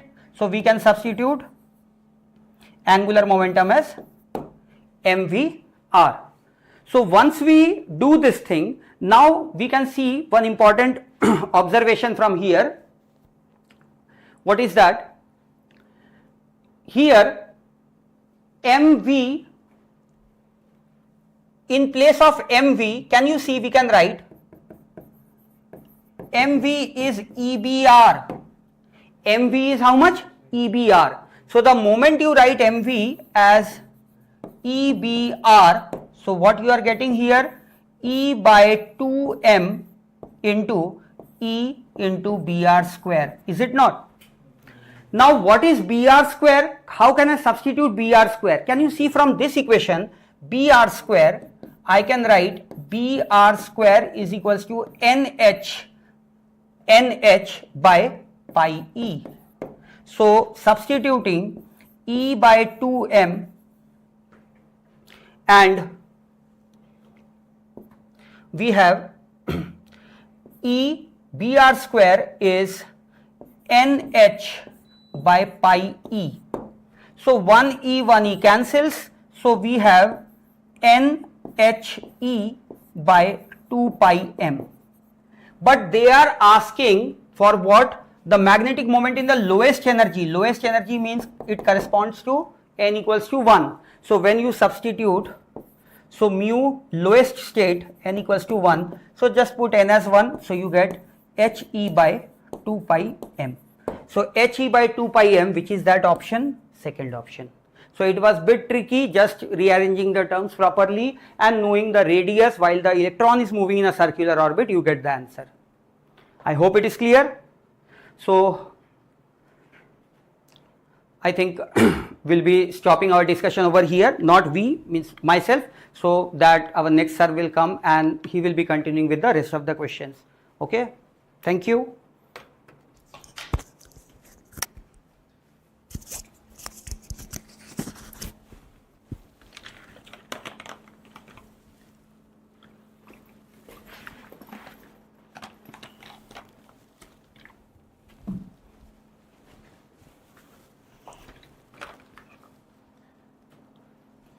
Hello everyone. Today we have seen 18 questions and this is a NEET paper and definitely it is a good one and many different concepts you will learn in this we can say in this session, and you will understand how many different type of questions they are asked in the paper, and definitely there are some good questions and we will learn it. So I am starting from question 19. You will see there are three identical the heat conducting rods and connected in series as shown in the figure. The rods on the sides have thermal conductivity 2K. It is given to you 2K here, then K, and this is 2K. Both sides is 2K and middle one is a K. This temperature 3T and this temperature T and this temperature T1 and T2. Now they are saying in a steady state the temperature at the left junction T1 and the right junction T2, we have to find T1 by T2 ratio. That's our concern. So how to solve it? We have to understand very simple, because the thermal conductivity, when the heat is flowing from higher temperature to lower temperature, when higher temperature to lower temperature heat is flowing, the flow rate in a series combination remains same. It is just like electric current. In series combination the current remains same. That means whatever the heat is flowing from here to there, if this current is I, this current also I, in this part also current is I. That means I am talking about the thermal current, and thermal current, when as we write that I is equal to beta dq by dt, rate of flow of heat, that is equal to Ka into delta theta divided by L. This is a basic formula, we have to understand it. Okay, so current is equal to, thermal current is equal to dq by dt, Ka delta theta upon L. K is the thermal conductivity, A is the cross section area of this we can say rod, and L is the length, and delta theta is the temperature difference between the 2 points. And steady state, definitely we are writing this formula for steady state. So we have to understand this. Now we are writing the current in all three parts would be same. That means I can say this is I1 suppose, and I am saying this is a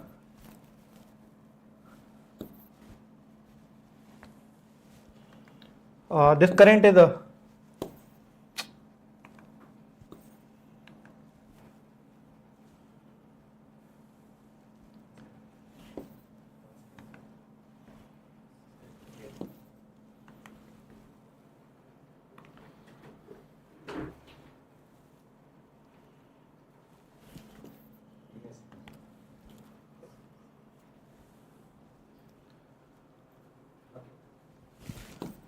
okay. So we are seeing these are three different rods are there. The current in each would be same. Suppose this current is I1, I am saying this is I2, this is I3. All currents are equal. So definitely you can say, sir, I1 is equal to I2 is equal to I3. What is the I1? If I am writing it, that is equal to 2K, because thermal conductivity is 2K here, and the area is same in all parts, and change in temperature we can write that the 3T minus T1 divided by length is identical, because all three are identical. Identical means that lengths are equal. Similarly, for second one we can write that is equal to Ka into T1 minus T2 divided by L. Next would be the 2K into A into T2 minus T divided by L. So this is the basic thing. We can take common Ka by L and we can write this is 2 into 3T minus T1 is equal to T1 minus T2. Similarly, we can write it 2 times of T2 minus T. Okay, we can solve it. This becomes 6T minus 2T1 is equal to T1 minus T2. And if we write properly, this becomes how much? 6T plus T2 is equal to 3T1. In the equation 1, we can write it Similarly, we can relate this first part and third part, and we can say the 6t minus 2t1 is equal to 2t2 minus 2t. This becomes 8t minus 2t2 is equal to 2t1. 2 can be taken common. This becomes 4t minus t2 is equal to t1. This is equation number 2. There are two equations are there. If we solve them, we will understand it. Just I'm adding the equation 1 and equation 2. You can see equation 1 plus equation 2. I'm writing here, beta. You can say that t2 can be cancelled, and this becomes 10t. It's the 10t is equal to, from there 3t1 and t1, that become 4t1. So from here t1 is equal to 10 by 4, that means 5 by 2 I can say, that is equal to t. This is the t1. If we know t1, this value I can place in any one equation, equation 1 or equation 2, we can get the value of t2. Suppose I am taking from equation number 2. So from equation 2 we can write that 4t minus t1 is equal to t2 value. So 4t minus 5 by 2 t is equal to t2 value. So this becomes 3t by 2, that is equal to t2. If I take the ratio of t1 by t2, that becomes 5 by 3. So answer would be 3. You can check it. The 5 by 3 would be the answer of this question. Basic question, you have to write it properly. You will write, you will get the answer. Next question. This is a question 2. 20 you can check. The plates of parallel plate capacitor are separated by distance d. Okay. Now the slab of the two different dielectric constant K1 and K2, their thickness is given to you 3 by 8 d and d by 2 respectively are inserted in the capacitor. Due to this, the capacitance of the capacitor become 2 times. So capacitance become 2 times, we have to understand. So try to understand, suppose this is a parallel plate capacitor is there, and between them I am filling the two dielectrics. These are two dielectrics. This is K1 beta and this is K2, and this thickness is given to you 3 by 8 d and this is d by 2. These are two values, and now we have to find the capacitance. So what is the formula we use? That is equal to C equal to A epsilon naught divided by T1 by K1 plus T2 by K2. Like this we can write it the equation formula for the to write the capacitance. Now see the total separation here to here, that distance is d. So if I ask what is the empty space, directly you can say the d minus 3 by 8 into d minus d by 2. This is the empty space. If you take the LCM, that become 8, that become 8d beta minus 3d minus 4d, total becomes 7d by 8. That means this is the 7d by 8 is cancelled, that would be here. Just I have to check. It is there. So 8 minus 7, that would be d by 8. So d by 8 value we can take from here, and now you can check. This is the empty space, we can use it. Now we can write the capacitance, that is equal to A epsilon naught divided by T1, that means 3d by 8. So 3d by 8 into K1 we can use it, and d2 d by 2 I am taking, that is equal to K2, and next the empty space d by 8 here, what is dielectric constant? That is the 1, free space. Now this capacitance is equal to twice of original one. So twice of original one means A epsilon naught by d. So what we can take the common, A epsilon naught by d we can take common from both sides. We can write that is equal to 1 upon 3 by 8 K1. This is a 1 by 2 K2. This is a 1 by 8. That value is equal to 2. Now just do the cross multiplication. You will understand 1 is equal to, that is equal to 3 by 4 K1 plus 1 by K2 plus 1 by 4. I am taking 4 this 1 by 4 this side, so this becomes 3 by 4 K1 plus 1 by K2 is equal to 3 by 4. These are very basic equation. Now already there is one relation given to you, that is equal to K1 is equal to 1.25 K2, or we can say K1 is equal to 5 by 4 times of K2. So we can put this value in this equation and we can get the value of K1 and K2. So we are putting that value, that 3 by 4 K1, that means I can say that is equal to 5 by 4. Okay, K2, and next value would be 1 by K2 is equal to 3 by 4. Now check clearly, this can be cancelled. This is 3 by 5 K2, this is 1 by 5, total become 8 by 5 K2 is equal to 3 by 4. So from here, what is the K2 value beta? K2 value would be 32 by 15 value, and similarly they are asking a K1 value. If they are asking K1 value, K1 is equal to 5 by 4 times of K2, that means 32 by 15. So from 4 this become 8, and from 5 this become 3, that become 8 by 3, that value, or we can say 2.66, this is the value of K1. That's the answer of this question. It's also good question. You can try, you can understand the basic concept. You have to write first capacitor formula, that is equal to C equal to F naught by T1 by K1 plus T2 by K2. Similarly, T3 by K3, whatever number of the dielectrics are filled in the between the plates, you can use this formula and you can get the answer. Very good question. Next question, one of the finest question. It's based upon the NCERT question. There is one solved example in NCERT. You can check it. The two cities X and Y connected by a regular bus service with a bus leaving either direction every t minute. Very good question. A girl is driving scooty with the speed of 60 km per hour. The direction in the X to Y notices that bus goes past her every 30 minutes. So by very intuitive method you can tell one thing, that the bus is passing the girl. That means the bus velocity should be more than the girl velocity. It cannot be less than it. So what is not possible? Directly I can say this is not possible case. Now any one is possible, but this first case is not possible. Now come to the next point. Every 30 minutes in the direction of her motion and every 10 minutes in the opposite direction. Now we have to calculate the value of t. So how to calculate? We have to understand very simple.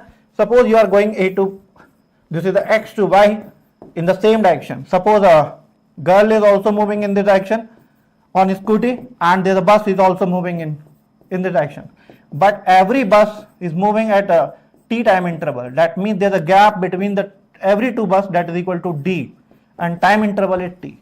Every bus time interval t and separation is d.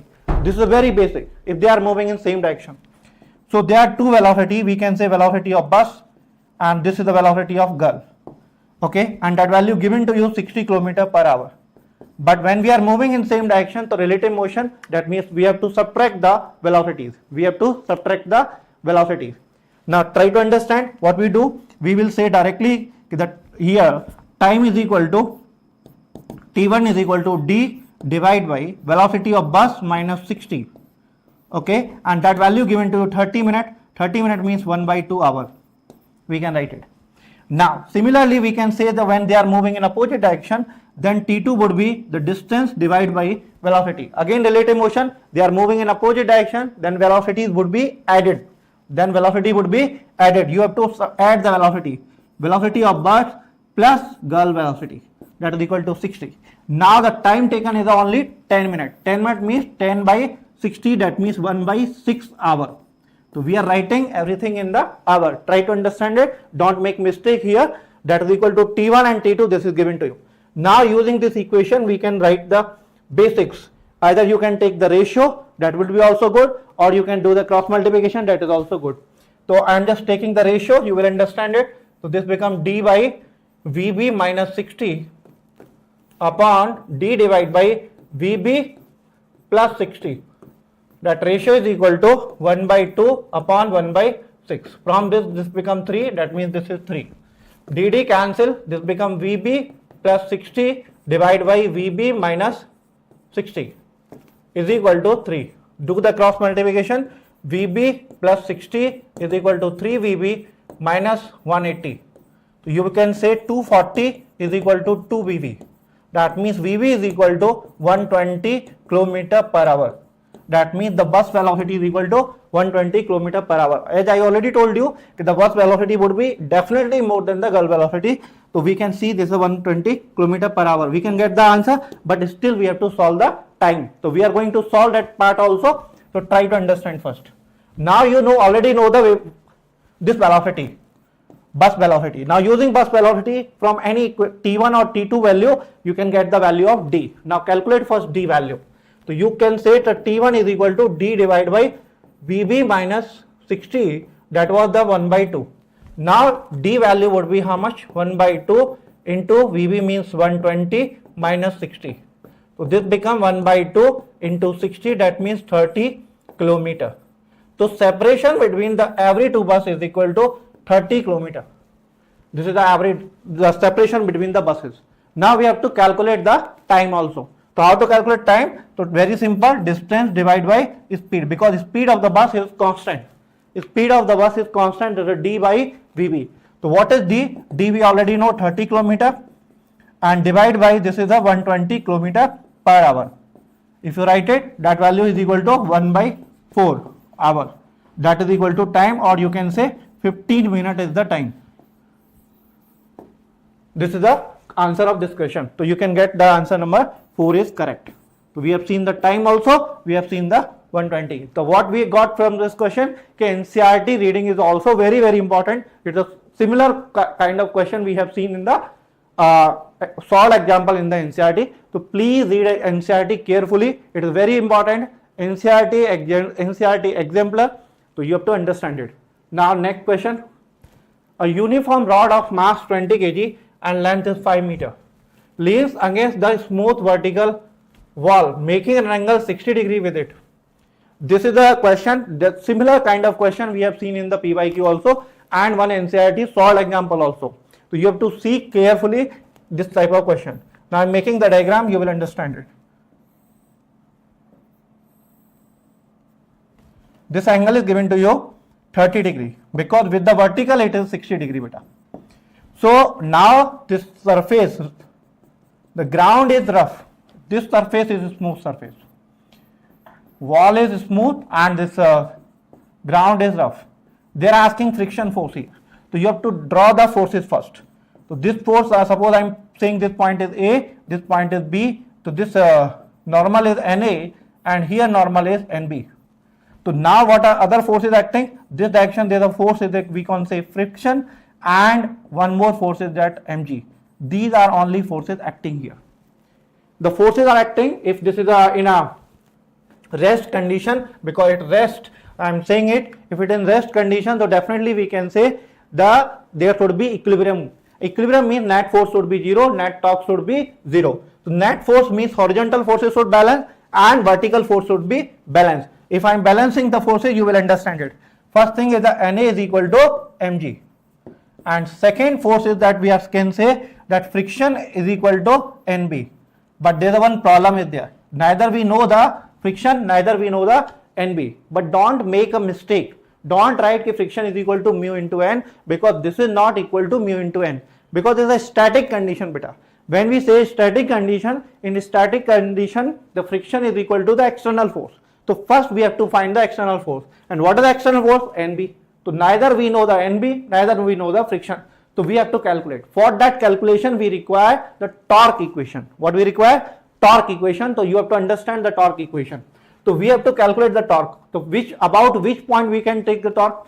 This is in equilibrium condition. You can take about torque about A also. You can take about B also. You can take about center of mass also, or any other point on this plane. You can take any point. About that torque would be 0. So don't worry about it. But better to take the torque about the point about which the number of forces at that point, the number of forces acting are maximum. If number of forces are maximum, about that point we have to take the torque. So I am taking the torque about A point, because there are two forces are acting. Then our calculation would be minimum. That's why we are taking about this point. If you want to take about B, that's also good, no problem. But calculation would be little more. Now you have to understand, I am taking the torque about A. You can check about B also and center of mass also. I am giving you the task for your homework. Now try to understand it about A. I am writing it. So if you write torque about A, so there are two other forces, because torque due to Na would be 0, torque due to friction would be 0, because both forces are acting at A only. Now due to mg there would be torque. So you will say mg into what is the perpendicular distance. So this is the perpendicular distance here to here. So you can say directly this is L by 2 into cos 30 degree. Similarly, you can write this torque. This torque is what? Clockwise, anti-clockwise. So force in this direction, R vector. So this is R cross F, anti-clockwise torque. So you can say anti-clockwise torque is there. Now, next torque due to NB. So you can say NB into what is the length? Here to here, this length is L sin 30. This is L sin 30. L sin 30. And this is a clockwise torque. Because you can say this is the R vector and this is a force vector, so R cross F, this is a clockwise torque. And that is equal to net is equal to 0. Because this is a balanced condition, so net torque should be also 0. So one is clockwise, one is anti-clockwise. I am taking this anti-clockwise positive, then this would be negative. So you can say, sir, mg, L can be taken common by 2, cos 30 means root 3 by 2 is equal to, because this is negative, I can take right side. This would be NB into sin 30 means 1 by 2. Now 2 from here cancelled. What is the mg? So you can check. This is given to you.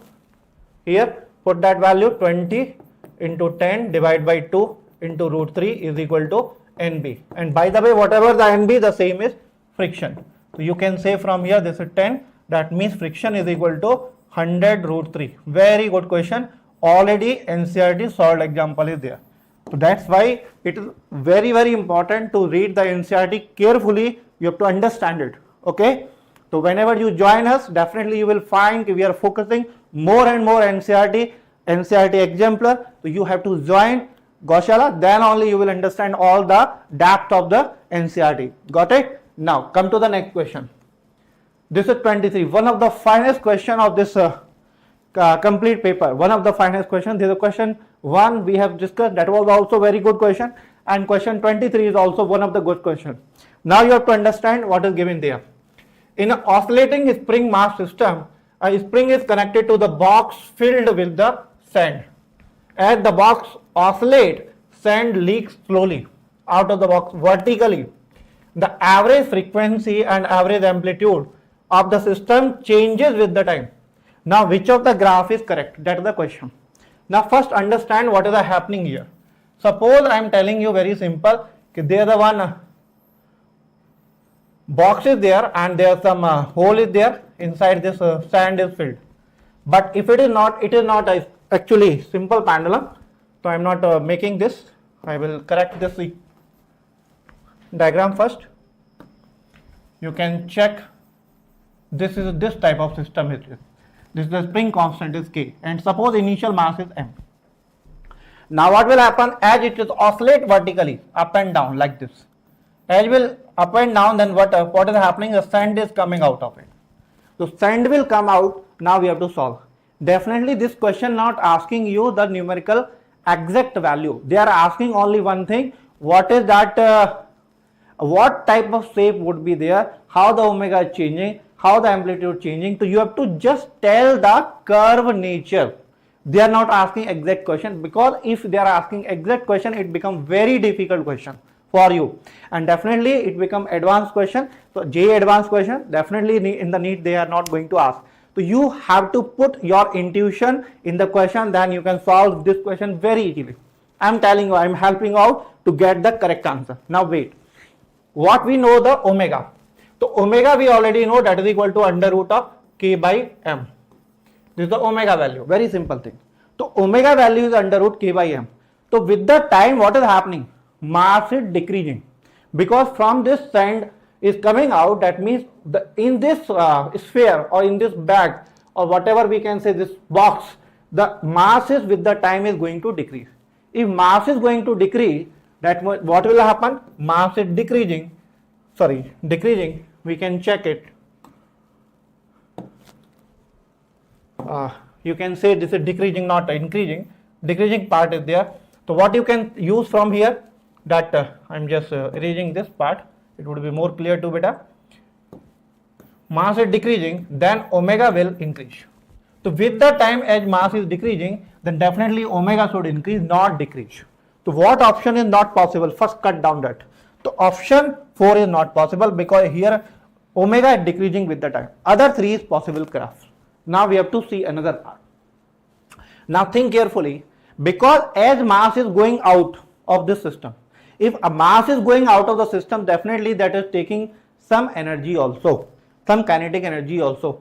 That means system kinetic energy also decreases with the time, because mass is coming out, because it is oscillating continuously, so some mass will come out. So it is taking kinetic energy of the system. That means kinetic energy of the system or total energy of the system is decreasing with the time. If it is decreasing, now try to understand it. So total energy we already know how to write it. That is the half Ka square. So K is constant. If this is decreasing, so definitely A has to also decrease. A is also has to be decreased. That means amplitude is also decreasing with the time. Now amplitude decreasing, here amplitude constant, wrong. Amplitude increasing, wrong. This is amplitude decreasing, correct. And omega also increasing, correct. That means answer 2 is correct option. To try to understand, this type of question also comes in paper, but this question become very difficult if they are asking mathematical part, but they are not asking, they are asking only graph nature. So you have to tell only the nature of the graph. That this is a very finest question, very simple, and concept should be clear. If your concept is clear, you will understand it. Now question 24, again one of the finest question related to the unit and measurement, related to the dimension question. You have to read it carefully. A balloon is made up of material of surface tension S. Its inflation outlet, where gas is filled in it, small area A, it is filled with the gas of density rho. It takes spherical shape of radius r. The gas is allowed to flow freely out of it. Its radius r changes from r to 0 in time t. Okay. If the speed v of the gas coming out of the balloon depends on r h r to the power a, and time it is given to you something. So time is directly proportional to, I am writing again here, time is directly proportional to surface tension to the power alpha, a to the power beta, rho to the power gamma, and r to the power delta. It is given to you. Now we have to tell. If I am telling you right now, we have to solve it. If you are a student, definitely you have to read carefully this question. No need to solve. If you are going to solve it carefully, complete question, there are 4 equations will be formed, because there are 4 variables, alpha, beta, gamma, delta. There are 4 equations. We will solve, but I am telling you, as a student, when you are solving in the paper, so no need to write all 4 equations. You have to read carefully what is given there. In left hand side is time. If you write the dimension, what you will get? This is m0, l0, t. Okay. Right hand side, it is directly proportional, means if you remove the proportionality sign, you can say directly that there would be some constant. So we can say this is equal to some constant. It is what? Surface tension. That means force upon length. So force upon length means m l to the t to the power, it is the t to the power minus 2 alpha. Area, this is l to the power 2 beta. This is rho, mass upon density, mass upon volume, you can say m l minus 3 to the power gamma. Radius, this is L to the power delta. Now try to see. Left hand side and right hand side, you have to understand it. If you understand carefully, you can solve this question very easily. There is a mass to the power 0. That means here should be also mass to the power 0. If mass to the power 0, what is the mass to the power here? Alpha. What is the mass to the power here? Gamma. Okay, that means alpha and gamma should be like that, they can cancel each other. That means you can say, sir, this is k m to the power alpha plus gamma, here l to the power 2 beta minus 3 gamma plus delta, t to the power minus 2 alpha. This is a very simple thing. Now you are writing it, and left hand side is m0 l0 t. Now you have to balance the equation. Now you will see here t to the power minus 2 alpha, here t to the power 1. So you can say 1 is equal to minus 2 alpha, that means alpha is equal to minus 1 by 2. Very simple thing. Now next thing, alpha is alpha to the power minus 1 by 2. So first equation you can check here, alpha to the power half, minus half, this is alpha half. So half, it is cancelled, these 2 possible cases. Now read further. What is given to you? This is alpha plus gamma. alpha plus gamma should be 0, m to the power 0. That means this is a gamma is equal to minus alpha. That means this become plus half, because minus minus become plus half. So gamma should be plus half. So here you can check, gamma is given to you minus half, gamma is plus half. So what is possible answer? That is the 3. You can here only you can tell the answer, but if you want to solve further, definitely you can solve it. What is given to you? L to the power 2 beta minus 3 gamma plus delta is equal to 0. Now you know already alpha, you know already gamma value you can put it, and beta and theta should be like that, their sum should be equal to 0. So you can check the beta and theta should be like that, that is equal to 0. I am putting it, you will understand it. That is the 2 beta minus 3 gamma value already we have done, that is equal to 1 by 2 plus del is equal to 0. That means 2 beta plus del is equal to 3 by 2. Now you have to check the option. Again you will put here what is the beta value. Beta value is equal to here minus 1, and here del value is equal to 7 by 2. You can put and check it.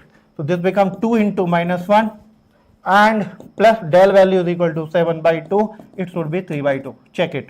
This become how much beta? Minus 2 plus 7 by 2. So this value would be how much? 3 by 2 only. That's the correct. That means it's the correct option. No problem about it. Okay. So you have to use this options also. Directly you cannot solve all the part, because there will be 4 equations. Accordingly you will get the answer it. Okay. Now next question. Consider the diameter of a spherical object being measured with the help of vernier caliper, and suppose the 10 division scale of vernier scale are equal to the 9 main scale division. Try to understand. Again, this is a very important question. Nowadays the vernier caliper questions, screw gauge question, and from the unit and measurement 3-4 question is coming every year. This year also we are seeing the 4 question. Very important chapter. So you have to read carefully each and every term. You have to be careful about the classes where the concepts are taken very seriously. They are giving concept carefully. Then only you can tell the question. You can solve question in the final paper. Now try to understand. The 10 vernier scale division VSD matching with the 9 main scale division, and the least count in the main scale given to you 0.1 centimeter. So first we will calculate the least count of the vernier caliper. So what is that formula? VSD minus MSD divide by VSD. This MSD means matched with how many number of main scale division they are matching it, multiplied by value of 1 MSD. You have to write it. Now put the value. What is the VSD? That is the 10 minus 9, because it's the matching with the 9, divide by 10 multiplied by 0.1 centimeter. So this is 1 by 10 into 1.1, 0.1, this becomes 0.01 centimeter. So this is the least count. What is this? Least count. So least count of the vernier caliper we have calculated.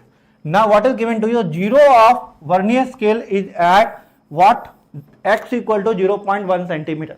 That means when the jaw of vernier caliper are closed, that means it is talking about 0 error. That means when the jaw, if you see the jaw, these are the jaws are there, and they are in this manner. You can check there the vernier scale. I can make the vernier scale clearly. You can check it. You will find I am drawing little more carefully. Suppose this is a main scale beta, and here I am drawing it the vernier scale. These are jaw and they are touching each other. Okay, upper jaws are also touching each other. You can check it, no problem. So in this part, what is given to you? It is 0, and the 0 vernier scale is matches. It is a here vernier scale error is given to you already, x equal to 0.1 centimeter. That means 0 error you have to take directly. That is equal to 0.1 centimeter. It is a plus because it's the right hand side. So you have to take the 0 error. 0 error is given to you. Now the main scale reading for the diameter is given to you. How much? 5 centimeter. So main scale reading given to you. Write it down. Main scale reading, that is equal to 5 centimeter. Now further, the number of divisions Number of coinciding vernier scale divisions is 8. That means vernier scale reading also given to you. So vernier scale reading is equal to 8. Okay, now you have to multiply with the least count, that is equal to 0.01 centimeter. So this becomes 0.08 centimeter. So if I ask you the true value, that is equal to main scale reading plus vernier scale reading minus 0 error. You have to put it, you will understand the answer. Now put the value, what is the main scale reading? 5 centimeter plus this is 0.08 centimeter minus this is 0.1 centimeter. So from 5 you will subtract 0.1, so this becomes 4.9 plus 0.08 centimeter. So this becomes 4.98 centimeter. That's the final answer. So you can check it, 4.98, this is the answer of this question. Very good question. You can solve it very easily. Now check the next problem. The parallel plate capacitor made up of circular plate being charged such that the surface charge density on the plate is increasing at a constant rate with the time. Now magnetic field arising due to the displacement current. Now they are asking very conceptual question, very good question from the chapter electromagnetic wave, EM wave.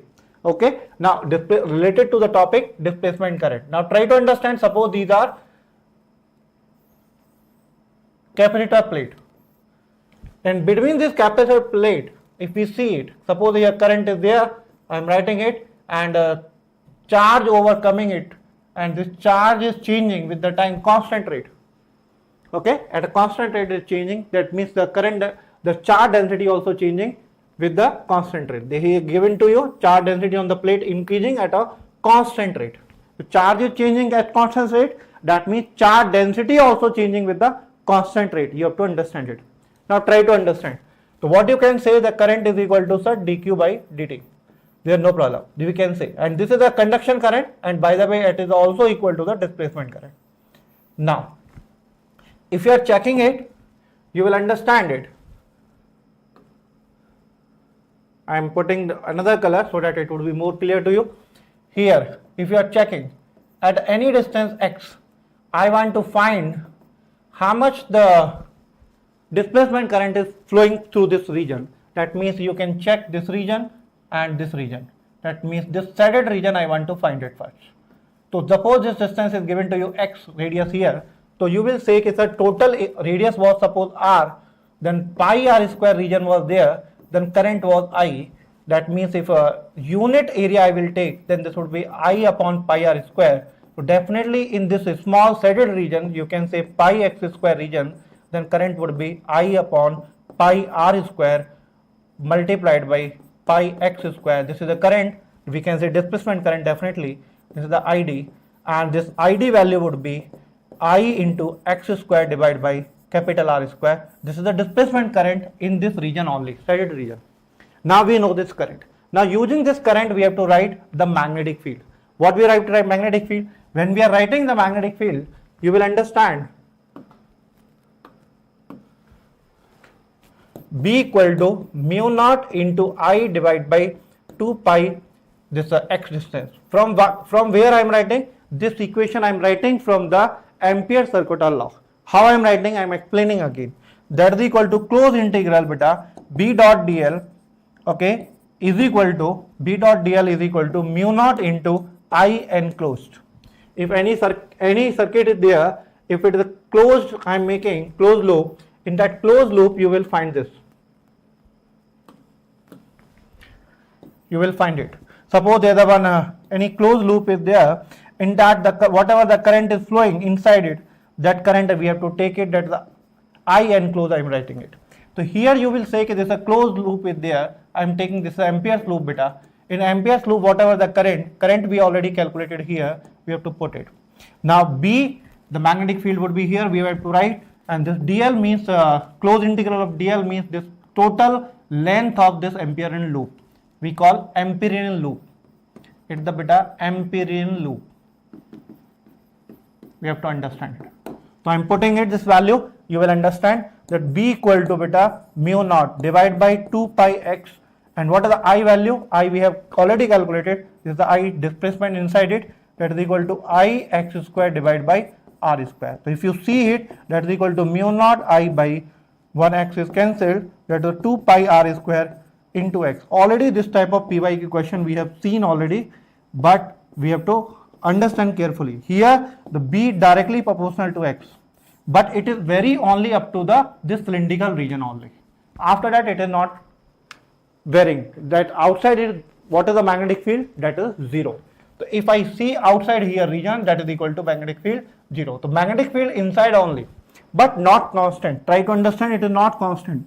It varies with the x. Now we have to read the options, we can tell the answer. Very first, 0 at all places, definitely wrong. It is not 0, it is varying. Constant between the plate and 0 at outside, no. 0 outside, correct, but not constant, it varies. Non-zero everywhere with maximum at the imaginary cylindrical surface connecting the periphery of the plate, correct.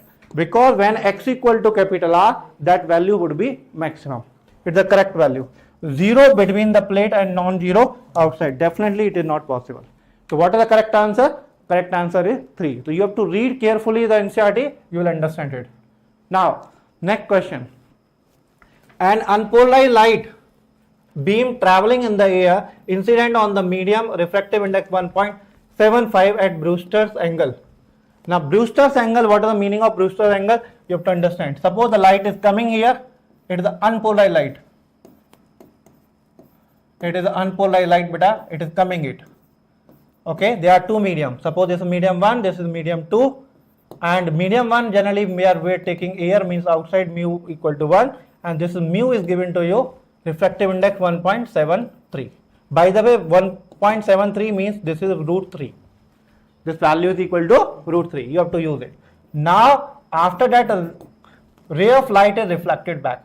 If it is reflected back like this, so this is a plane perpendicular, plane polarized light is there. Okay, and another light is coming here that we call refracted light. It is the refracted light. This is reflected light and this is the reflected light. Okay, this is a plane polarized, completely plane polarized. It is a partially plane polarized. Okay, it is a partially plane polarized. It is a partially, you can check it.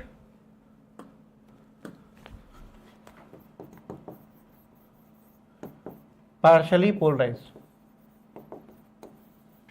It is the completely polarized.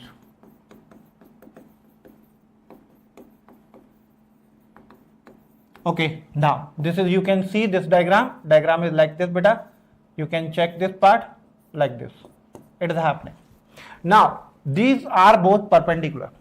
If this angle is given to you here, that we call IB. IB means Brewster angle, and IB value means 10I. That's the Brewster's law. 10IB is equal to mu value. This is the Brewster's law. We have to directly apply the formula, you will get the answer. What is 10IB? That is given to you. 10IB value is equal to beta root 3. That means IB value is equal to 60 degree. If this IB value is equal to 60 degree, so definitely this angle also 60 degree. It is also 60 degree because I equal to R. This is the angle of reflection. The angle of reflection also 60 degree. That we have to put it. Now read the options, you will understand. Reflected light is completely polarized and the angle of reflection is close to 60 degree. Correct. Now read other part also. The reflected light is partially polarized. Definitely not. It is a completely polarized. Both reflected and transmitted light are partially polarized. No. The reflected light is completely polarized. Next, the transmitted light is completely polarized. Definitely not. The transmitted light, or we can say refracted light, that is a partially polarized. So you have to read carefully. This is a very good question. Now the remaining question, the other teachers will also discuss with you, and you have to understand what strong team we are having in the Gosala. You have to come, join us. Definitely you will see the beautiful concept and the clarity of the concept here. Okay, thank you.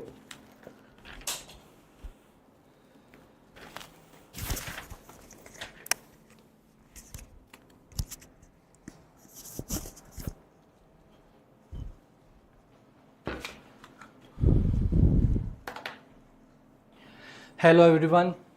Actually, by seeing this paper, many students are in fear mode and they are not getting very good marks according to their expectation. So don't worry. Already many teachers told here that cutoff marks definitely it will decrease, and we are thinking that at least it will decrease by 70 to 80 marks. Okay, so if you are getting up more than 520 30, then you are in a safe zone. So don't worry and just listen the paper discussion. Okay, till the result you should not tense. When finally you will see the result, after then only, and even I'm telling you that you have to wait for counseling session. Definitely you will get seat if you are getting more than 520 marks. Okay, so next question is, what is given in this question? Two identical charged conducting sphere. Okay, conducting sphere are given.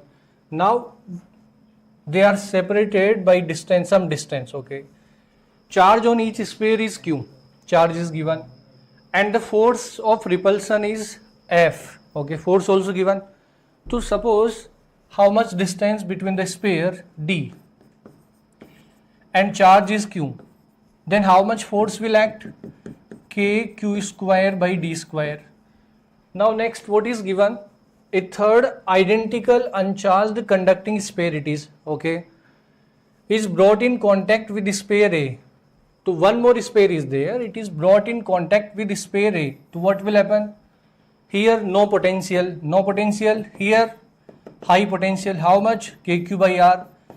So definitely charge will flow from high potential to low potential. Yes. Charge will flow until their potential become equal. Yes. So finally they must have equal potential.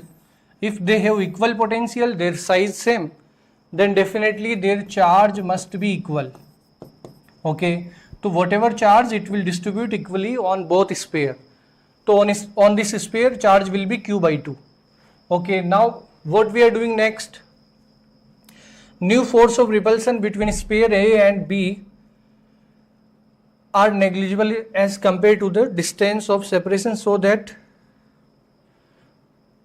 okay, and then B with finally removed from both. Okay, actually what we are doing, first we are touching this C with A, then we are touching this C with B, and already this B has how much charge? Q. Now if we brought in contact with C, B and C, then charge will transfer. Why? Because its potential is high, its potential is low. So charge will transfer until their potential become equal. Size same, then definitely charge will be equal finally. Okay. If charge will be equal, to total charge how much? Q plus Q by 2, 3Q by 2. So it will equally distribute on both. So on this sphere, half of this, and on this sphere also half of this. Okay. Now again we put A and B same distance away. Before that, distance between them D. Now also distance between them D. Okay. Charge on A Q by 2. Okay, this is A. So how much force will act? K Q1 Q2 by R square.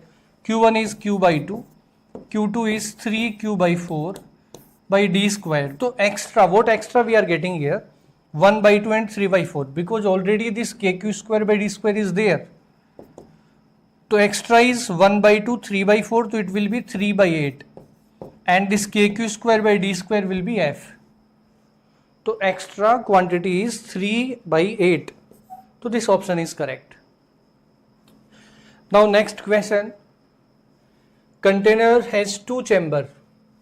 Volume is given 2 liter and 3 liter. Okay.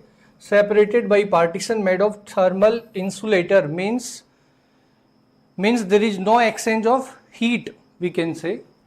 So temperature we have to assume both side different, T1 and this side T2. Number of moles also given 5 and 2. So N1 is 5 and N2 is 2. N2 is 4, okay. And pressure also given, P1 is 1 atm, P2 is given 2 atm. Okay. Volume also given, V1 is 2 liter and V2 is 3 liter. Now, when the partition is removed, the mixture contain an equilibrium pressure. If this partition removed, what will happen? Gases will mix. If gases will mix, so finally the temperature will be same. Okay. We have to find out pressure, not temperature. Pressure we have to find out. Okay. So finally, if we remove the partition, so in both side gases will spread and completely it will be distributed. Okay. So how much energy of this part? U1. How much energy of this part? U2. What is the formula of energy? You know, internal energy formula is F by 2 nRT. Here F by 2 nRT. Okay, we don't know temperature, we know here pressure and volume. You everyone know that PV is equal to nRT? Yes. So this nRT is PV, so we can put here F by 2 P1 V1 and F by 2 P2 V2. Okay, this is the initial energy. Now we know that total energy will remain conserved. So finally energy will be how much? Number of moles does not change. So N1 F by 2 nRT na, so T will change. Finally T will become common temperature because gases will mix until their temperature will be common. So F by 2 N1 RT mixture plus F by 2 N2 RT mixture. This will be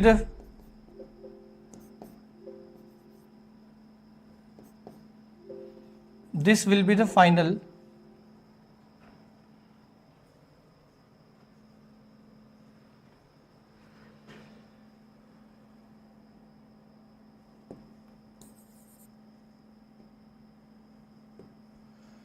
F by 2 and RT mixture. Okay, this will be the final energy because finally temperature will be same.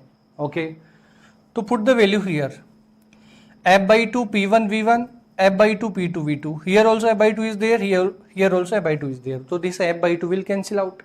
So finally what is remaining this side? P1 V1 plus P2 V2 is equal to F by 2 already cancel out.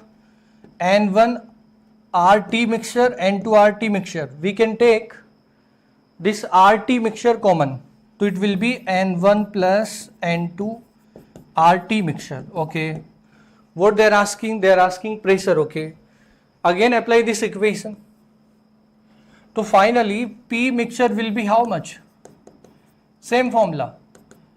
Number of moles will be N1 plus N2 finally. RT mixture by volume. Volume will be how much? V1 plus V2. If we remove the partition, then total volume will be V1 plus V2. Okay. So we need this value. So already yes, we have N1 plus N2 RT mixture. This value is how much? P1 V1 plus P2 V2. Divide by V1 plus V2. So our answer will be P mixture is equal to P1 V1 plus P2 V2 by V1 plus V2. Now just put the values.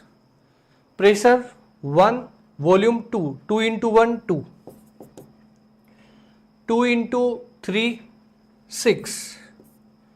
V1 plus V2, 2 plus 3, 5. So 8 by 5, 8 by 5 you know 1.6. So our answer is 1.6. Okay. So it is not tough question. You can say it is lengthy question, but it is not tough.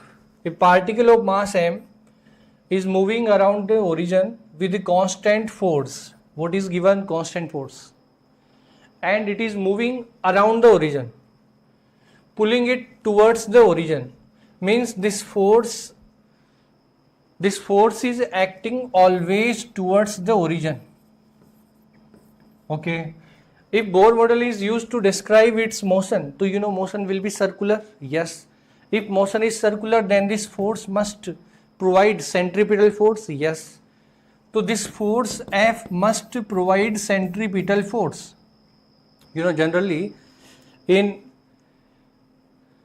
Bohr model, electrostatic force provide centripetal force, but here they did not give about electric force, they given here about this constant force. Okay, so this force is constant, so we can write V square. They are just asking proportionality of R on N, and V depend on N. How? That only they are asking. They are not asking any other like mass and other quantities. So directly you can see here that V square is equal to CR by M. Okay, now V depend on R. How? Take root here, to V is proportional to root R. V squared now, take root here, to V proportional to root R.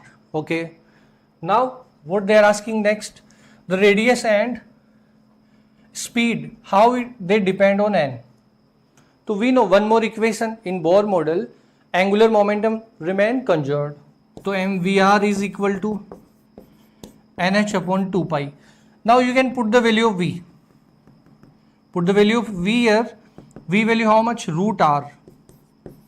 And this R proportional to other R constant, only see the N. So R to the power 1 by 2, R to the power 1, 1 plus 1 by 2, 3 by 2. So R to the power 3 by 2 proportional to N means R is proportional to, here 3 by 2 na, to multiply it by 2 by 3. So here it will be 2 by 3. 2 by 3, then it will be 1, 2 by 3 here. So R is proportional to N to the power 2 by 3. Okay. So R is proportional to N to the power 2 by 3 is given only in one option. This is our answer. V also you can check if you want. You know V and R, their product must be proportional to N. You can check 2 by 3 and 1 by 3. How much? 1 na? Proportional to N. Yes, correct. So this option is right. And this type of question we done. Even here variable force also we took, that force is proportional to R square, R to the power 3. Like that question also we solved in class. Now next question is, radius is given. Okay, Mars orbit radius is given. How much? 4 times the radius of the orbit of Mercury. Okay, so radius of Mars is 4 times the radius of the Mercury. Okay, time period is given 687 Earth days. Then which of the following is the length of 1 year on the Mercury? You know gravitation simplest question, it is T square is proportional to R cube. So T1 by T2 square is equal to R1 by R2 cube. Right? They given time period of Mars. They are asking time period of Mercury. So suppose it is Mercury. So time period of Mercury divided by time period of Mars is 687, and radius of Mercury is how much? So radius of Mercury by radius of Mars is how much? 4 times of radius of Mercury. Put here, and it is cube. Okay, so it will cancel out. Yes, here square is there. Yes, if square is there, take cube, take here root. Okay, so it will be 3 by 2. Okay, now 1 by 4 na, it is 1 by 4 we can write 2 square, and it is power 3 by 2. 2 to cancel out, it will be 2 cube. 2 cube means 1 by 8. Now they are asking this time period, transfer this value this side, so it will be 687. So time period will be 687 by 8. So how much it is? We can solve it. So it will be, definitely it will be less than 100. So less than 100 is given only in one option. No need to calculate perfectly. But if you will calculate it, it will come around 86. Okay. So it is simple question. Now in this question what is given? Body weight is given 48. On the surface of Earth, so we know on the surface of Earth weight value is mg. Okay. The gravitation force experienced by the body due to Earth at a height, how much height? 1/3 of the radius. Okay, this question is in our module also. Then find the weight. So you know how this G depend on the height. G dash is equal to G naught by 1 plus H by R square. Okay. If you know this formula, directly apply it. Height is given how much? 1/3. This is keyword. Many times I say that always underline or circle the keywords. So these are the keywords. So G naught by 1 plus H by RE. How much height? It is given 1/3. So H by RE will be 1 by 3 square. 1 plus 1 by 3, 4 by 3. Square is there. So 4 by 3 square will be 16 by 9. 9 will be multiply. So 9 by 16 G. Okay. So new weight will be how much? mg dash. And G dash value is how much? 9 by 16. mg value already given 48. So 9 by 16 into 48. This is our answer. Okay. Easily we can solve. Now next, a wire of resistance R is cut into 8 equal part. You know, resistance of wire rho L by A.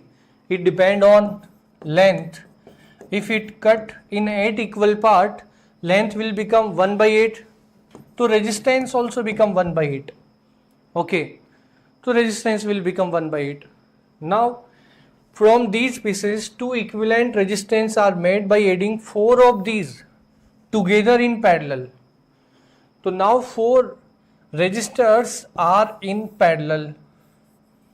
Okay. And you know each resistance is how much? R by 8. And if n resistors are in parallel, then equivalent resistance become 1 by n times. So here also it will become 1 by n. How many n? 4. N times of any one is R by 8. Now this type of how many? 2 resistor. One more this type of branch. Because total 8 resistor are there. So here also same 1 by 4 of R by 8.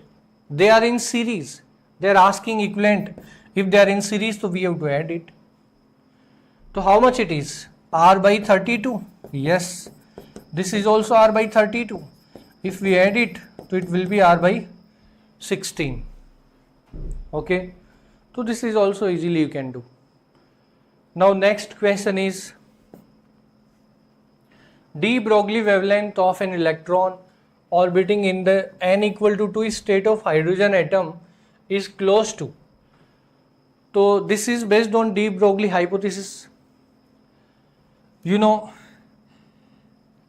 if you remember that electron revolve only in such orbits where it can form the stationary wave. So if it is second orbit, so how many wave? 2 wave. 2 wave, so n value will be 2 here. So n lambda must be equal to 2 pi r. Okay. So they are asking lambda. And you know radius formula is 0.529. They did not given here 9. So okay, we will take 0.52. N square by z into angstrom. This is the radius formula. Okay, 1 n will cancel out. This is for hydrogen, to z equal to 1. They are asking lambda. 2 into pi, pi you know 3.14, 0.52, n is 2 and z is 1. So just multiply it. So 2 into 2, 4, 4 into 3, 12, 12 into 5, so it will be 6, right? And we know it is in angstrom. So answer will be this option or this option, because we are getting 6 now. So now check, it will be 0.67 nanometer or 0.067 nanometer. So 2 into 2, 4, 4 into 3, 12, 12 into 0.52. So it will be 12 into 0.5, 6, right? To 6 angstrom.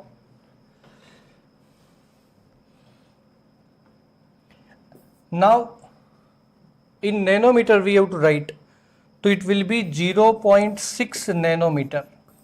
So I am not solving exactly, approximately I am doing here calculation. To 0.6 nanometer, which option? This option. So this is our answer. Okay, because here also they are asking close to, so no need to put exact values. Okay, just it will take 2-3 seconds to solve it. Directly I did it. So like that also you have to do. Now in this question, what is given? Dipole moment aligned with the direction of uniform electric field, means initially dipole moment and electric field both are aligned. So how much angle between them? 0 degree. Okay. Now electric field magnitude given. Okay, how much? 4 into 10 to the power 5. The dipole is then rotated through an angle of 60 degree with respect to the electric field. Change in the potential energy we have to find out. Okay. So dipole rotated by 60 degree, you know, I think this formula, delta P is PE into cos theta initial minus cos theta final. So theta initial 0, both are aligned, and finally it is rotated by 60 degree. So theta initial 0 and theta final 60, cos 60 is 1 by 2, cos 0 1, 1 minus 1 by 2. 1 minus 1 by 2, 1 by 2 into P. P is given 5 into 10 to the power minus 6 and E is given 4 into 10 to the power 5. So how much it is? So 5 into 4, 20, 20 by 2, 10. And this is 10 to the power 5. 5 into 10, 10 to the power 6 and minus 6 cancel out. So 1 joule. Okay. Now next question, a constant voltage of 50 volt, yes here 50 volt, is maintained between the point A and B of the circuit. The current through the branch CD of the circuit is, we have to find out in this branch how much current. So how to solve this question? There in some, actually in some question they ask potential difference, but here they are not asking potential difference, they are asking current. So first we have to find out current in this branch and in this branch. Then we have to apply here Kirchhoff's current law or junction law. Then only we can solve it. Otherwise here also you can find out current in this resistor and in this 4 ohm resistor. Then also you can apply. So how to solve it? If you know this point that in series combination,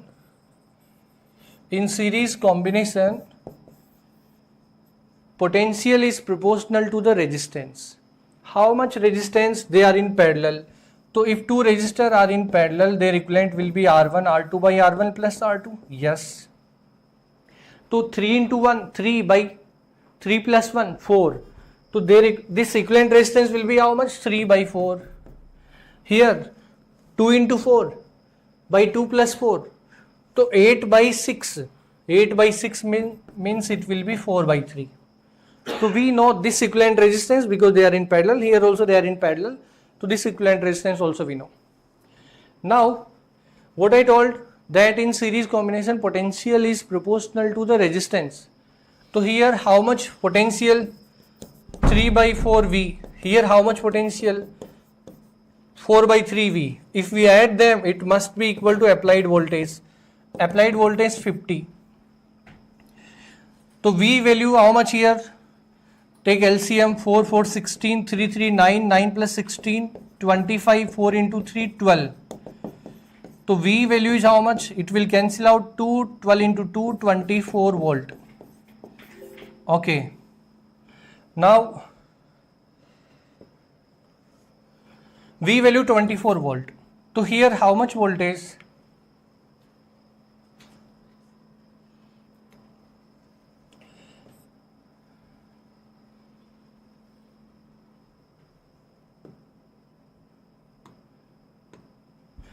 So here how much voltage? So it is 3 by 4 V. So 3 by 4 V, and V value how much? 24.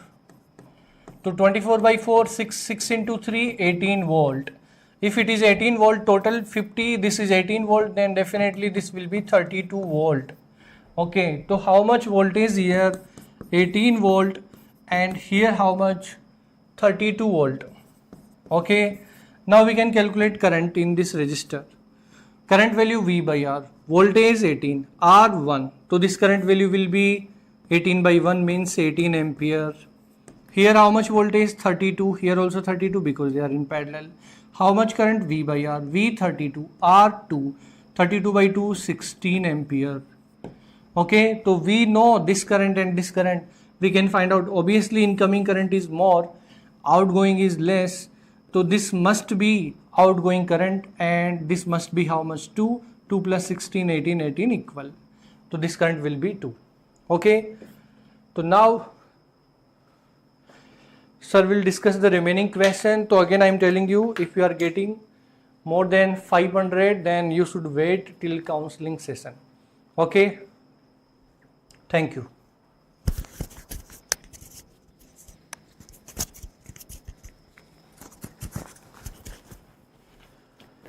Jai Hind soldiers. Very extraordinary paper, or means to say paper is extraordinary means result is going to be ordinary. So don't worry, I am very sure, and I think this paper is not extraordinary for the students who are really very serious. And second thing I want to tell you, those my dear soldiers who know the VS trick, this paper can be solved by very tricky methods. So let us start without any delay. I think last 9 questions left. So let us start with some tricks. Okay, dear student, what is that? This is PYQ only. How to solve this question? Lambda of photon divided by lambda of electron, that is equal to, what is lambda of photon? Energy is directly given, hc divided by E. What is the lambda? That is h divided by under root 2me. Directly h cancel, that is equal to c under root 2m divided by E. Which one is the right answer? Yeah, this is the PYQ only. You can do it by the unit and dimension method also. Very good. Come to the next question. Which of the following is represent the, yeah, directly I can say you can directly do it question, because reason is that photoelectric current as well as intensity is given.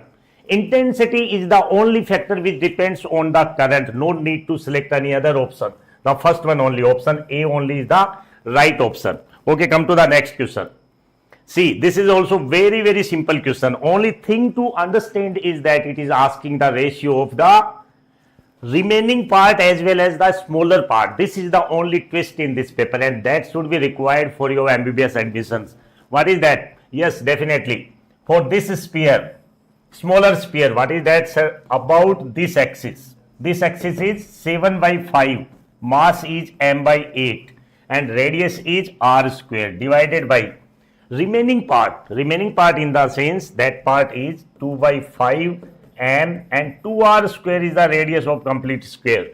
Whatever part we removed, that is to be subtracted, that is 7 by 5 m into 8 into r square. When you solve this, you directly get 7 divided by 57.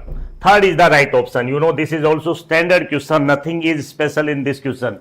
If we talking about the physics paper, only 10 to 12 questions are the standard questions which are unexpected. Other questions are the only little bit lengthy questions but are very tricky and simple questions.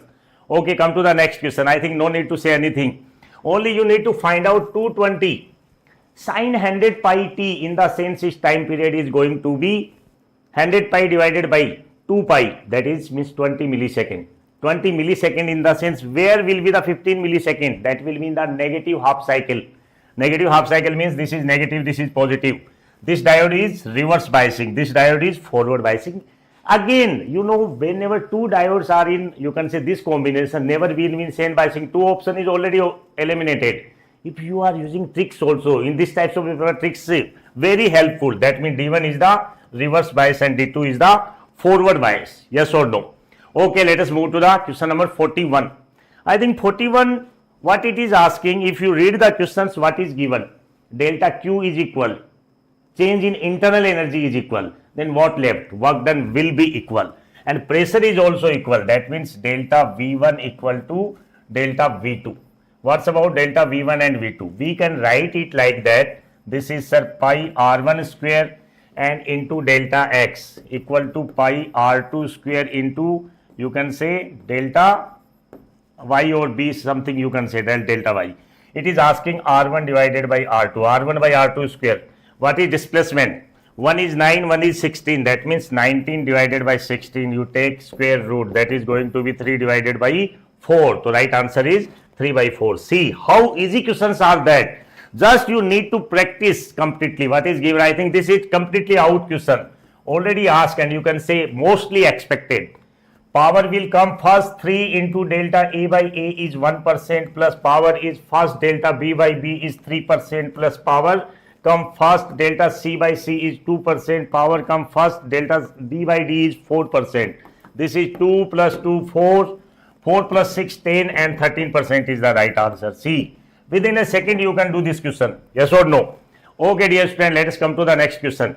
I think no need to say anything about these questions, only one exceptional point is that I note intensity, the things which students are committing mistake is whenever a light incident on polarizer and coming out it is I naught by 2, but it is mentioned that you have to take it I naught, means I naught what to apply cos square. One angle is 22.5, this is also out question, that is 22.5.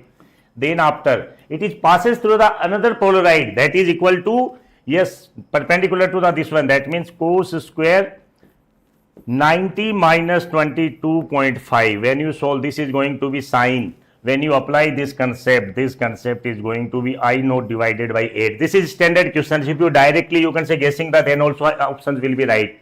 I naught divided by 8 is the right option. Come to the question number 44. I think 44 also again no need to tell anything. What is given? Maximum speed R equal, means to say V maximum equal to V maximum of 1 equal to V maximum of 2. This is 1 and this is 2. What is that? Omega square A1 equal to omega, sorry, not omega square, omega into A equal to omega into A of the second one. That means A1 by A2 is going to be omega 2 divided by omega 1, and formula of the omega is equal to under root K by M. What is omega? Under root K by M. That means this is omega 2. That is going to be under root A1 by A2 it is asking, or AP by AQ by opposite it is asking, A2 divided by A1. That means A2 divided by A2 means this is K2 divided by K1 is going to be the right answer. Yes or no? Okay, come to the next question. What is that? Open organ pipe is mentioned. What is the frequency F? And in open organ pipe this value is going to be V divided by 12, standard question. Now what is going to be when water is filled in this 50% part is filled? 50% part filled in the sense how much L by 2 length is left. That means going frequency is in closed organ pipe, that is going to be V divided by 4L. L is going to be L by 2. This is again we are getting V by 2L only, means equal to F. So this is all about today's paper, dear students. I think you have supported lot of the things and don't get depressed in this paper. This is really, you can say, cutoff will be very down. We can't completely expect whatever it may be, but our team is doing research on that part, and you will definitely intimate about that how much will be the cutoff. And second, you are only not working. Our management team, still the respected Gandhi sir, still you can say taking care of you, as well as our, you can say, operator staff is also still with us. Okay, so I want to invite Gandhi sir, please come and say something for students. Yes sir. Thank you, Vijay sir. First of all, I would like to thank all the team of teachers, and a very, very special thanks to, Krishna and Sudhir. Please come, come, Krishna, Sudhir, come, Krishna, Krishna, come, Krishna, come, Sudhir. A big thanks to, these people, almost since morning they are here working for you people constantly, and thank you so much. Without them, this isn't possible. Our motive is just one thing, that we want to support you. Chalo, thank you so much. And anyways, don't worry much. I know చాలా మంది పిల్లలు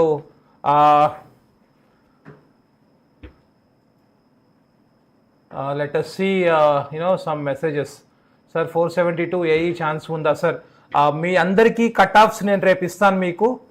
కూడా చాలామంది చూస్తాం.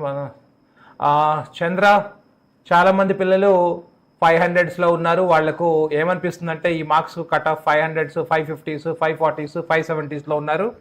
వాళ్ళకి అంటే seat వస్తుందా లేదా అని ఒక కన్ఫ్యూషన్ ఉంది. Don't worry, we will give you cut off predictions. ఖచ్చితంగా డ్రాస్టికల్లీ డిక్రీజ్ అవుతుంది, మళ్ళీ చెప్తున్నాను మీకు. సో డు నాట్ వరీ, అసలు డు నాట్ ప్రెడిక్ట్ ఎనీథింగ్. హ్యాపీగా ఉండండి, ప్రశాంతంగా ఉండండి. ఎగ్జామ్ అయిపోయింది, మీరు ఒక 1 year అంతా చాలా ఎఫర్ట్ పెట్టారు. మీరు అనుకున్న దానికంటే కట్ ఆఫ్ చాలా కిందకు వచ్చే అవకాశం కనిపిస్తుంది డెఫినెట్లీ. మీకే కాదు నాన్న, పేపర్ అందరికీ టఫ్ ఉంది, మీ ఒక్కరికే కాదు. Paper is tough for everybody.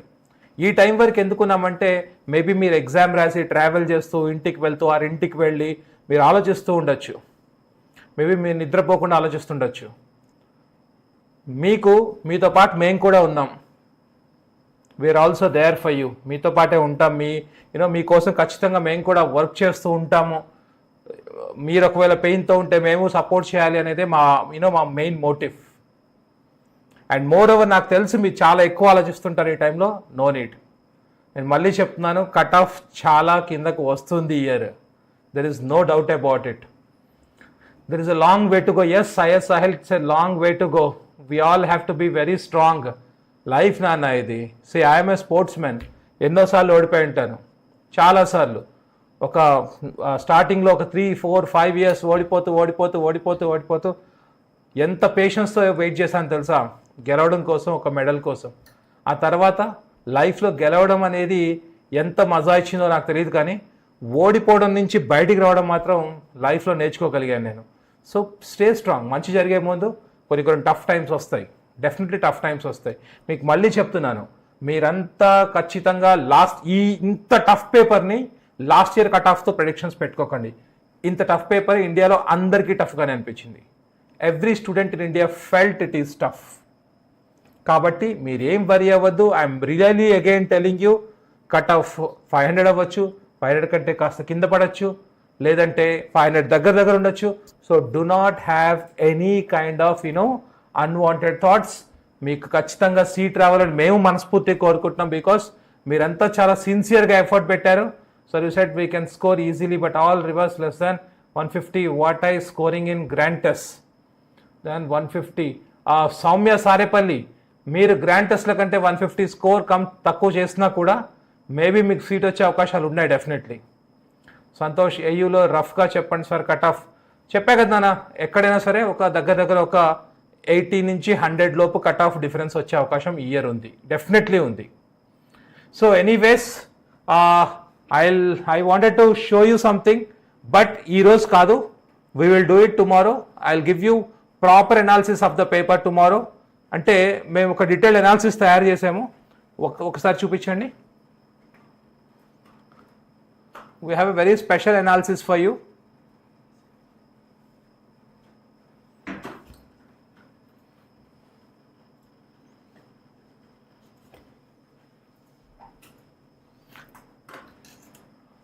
Soumya, don't worry, you will get a seat. Stay strong.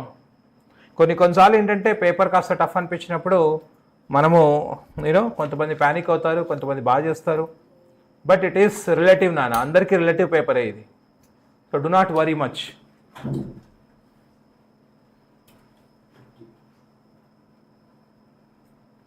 Yeah. So మీరు కనుక చూస్తే నాన్న, we made a very special analysis for you.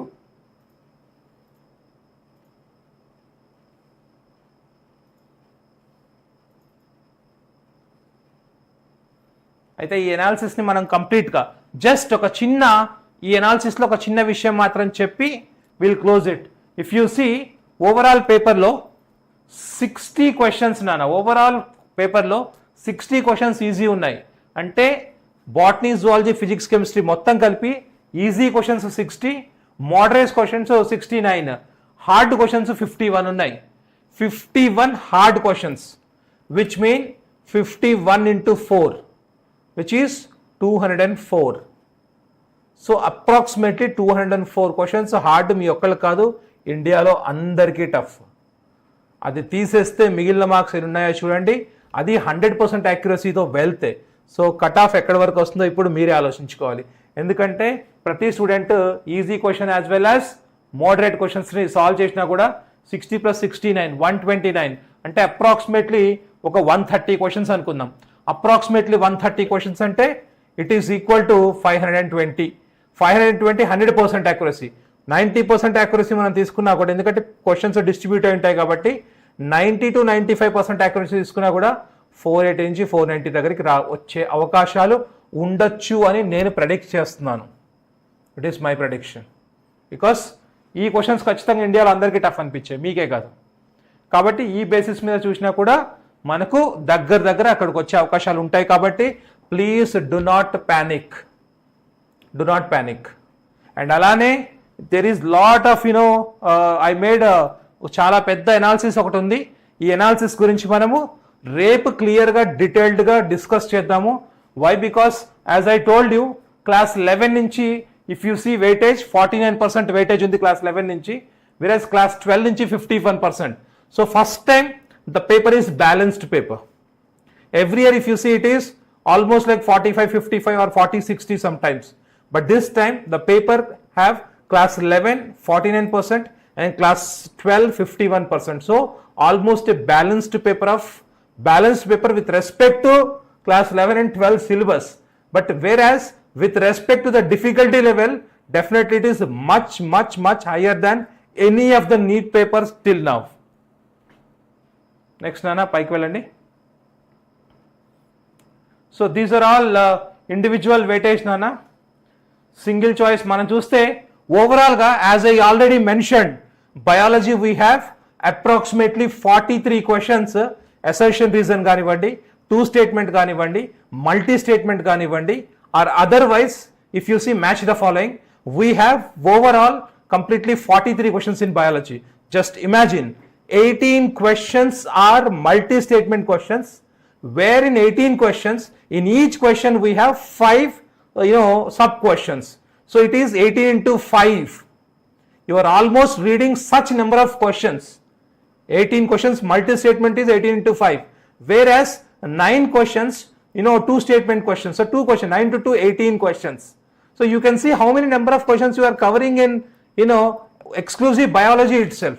Whereas in chemistry, if you see, chemistry you have overall, assertion reasoning type as well as multi-statement or two statement question, and match the following. If you see, we have overall 19 questions, 19 such. So overall 43 plus 19, we have 62 questions in the overall paper which contain this kind of special questions. It definitely, consumes lot of time, not only for you, but for every single child who is taking exam today, it consumed time. So NTA have taken revenge very strongly for whatever chaos the students have done last year. But still I feel NTA, it is really not so good on your part, because this is NEET. This is NEET examination, not JEE advanced examination. Certain number of questions, physics we have 10 easy questions, but whereas the rest of the questions, if we see, there are almost approximately 19 questions which are to the high level, more than JEE. If you see January JEE mains or April JEE mains, the level of the questions of this NEET paper is better than this JEE mains paper, which says NEET has come back to its original, level of preparation. I guess we have to brush our, basics much more, where again I am telling you, do not panic. It is tough not only for you, but it is tough for everyone in India. So please take care, give time for yourself, heal yourself, and wait with a lot of patience. Within no time, within 1 or 2 days, we will give you predictions, and you get predictions from rest of the country. You will understand that you are very safe. So thank you so much for watching, and anyways, you have done an amazing journey for your 1 year of being anywhere, wherever you studied in India, you have done an amazing job. Just because passing through an year of preparation isn't a very easy task for anybody. You have done an amazing job, and I clap for that courage that you have taken to step into fulfilling your dreams. Thank you so much. Sri Chaitanya B.S. Rao Nagar Gosala is always there for you, and we all will be there for you. Good night. Thank you.